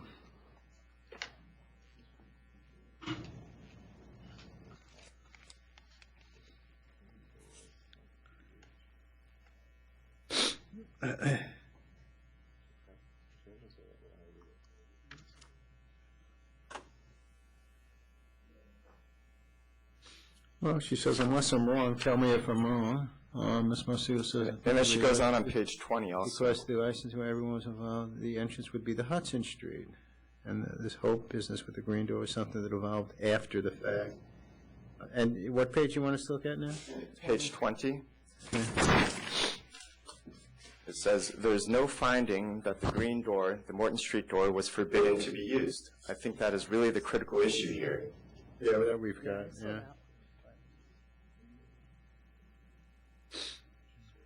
And the board's last ruling was to appeal that decision. That's correct, but we still don't understand on what basis. I'm not sure that the board has to articulate its basis to you. You'll receive our papers. You don't to us. I'm sorry? She had a problem with the That's correct, primary you don't door, to us. meaning that they lied. So all the, what she's With the ALJ finding. yeah, what she's arguing about the OJ's finding that the yeah, we disagreed with the OJ. Actually, no, you sustained the ALJ's decision. Sustained the dismissals of the 4 charges. And you agreed to go along with the 3 charges that the ALJ imposed, charges 2, 3, and 5. No, I think I would tend to agree with them. Yeah. I would accept what they're offering, except I would have a higher penalty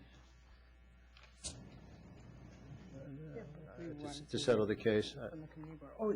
I think they're right. I think there's some ambiguity there. I think the judge and the ALJ focused on having to use the Hudson door, but didn't focus on not being able to use at all the Morton door. I think they're right. So I would agree with their offer, but I'd go above 5. I'd do 10. I would do 10. What do you think? We said 12 before, when it first came before us after we got Judge Schlesinger's decision. But based on the community board's, We want to, I think we still should confirm it with the community board that this is their understanding. At the last hearing, we provided a copy of the CB2 renewal minutes. Yeah. And just reading from those, again, it doesn't say anything about closing the Morton Street door completely. What it says is, licensee would adhere to all the original stipulations, agreed to at the time of application, particularly those that state that the rear yard is used for dining use only and operations will cease at 10 p.m. That's point 1 in our proposal.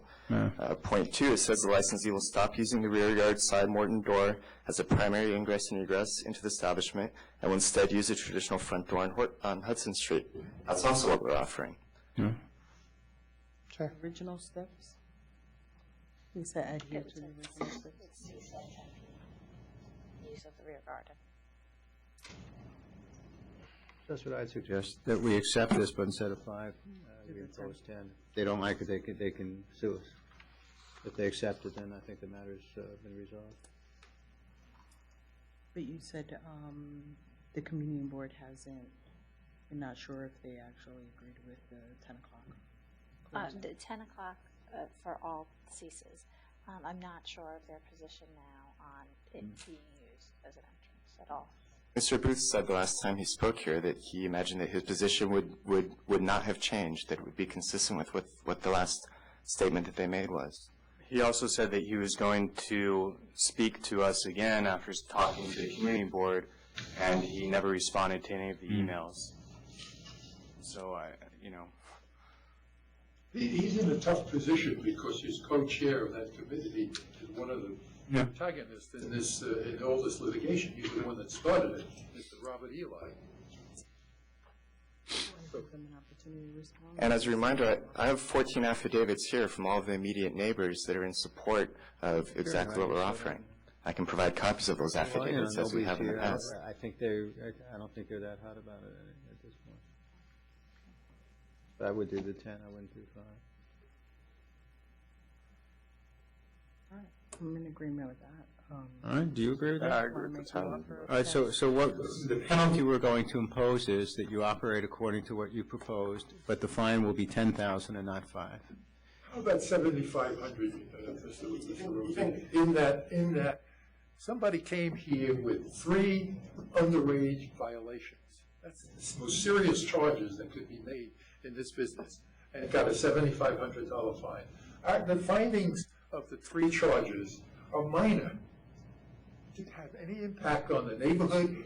We disagree with you on that. We disagree with the judge on that. The 3 to sales to minor, normally if they have notice after each one, it would have been a 10, but they only got notice after 2. It was an underage thing. I'm sorry, with all due respect. The cops didn't tell them after when they did the first 2. They didn't tell them until the 3rd one. This was something where early on there was discussion and your clients persisted, and I think 10,000 is not unreasonable. I think it's fair. It's coming down from what we offered last time. With all due respect, my understanding was that the board went along with ALJ's findings with regard to charges 2, 3, and 5 and dismissed those other charges. Yeah, but the other charges are worth, in our view, $10,000. And the only thing that that was in dispute was the Supreme Court's findings. So if those charges 2, 3, and 5, which were sustained and you agree were sustained, you're saying that the penalty for that would be $10,000? The key problem here was using the Morton door as the sole source of entering and leaving the premises, and we think that's very serious, and that we think this caused some serious disruption in the community. And when that was brought to our attention, we went with Council Flug.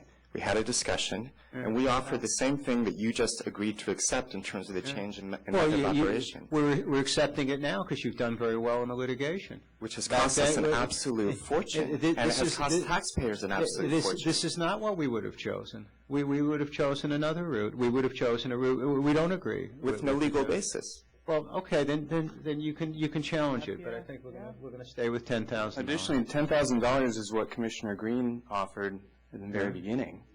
So there's been no coming. In the very beginning, we offered you an opportunity to fix this without any litigation. No, which you the only opportunity that Council Flug offered was that we permanently closed the Morton Street door, which we now have a Supreme Court decision saying that that's not justified. Yeah.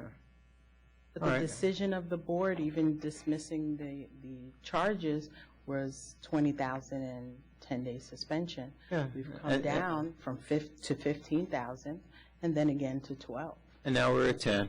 And none of the decisions gainsay the fact that Morton Street door was improperly used as the only source of entering and leaving these premises. There's nothing that I see in either decision that says that was okay. And I don't a decision that says that it was wrong either. I think there is. I think that's the finding by the ALJ that Judge Schlesinger left intact. Anyway, it's $10,000. So you can pay it when you get the letter, or bring a 78 if you want. But if you pay it, then the case is over. If you give us $10,000, you comply with this. Just so I understand, if we choose to not accept it, then doesn't the authority continue with the pending appeal? No, then what happens is your license will be canceled if you don't pay the penalty. Wouldn't that be the alternative? There's a revocation. Yeah, there'll be an automatic revocation if you don't pay the penalty. You'll need to sue us. But as it stands right now, you filed a notice of appeal. Would that be withdrawn? Yeah, at some point that'll be withdrawn, yes. And we would have to open a new Article 78. You would have to bring a new 78, correct. The judge sent it back here for another disposition from what we did, which was a higher penalty and which was a penalty that shut you down for a while. We've now come up with a disposition that's far less severe than what we did the first time. We feel we're in compliance with the judge's decision, so we're done with that litigation. Except Schlesinger said you're entitled to a slap on the wrist. This is much more than a slap on the wrist. Well, Those are her words. Well, then you can go back to her and ask her if she thinks this is a slap on the wrist or not. But we think this is more. We think compared to shutting you down for a period of time and fining you, was it 25 or 20? 25,000. We think 10 is a slap on the wrist. You've been able to operate unimpeded for all this period of time. Our sales are down 15%. Why? We've spent because what do we have to do with that? We haven't been using our Garden Street door whatsoever. No. I think that's usually factored in. It should have been that way from the beginning. All that money that you made initially by using the door as the sole method of entering and leaving the premises, to the extent that you made money from that, that was money that you shouldn't have made, because nobody has said that that was proper. Okay. And we've been through it. I don't want to belabor it more than I have. Oh, go ahead. Okay, well, that was very ambiguous in all the initial applications. And in fact, the only way to service that part of the Sidewalk Cafe that was filed and approved by the Liquor Authority at the time of the initial application was by using that door. So I don't understand how you can say that the use of that door was never allowed. You told them you were going to. The reality is, you told me you were going to be a restaurant. You had this door on Hudson, and what you did was you created this whole little speakeasy sort of motif of you go around the back door, and that's fine. But you didn't level with them, and they told you early on that they felt you hadn't. So in my view, that was when you used it solely as the source of coming and going, which neither the administrative judge or the Supreme Court has said was okay. I think you did. Maybe you made some money that you shouldn't have made, but you have benefited from it, even aside from that, because it did help you to get a buzz going and get people to the place, and I don't begrudge you that. But I don't think 10,000 is unreasonable. When Robert Ely challenged our use of that door, we went straight back to Community Board 2, to Co-Chair Richard Stewart. We asked him, are we in any way not in compliance with the stipulations that you authored? And he said, absolutely not. And we have an affidavit that says that from Richard Stewart. Is it? Let me see your affidavit. You haven't seen that affidavit from Richard Stewart, the co-chair of the Liquor Committee? Let me see it. Yeah, maybe I saw it 2 years ago. Part of the record. I'd like to see it in the trial.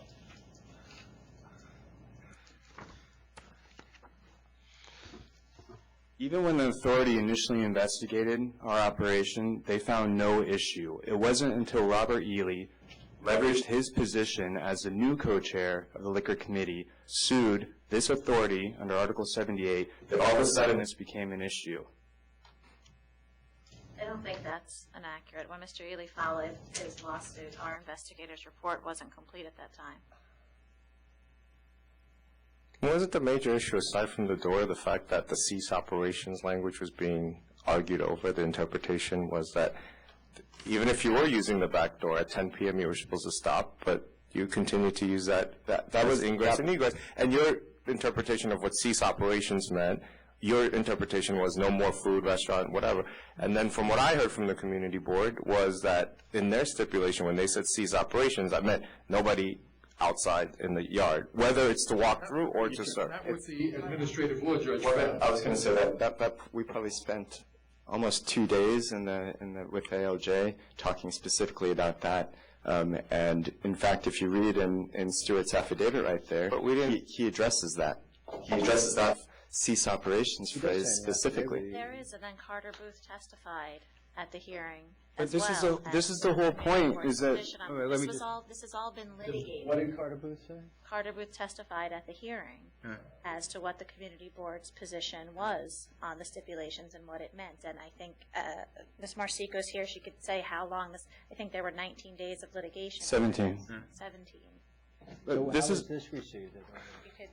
You have to ask Ms. Marsico. Because if this had been accepted as controlling, then everything would have been thrown. No, I don't believe it was accepted as controlling. Carter Booth testified to the contrary.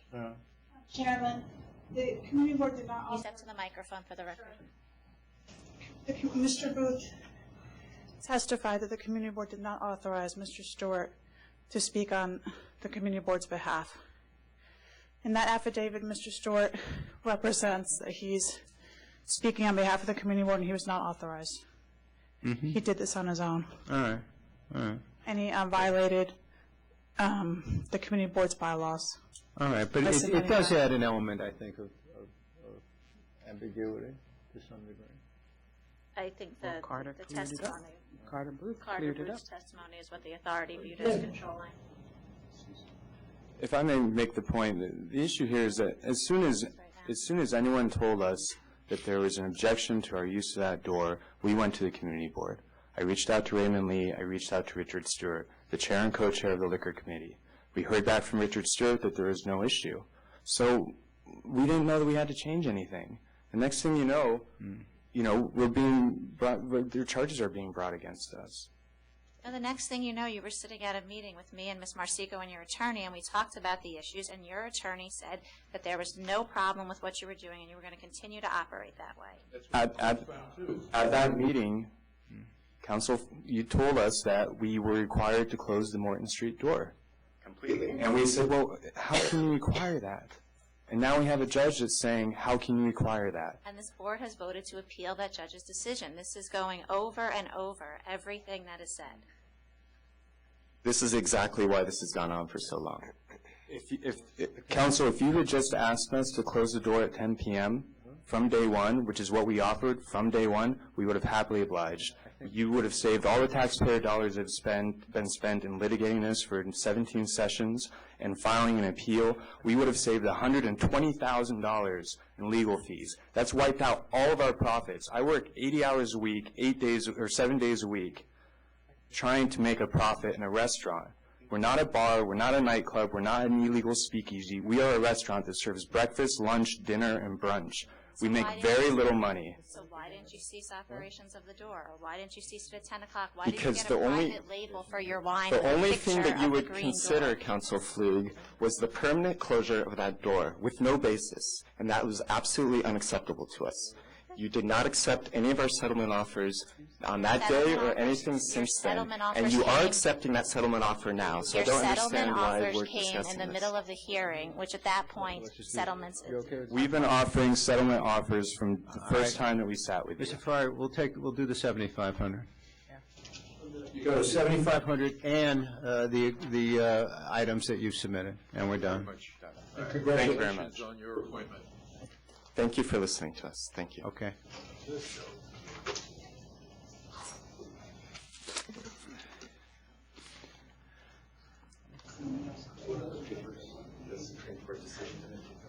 They did. I thought they handed it back. One of you took it back. If you don't, I'll find it and we'll get it to you. 397, Alawali Hussein and Abdullah. Sorry. Got that one. Good afternoon, Chairman. Good afternoon. Commissioners, Deputy Commissioner, Secretary, Counselor. 397. It's Brighton Beach. Yep. All No right, Hussein we'll hear on you. behalf of the licensee. Yep. It's an update from a matter that was put over 2 weeks ago. The licensee was to provide the alcohol training certificates. I have both of them here. Okay, hand them up. Take them up. And to renew their request to further reduce. You represented the stand. You represented. You represented the scanner was bought on February 10, 2015? No, I did not. Oh, no, I'm sorry. You represented they already bought. Yes, you did, as of 2015. February 10, 2015. The hearing was 2 weeks ago, February 10. Right. And you said they had already bought the scanner and you were going to bring in a receipt. No, there was some confusion about that. They have a scanner, but they haven't implemented it and using it to identify. So did they buy the scanner? They have one. Do you have a receipt for the scanner? It's an older scanner, but the only thing is they do not use it for. Okay, so they bought the scanner, but they don't use it. Not for alcohol. What do they use it for? I'm not sure, but they would use it. What they also wanted to request a further reduction beyond the 25% ATAP reduction. If they implemented several measures, the scanner being one of them. So you're telling me, it's the other way around. If you told me that they bought the scanner, they've implemented it, and that they're in compliance or taking measures, affirmative measures to prevent this from happening in the future, then we would consider a further reduction. If you're telling me, you're saying, if you reduce the fine, then we will implement the scanner, the answer is no. We're not here negotiating in that way. We are here to impose a fine. Our understanding was you were going to get the scanner, and Right, I understand. that's why we Scanner- adjourned it. No, I understand that. Scanner is there, and they plan on using it. They also plan on doing the other two measures I put in to the SLA, so they do plan on doing that. Okay, do you have a receipt for the scanner? No, they have the scanner they've had for some time now, and I Oh, asked them just all don't right. have a receipt. All right. But what I will a make picture of the sure, scanner? I asked yesterday actually to bring a photo, but they said that wouldn't be necessary. Yeah. Yes. 25. I'm sorry. I do not have an ATAP certificate. Yeah, there was a problem with the facts, but I just provided this. So let's give them the discount and throw in. But there's also other measures that we want. There's not just the scanner; that's part of it. The other ones I think are even more interesting and more. It's less than 2,500. Yeah. So what else do they do? So if they do catch a minor, they will actually provide that minor with items like you couldn't get the prize of alcohol, but we have something else along with the card telling them why they should not do this, specifically the community service penalties under the CPL and other penalties. So if we catch a minor, or rather, if they catch a minor, the minor gets, I believe it's like a bottle of water and something else, and they would also print up these cards to tell them that you won't be able to do it here again. The last measure, I believe, are signs up and beyond the signs that the SLA Let me requires. just ask you, the penalty would be, I guess, with the reduced. licensing. But wait, let me just go through. I'm sorry. Since the licensing history goes back quite a bit, and there's been no violations for the past 9 years, $2,500 would be Right. the penalty. But since you have the ATAP certificate that was submitted, we would have an additional 25%. Right, to Now, 1875. Are you asking for For- less? Wait, what were you saying? Again, as you're saying, I do not have an ATAP certificate for the principles of dual utilities. That individual doesn't have any. Oh, no, I since provided this to the chairman yesterday. I have Phyllis, and I have one for There should be just two. Donna Hussein. Yes, and then the Alawi. So who is the second partner? Oh, no, I'm sorry. The certificates are for the only people who can sell, who are at the registers, who are the only ones at the registers at all times that can sell the beer. Principal doesn't handle. No, he doesn't, so he wouldn't. Right, and in addition, the person that did sell the alcohol has since left the employment. Now, I'm not saying this directly, that's the reason he left, but he's since not working there. And Make based sure on they the, start using the scanner. They have it, you said, right? No, I could tell them today. They just Okay. thought, they just figured that they would wait for me Yes. to have the hearing. Yes. They just 1,500. figured they would wait for me to have the hearing first, and again, it's not just the scanner. That would have been 18. Yeah, it would have been 18, 75, something, so 18 and a we're going to quarter. 15. We would I'll think, agree to So do 1,500. That'd be, you wouldn't be able to go to 1,000 because the additional measures, just providing the free items, for instance, that costs No, that's not probably. persuasive. This is something where the individual sold to an underage, and I think we've come way down. 1,500 is considerably below what we would normally do, even with the Thank you, ATAP. Lord. So Thank let's do you, Chair. 1,500. And they don't have to implement the water, just don't sell to minors. That's the most Well, we important. figured- If you want to do the water, that's great, but Well, just don't sell to Based minors. on the licensee's record, they have not been selling to minors. This is Brighton Beach Avenue and where? What's the cross street near? The cross street, I believe it's right in, I want to say 8th Street. 8th Street? All Yeah, right. so it's a pretty much, I mean, kids come in all the time. So as far as like this one violation, based on how long they've been there, they're doing pretty well. All right. All right. For record-keeping purposes, this would be a $2,000 fine, less than 25%, which will make it $1,500. Okay. Just show that they've already received. Yeah, that's fine. Generally, the reduction happens after you impose a fine. Yeah, that's fine. 2,000, then you do the 25%. That's fine. Okay, thank you again, Board. Thank you. Thank you.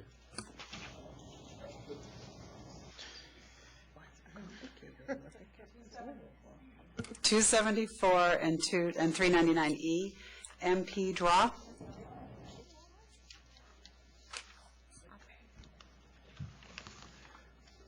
What's the number? 274. Good afternoon, Terrence Flynn on behalf of the licensee. Good afternoon. There is an offer of compromise in this matter to resolve the charges. Just the only other point I would make is that the premise is under contract right now to be sold to a new owner who has already gone to the community board. Thought that was kind of low, 9,500. Are they putting their license in safekeeping? As soon as, I believe the application's been filed, or we were told it was, I can't check in the system because there's a little bit of a lag before it's entered, but as soon as the temp is issued, we'll put it in. Under the contract, we're supposed to remain open and operating up until the point in time when temporary's done. That should be shortly. It hasn't been filed yet. Hasn't been filed?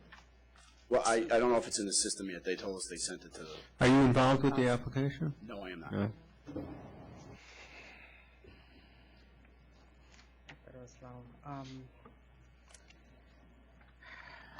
I thought it was low, so I asked for a couple of days suspension, 5 days suspension with the 9,500. That would cause problems with our contract. It would be better for us to increase that by $500 to go to $10,000 than So, because of the why contract. can't they put it in safekeeping, put their license in safekeeping? The only reason is, I know, I didn't take do it the outright. contract either, but the contract that I had saw that was drawn up by the other attorney said they were supposed to be open and operating up and through the point of closing.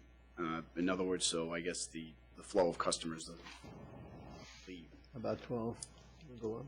I'll go up, but All I right, don't 12, think- we'll count. Do 12. With 12. I assume they'll take it. I'm going to take it right back to my client. Okay. 278, Stanton Restaurant. This is also an offer of compromise to resolve the charges. You were going to produce the books and records, have you, To to us? what books and records are... On your CNC, you say, number 1, will produce wholesale invoices covering the period of November I be- 2014 Yeah, I believe they to the sent those present. in. If you don't have them, I'll make sure you have them before whatever I fine thought is this was paid. low, They're too. doing about the noise. Yeah, they keep doing the same I had stuff. 7,000. Yeah, that's fine with me. Had a counter of Yeah, 7,000. 7,000. We're going to count it with 7,000. I'll bring it back. Thank you very much. Have a nice Thank day. you. 280, Los Marineros Corp. There he goes.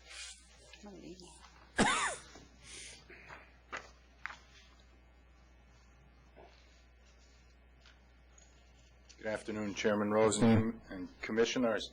Good afternoon. Benjamin Sharab, Office of Victor Molina. For the establishment, we have an offer in compromise we'd like to present.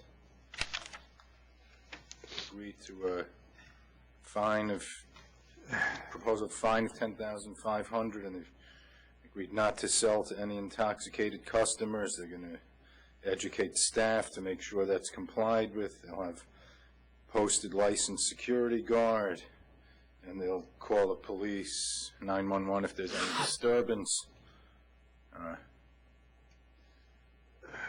That was... I'm fine. I'll accept. I'll accept. I'll accept. Thank you. We also have another one, I don't know. 288, Los Amigos Deli. Good afternoon again. This is also an offer in compromise. Here was a proposed $5,000 fine, and they're not... I'm okay with it. Yeah, I accept. You're okay. Accept. Accept. All right, thank you. Thank you. 306, AT Food Market.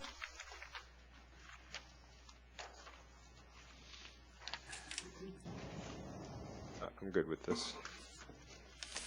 Good afternoon, my name is Frank Palillo. I am with the principal of AT Food Market. So not for 45? The offer and compromise before you was $4,500. I'm here to tell you that he can't possibly pay it. This is the number the council's office insisted on. I recognize that's the standard. I can only tell you that when we discussed this matter, Ahmad was shocked that this took place. All right, then how about a 30-day suspension? I think he'd probably hate that more, sir. You want to do that? Let's do a 30-day suspension. You would hate that more or less? Then we'll take the $4,500 at this point. I'm trying Oh, to you help take this the man. 45. I'm trying to help That's this the man other out. It's a small grocery store. Well, you just said he can't possibly do it. First time sale to minor at Yeah. $4,500. The guy just got his license a couple of years ago. Understood. And he had an unauthorized trade name. If he didn't have that, it would have been a little lower, if it was his Trade first. name, the trade name, I figure is more of an administrative than. What's I he was hoping doing? we What's he could help doing this to guy out. resolve or not prevent this in the future? You want to discuss what you've done? As far as we removed that particular sales clerk who's no longer there, and every sales clerk who comes into the employ is very, very strictly taught how to sell alcohol now. I'm not. Yeah. He's a small grocery store. He just. I'll do 3,500. I'll take 3,500 then. Okay. Thank you for that. I appreciate it. Okay, you're not going to get the $1,000 difference, are you? No, sir. That doesn't happen. How does that work? Doesn't happen, sir. You got a piece of it? Nothing, sir. 307 and 308, Jenny's Woodside Restaurant.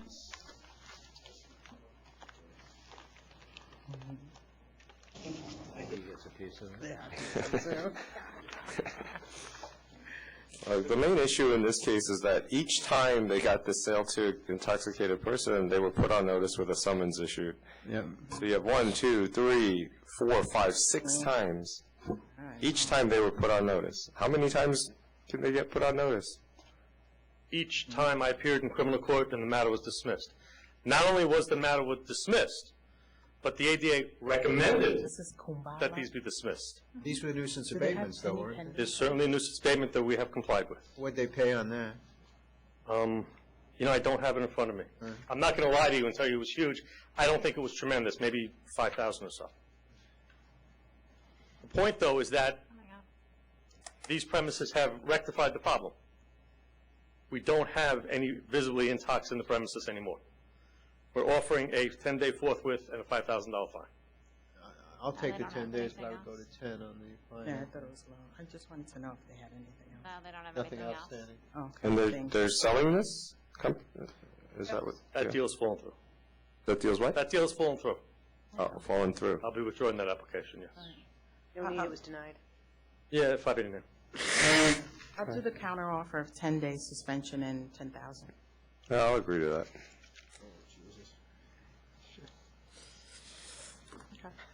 Oh, I'm sorry, to the chairman.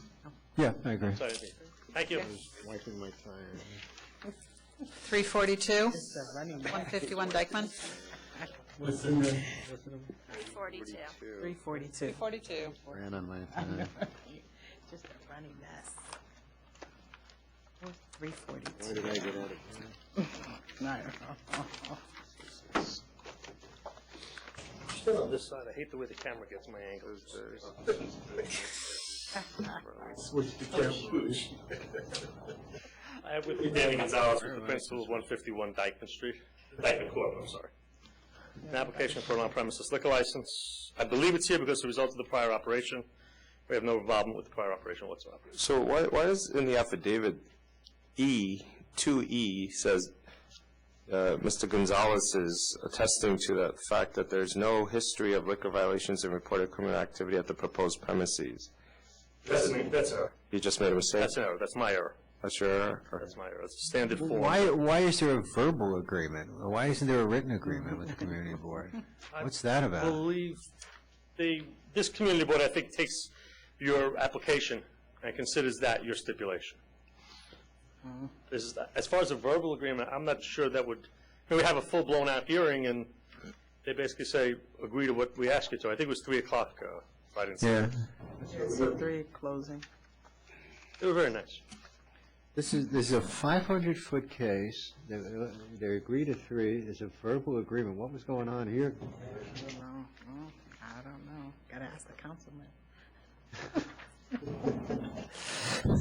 Still don't have it. And they're fine with this one, but not the one off the street. Yeah, huh? I don't know. No relation to the prior owner? None whatsoever.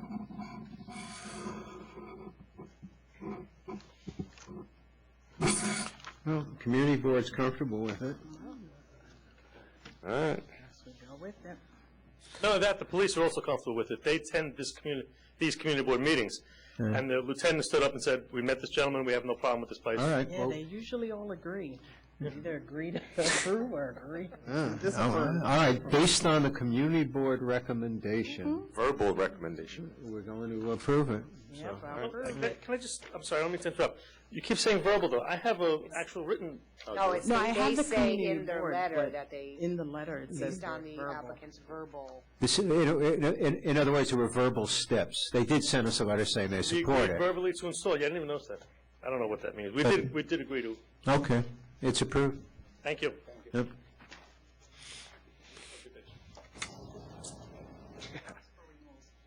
A lot of random stuff today. What do we got next, Jack? Robert Ferrari made $120,000 off those guys. That's what he said. 345,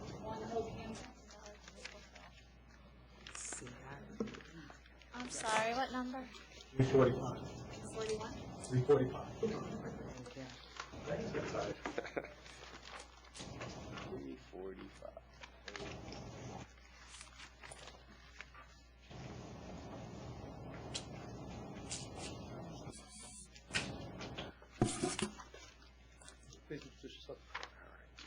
My name's Christopher Bravagna, and I'm one of the managing members and partners of the One Oak Hamptons LLC.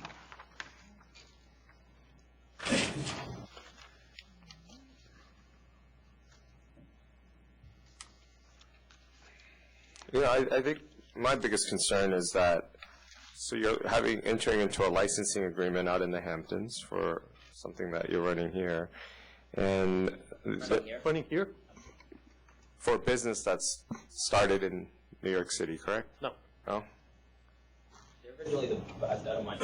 So this organization is originally the Butter Group. So they've owned multiple locations around New York. They also own, well, they actually have a license agreement with One Oak in Las Vegas. And they also have a terrible licensing history in the state. Well, when we aligned, it's a marketing thing for us, is we have a very short window in the Hamptons, so it's only a 16-week window. When we had the opportunity of having the lease and taking it over from a previous owner, the smart thing or the marketing idea was, let's align ourselves with a brand that we could bring there that would be recognizable, that would be able to drive recognition for people to want to come. You're licensing this from One Oak. It's actually, we're licensing from the Butter Group. The Butter Group owns all these different... How did you find them?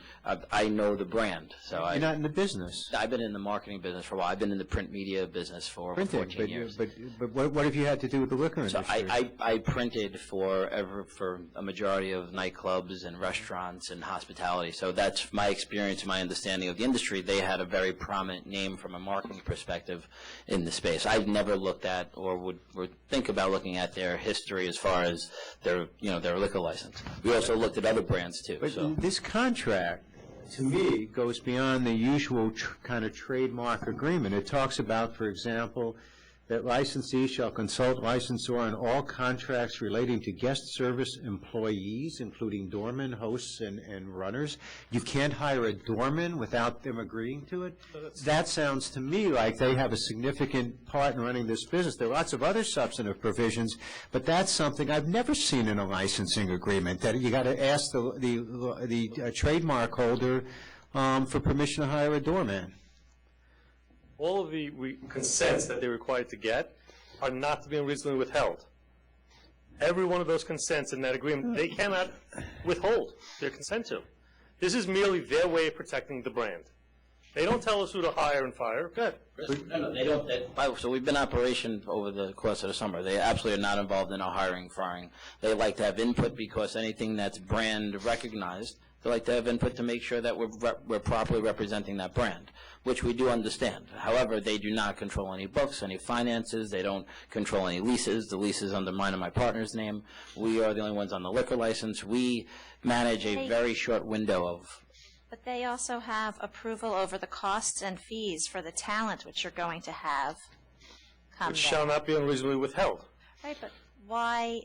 Honestly, I understand of saying who the talent is, but why the cost of the talent? They have, so part of the licensing agreement is they get 10% of what that is, right? So they obviously use artists around the world and the country. So, they obviously if I'm spending $20,000 or $40,000 on an artist and they could use their brand leverage to get that for $10,000, that was their reasoning for me, that they gave to me when I asked that question as well. And you're going to stay in the printing business? Yeah, I'm continually still doing marketing on a day-to-day basis. This year is a 16-week, again, opportunity. Yeah, I'm at the premises. It's only open 3 days a week. So Friday, Saturday, and only on holiday weekends we open an additional day. So we're not open 5 days a week. It's it's a couple days a week where I dedicate my time to managing and running that operation. And also on their website, they say visit our Hamptons location. They refer to it as theirs. That's part of the licensing agreement. We want them to be able to market and utilize their brand leverage to drive traffic to us. That's very important to us, actually. If we needed to go to them to help and change that, but even with Las Vegas, they don't own Las Vegas, and they promote their Las Vegas premises as well. So. This is their other? Oh, yeah, they're in a very long hearing with Bob Buckley that's still going on. Bruno Joffrey represents them in the litigation. Well, just to be fair, we are not them. I don't occupy their space. I'm not there. Well, I understand that, but you're giving a significant amount of input to people who have a very bad licensing history in this state. They may be in Vegas. They may have a name with a cachet, but they're people that we would hesitate to license again, and we want to make sure they're not using you. And you know nothing about how to run a nightclub, and they do. So I'm concerned that you'll be their shill. You'll be their front. That's not true. I've been around the hospitality and nightclub business for a long time. What do you mean you've been around it? We have a general counsel who's been around it, too. I've been involved. I've been an investor in other properties in New York, a small investor. What do you know? How would you summarize your knowledge of how to run a nightclub? So I've summarized my knowledge of just my years of experience around. Your years of experience doing what? At 20 years old, I was a doorman. I was an event coordinator. I did events in many different establishments and nightclubs and restaurants around the New York City and New York State area. I've been very involved and around it from a very young age because I've been in the printing business since I was 20. I invested with So you print things for nightclubs. What does that have to do with knowing about the nightclub? That's what introduced me to the nightclub industry and hospitality industry. I've been involved working within establishments that were up and running, that I've been involved in, whether it was in a management role or in a... What nightclubs have you managed? So Shampoo was one down to Page Management. I don't know if you guys know Matt Schindel. He owns the Ainsworths and stuff. I was an investor of his, and I also worked with him in our first place called Shampoo. You said you managed. What did you manage? So I managed from handling the bar management, the liquor ordering. I worked with a lot of the staff. I worked with the DJs and promotions, the marketing. I've been very involved. I can go through a resume and put it through, but I do understand the marketplace very well. And from doing as long as I do, I also know how to hire good and relevant individuals to help manage that place. So specifically with the Hamptons, we're not hiring people predominantly from New York. There's a specific group that goes out to the Hamptons and has experience in the Hamptons. So from door people or wait services or the people that are handling our day-to-day to barbacks, these are all people that we hired. So, we do have experience in them. I just think we should also take into consideration that last summer was a really good summer weather-wise. I think it was an excellent summer. And he operated for the entire summer. The proof is in the pudding. His operation is completely different than what you know of One Oak. He had not a single violation the entire summer, not even a visit from the police. That's correct. I mean, the proof is in the pudding. And when we ask about his experience, I would say, last year we learned the ropes quickly. All right, so ready? Yep. Okay. I approve. summer, they didn't do anything because it was still us. Janique voted to approve.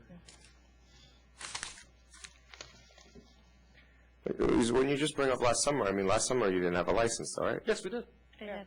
We operated under temporary permit last summer. Oh, the ST permit? Yes, all summer. From, Got I it. think, before Memorial Day. And even from the previous people that ran before, we, Got it. Okay, I approve.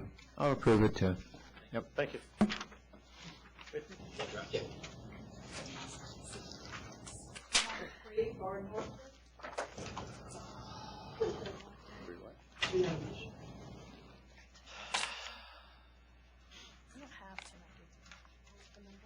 293. Far north. Noise. I believe Mayor Culpa, I believe we did not answer. I think this is default. My secretary found the answer in the file yesterday, so I do apologize for that. If there's a noise violation, if we could just dispose of it potentially with a letter of warning, I think that'd be great. Oh, they got priors. They got a prior, so. Yes, that's correct. So we do two. I'll do two. All right? That's fine, thank you. Okay. Have a good week. Oh, thank you. Shutting off. 396, Euro Eltina Restaurant.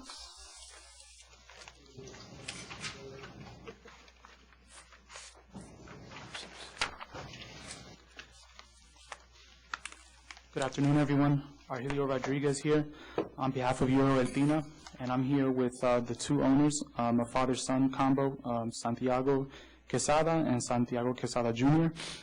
So in way of background, there's actually a couple moving parts here. There's a proceeding, a disciplinary proceeding, and then there's also a renewal issue going on. So in way of background, prior council made an offer of $6,500, which was then up to $8,000. And then at the last full board meeting, when it came up, we were asked to come in, and basically what was discussed between Chairman Rosen and Commissioner Kim was an issue about food. And after that, my clients came in to speak with me, and it was explained that in this case, it's not just an issue of making a civil penalty offer and closing out the matter. There's still an issue of ongoing compliance with ABC law, especially with respect to the food requirement here. And so, in way of background, prior council sent a letter, which you guys discussed amongst yourselves. And so, pretty much, this is one building where on the street level, there's two restaurants, Eltina Fish Market and Elina Restaurant. One is 24/7, the other is open until 2 a.m.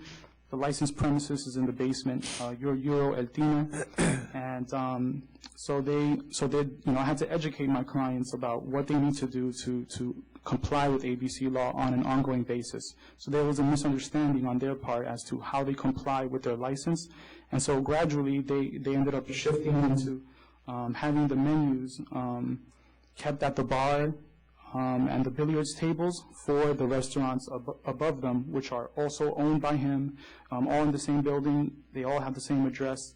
Those two restaurants have been in operation for 20 and 22 years, always in good standing with the Department of Health.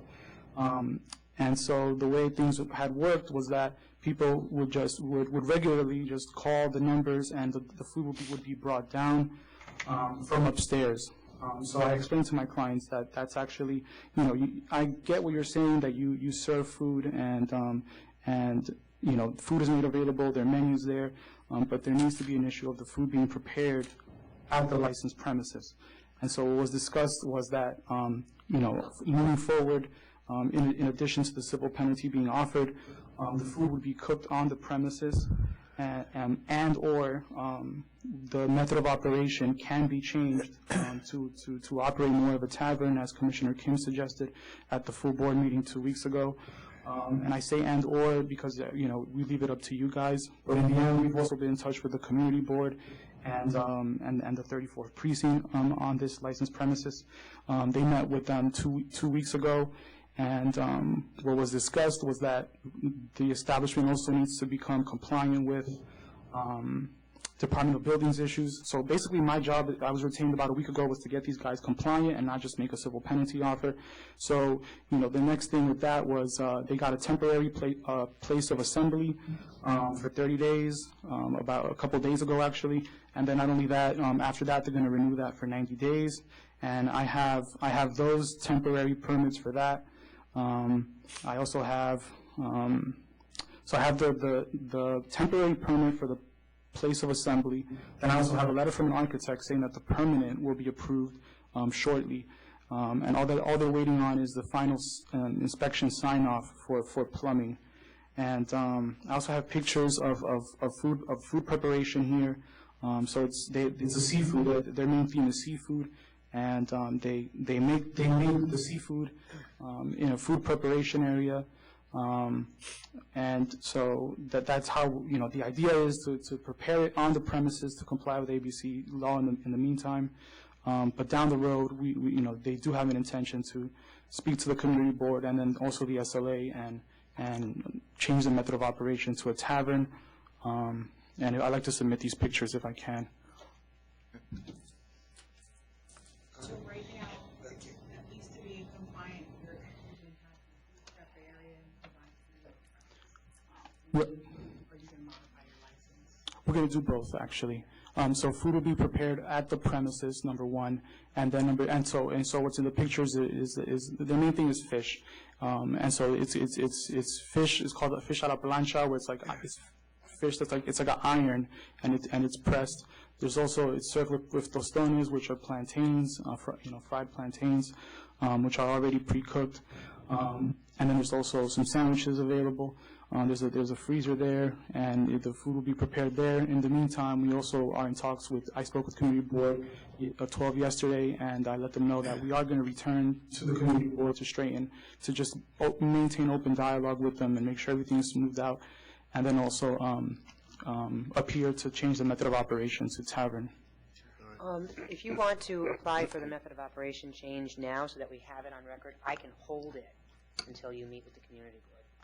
Okay, sure. Okay. Accept. I agree. Okay, thank you. Thank you very much. Thank you. Thank you.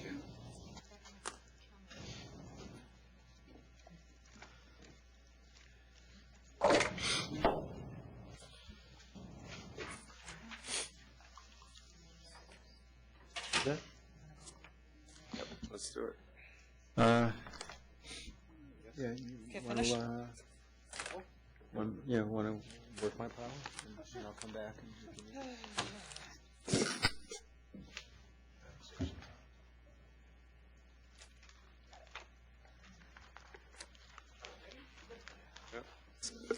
All right, remaining items, we're going to start with 269. Cancel and bond. 270. Offer of 10,000, accept. Accept. 271. Offer of 1,000, accept. Accept. 272 and 273. Offer of 7,500, accept. Accept. 275. 3,000. 3,000. Oh, we had hold on 1 second. An email from Mr. Allenwick. He provided documentation that he did respond to he's asking for the default to be reopened. He did provide a copy of a letter that he submitted to the attorney Casera back in February. Okay. Okay, I'll reopen. Reopen. Wait a minute, that wasn't February, sorry, it was back some other date, but okay.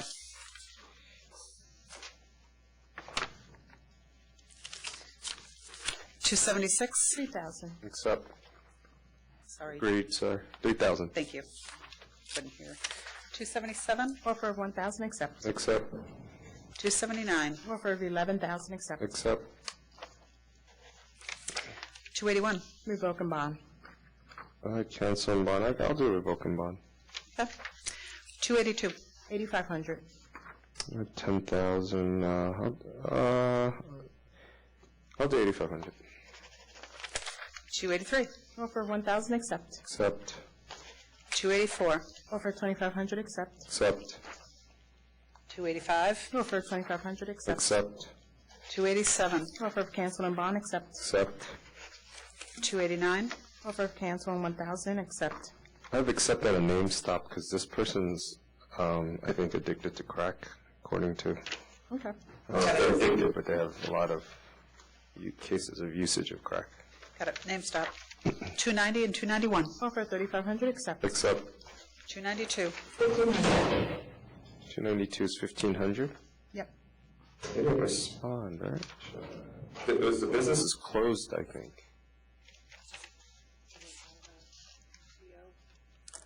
If they don't pay it, it'll be canceled. Yeah, so do we just do cancel to get the, I didn't see that the business was closed. No. They just said they didn't have the certificate of occupancy sign posted. I have Necessarily, USPS they don't records have show one. that on December 22nd, 2014, USPS determined Yeah, I the don't know business if it was was closed. closed. With, permanently. Oh. It was closed when they tried to Oh, when they try to deliver? Yeah. So So how much did you say? 1,500. 1,500. 294 and 399F. Offer of 10,000, accept. Except 295. This one had no food. Yeah, but- they still have no food. They had no food before, they still have But no they food. sent like their menu. This representative was here today, too. Really? Yep, for an application. They sent a menu along with. Merrick. I'll accept the 7,000. I wasn't going to send it back. Do you want to give them a warning about food? Maintaining. Yeah, you can send the warning. Oh, this is the second time. That's No, what I was we can saying. have This is them the in. second time, that's Yeah, why. let's have them in just to make sure, because they just sent pictures. To appear 310? Yes. Yep. Okay. 296. I had a counteroffer of cancel and bond. They didn't get notice each time, so I was okay with the 12,000 for this one. What concerned me is that the last one was 2013, and there's been 3 Since then? since then. Except, I was just concerned that this Right. is just a pattern. You said that they were not notified? Is this a nuisance abatement? Was it? Um, Yeah, I don't know if it was. Okay, this one. I don't know, they were undercover 296. auxiliary police officers. Yes, it was a nuisance abatement. Okay, then I'll accept the 12,000. Right, so the next time I would do cancel and bond, except 12,000. Okay. Thank you. 297. Offer of cancel and 1,000 bond, accept. Except, 298. For them to appear. yes. 310. 310. 299. Offer 7,500, accept. Except, 300. Offer 5,500, accept. except, 301. This one, they had an offer of 60 to 90 days. Yeah, I'll for- take the 90. 90? Yeah. Because 2 months later, after they paid the last fine Right, for the will this other really two. deter them? And I almost feel like, You may want to have or recommend that enforcement check during the Yeah, suspension. during Yes. suspension, that's fine. okay, so 90-day and enforcement check.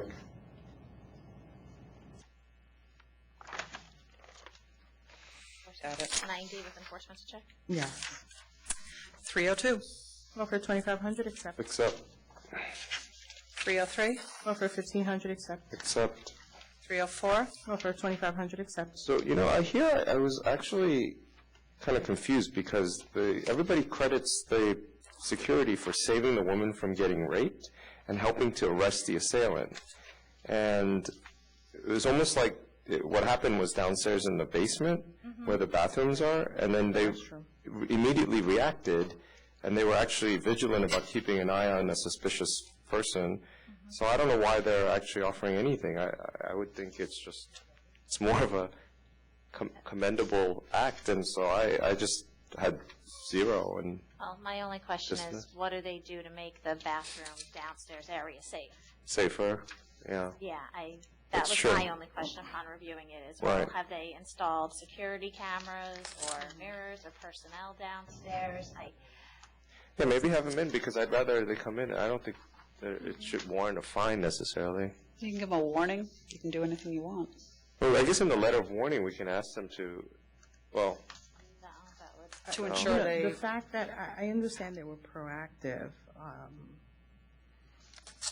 you're asking that a letter of warning be issued No, instead of accepting the fine of 25, their offer of 2,500? or really a dismissal, I guess, in a way. Just reading through all the statements and then the police officers, and just seems like they did something they did their job, and it wasn't as if they weren't supervising. But I do agree with Council Flug that we want to understand what's going on to remedy or better provide security downstairs. So you're asking to have them come in? Well, how can we let them know without necessarily having them to come in? I mean, it's just a matter of Well, we can dismiss it and send a warning letter that, you know, that these are really issues they need to. recommend strongly. Maybe seeing them soon. Oh. Jackie, I don't know if you want to look up their record. I'm just looking at their website actually to see physically what the place is. It was voted Best Gay Bar by New York Magazine. It looks like a very large, loud place. They had security cameras that spotted the fact that the assailant had a coffee cup that he had in a phone booth and things like that. So I was, I just think it was kind of a... I just got it flaming, so... Just got the name now after I see that. Okay, so... So, anyway, I don't think there should be a monetary fine, and then... All right, so... You can dismiss it. Yeah, I did vote to dismiss. Just dismiss. Okay. If we see them soon, then we'll make that suggestion at that Dismiss, or time. do you want to withdraw?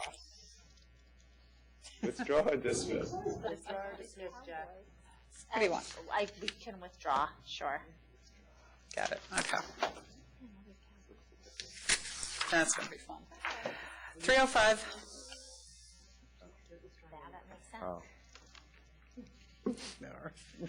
All right, 305? Yep. I have revoke for the record. Okay, agree. Okay. 309. Offer 750, accept. Accept. 310. 2,000. 2,000. 311. They had an offer of 1,000. They asked for reduction. Yeah, I gave said them 500. Yep. 312. No, for 4,000, accept. Accept.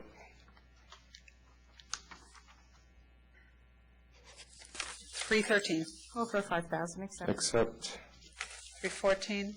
They offered cancel and bond, but there's no bond. There's no right? bond. All right, We've so already it's cancel. Just cancel for the record. Yeah. Cancel for the record. 315. Offer 750, accept. Accept. 316. 2,500. 2,500. 319. Offer 7,500, accept. They have these dips with the community board now, right? Okay, accept.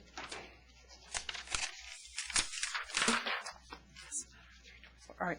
330, we have... 320? Sorry, 320, I'm sorry. The attorney has other matters for this premises along with the proposed findings coming back on, all on the 324 calendar. He's asked if all the items can be heard. Okay. So over to 324? 324. You know, this one I thought. 322? I'm sorry, which one is over? 320. 324? Offer 1,000. 324, yeah. Okay. Accept.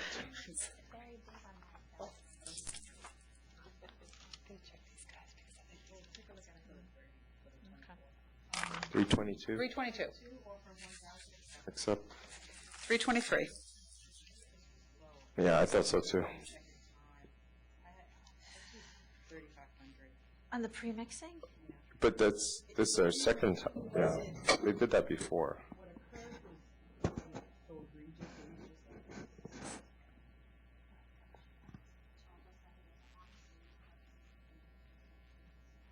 He just sees a counter offer of 3,000. He has 3,000 too. I have 3,000. Will you do 3,000? 3,000.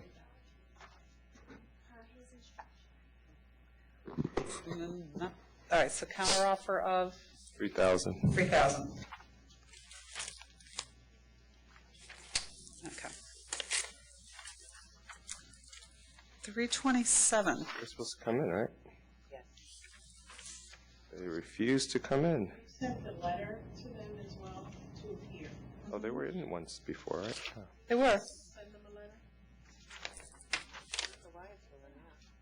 This one, They had a translator, right? hey, but you know what? It's carried over, but I don't see copies of my letters with this group. To appear. This was to initially appear with menus and photos. We had to send it regular mail. Yeah. So one more time.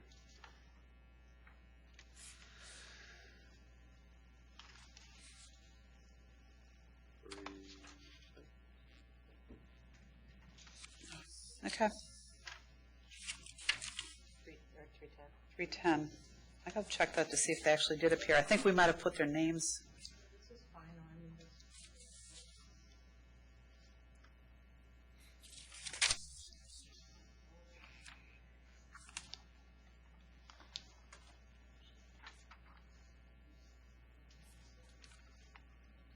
Yeah, I think they were here. They were here, and that's when they had notice. We gave them a date then. I mean, generally, we do send a letter, but it's a Yeah, little this is the redundant. This last one, we'll time. send it every which way. 329 This was held and over. 330. These are all. Was this for them to appear? Mr. Allenwick had sent me German requests for all his other items, but I don't recall getting one for this. He's engaged in court. All right, So he well, asked- let's hold this one over, because if he asked for the other ones. Okay. And that was also for 330? Oh, 330? 310, you mean? 329 and 330 are the same premise. Oh, yes. Yep, The okay, date. over. Right. So sorry, to Oh, okay. 310. To 310, gotcha. March 10th, I'll say it that way. March 10th, yep. 331. Send someone out, I have. Why do I have send someone out? They stopped selling, they said? We're, to see and if they were still selling, and that's the investigator's report. Right, Yeah. right, so we wanted to I send someone sent a out. letter of warning because they applied for a license and I don't know why, because they never sold, right? So they I'll said they dismiss- stopped selling though, right? I think he never sold. Right. I'll dismiss charge 2. As to 1, I have a letter of warning. What do we have sent someone out though? At the last But board, didn't they just to surrender? see, are they in Didn't they fact surrender not the selling? license? And did we get, Yeah, the license Oh, they was in did. safekeeping. Okay, letter of warning. okay. 332, do you want to wait for the chairman Oh, on this yeah, one? we'll wait. Okay. Yeah, we'll wait on that one. Sorry. On 333, I have a request from the Elke Hoffman. She's asking this to be put over to April 21st. Oh, okay. Huh? That's it. 335. 7,500. 7,500. 336. Offer 5,500, accept. Accept. 338. Offer 4,000, accept. I accept, but I think we need to advise them to apply for a different type of license, right? Yeah, seasonal. They need to get a seasonal? It's one of the ones that's gone back and forth. It may have been a seasonal, then they weren't. Double check on it. Last line of the memo that should advise them to consider Let's see. Yeah, they used to have a summer. They had a winter, then a summer, and we won't let them go back and forth. Mm-hmm. Because if So you're going to that's do why they that, then you kept have to it get all a year. full on premise, but, yeah. So If now, they're- You okay. just have to make sure that But they're only going to be open Can they, in the summer. can they put it in safekeeping if they're gonna flip-flop from summer and winter? Well, we wouldn't let them flip-flop. If Okay. they would put it in safekeeping if they had addresses. So now they're only gonna be operating during the summer? They have an OP now, right? So, And it should be in safekeeping when they're not using it. exactly. Well, this particular, wait a minute, we got Timber Resort and Timber Lodge. 5265, yeah. They have the full OP. So you recommend that they should apply for the seasonal? Well, if they want, They only use they're it. going to have to be, they're forced to close by a certain date if they have a seasonal, so they might want to stay open a little longer than what the seasonal allows them. As long as they put it in safekeeping during their off months. Do you want them to come in so that can be clear? Tell them. Yeah. Yes. Okay, so we'll have them come in. They're- See where they're coming They're from? coming, they're not. Oh, yeah, This would be a they're huge far. trip for them. Okay. I think Lisa has explained it, Just to them? Okay. asked her to explain it to But them. what are they again. gonna do, though? She explained it, but she didn't really know something what in they writing. chose.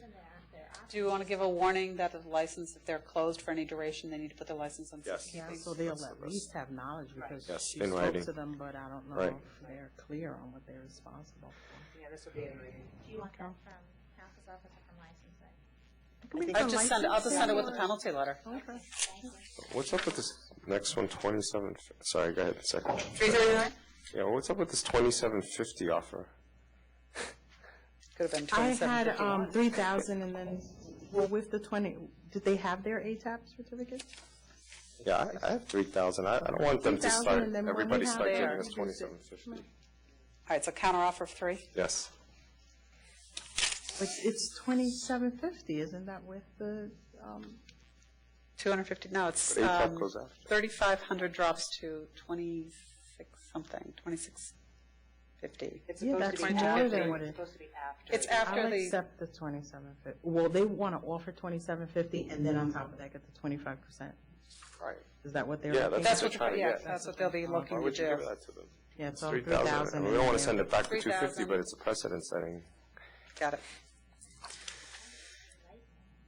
340, Offer of cancel and bond accept. Except, 341. I know, I'm gonna have a mess on my hands at home. These folks have no food. yeah, it's the same issues over and over When they again. appear. Bring them in, please. Do we have like $1 million on for March 10th? Here's your, the rest. 310 to appear, 310. It's 341. Yes. that's 341, yep. All right, That's 341 is 310 over. 310? chill, hold on a minute, I gotta, This is my pile. these are ones I have to change the votes on. Say no, Chairman. You don't know. Next week I go. Okay, 343? do you want to go back to 332? Oh, Board of yes. Litigation? This one, yeah. Do you want on the That's record? yours. 332. What happened with this? Yeah, just set it aside for you. Okay, so there's one case that we're gonna, all right, I think we should just, Accept. it's a bad case, but I don't think we'll. I know, I Not with chose a not to unanimous appeal. vote. I know. We agree? Yep. Yeah. Bite us Just later. the but litigation's noted, license. No appeal.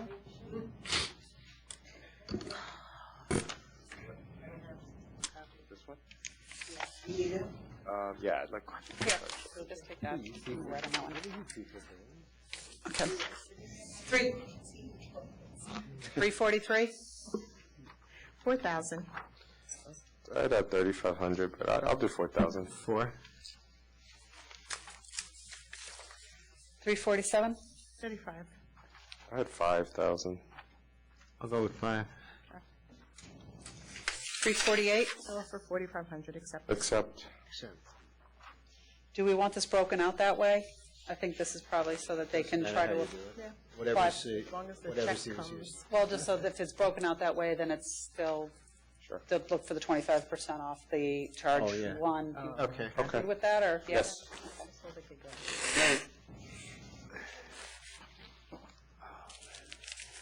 349, Dismiss.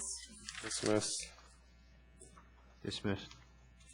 350, Cancel and bond. Cancel and bond. Cancel. 352, 1,000. 3,000. 3. 353, 3,000. 3,000. 3. 355 through 358. Offer of cancel, Well, 1,000. I just had a question on some of these first-time sales to minors. I thought we were putting a notice on the notice of pleadings about ATAP. Telling It's people on the about- second page. Is it? There's a second page to the pleading that's a bill Oh, of particular so we don't- terms we don't in the have that ATAP. here, No, but that's it's just, there. you just got the pleading. Okay. All right. Not enough room. 355 through 358? Accept. Accept. Accept. Accept. 359? 3,000. 3,000. 360? Offer 6,000, accept. Accept. Accept. 361? Offer 4,000, accept. Accept. Accept. 362? Offer 4,000, accept. Accept. Accept. 363? Offer 3,500, accept. 363 Cancel cancel bond. bond? Oh, 360. Shirt factory? Oh, that's probably one that I'm missing. Okay. Offer of cancel, 1,000, accept. Accept. 364? 3,500, offer Accept. accept. Accept. Accept. 365? Offer 1,500, accept. Accept. Accept. 366? Offer 3,500, accept. Accept. Accept. 367 and 68? Not a counter of 8,500. Yeah, I'm good with that. All right, 8,500. 369. Over 3,000. I mean, 3,000. 3,000. So, How much? Oh, Yeah, 3,000. 3,000, yeah, I agree. 370. Dismiss charges 1 through 3 as before the letter of warning. I'll go with that. I agree. 371. Dismiss 1 and 3 as to 2 and 4, 6,000. I have 5,000. Yeah, 5.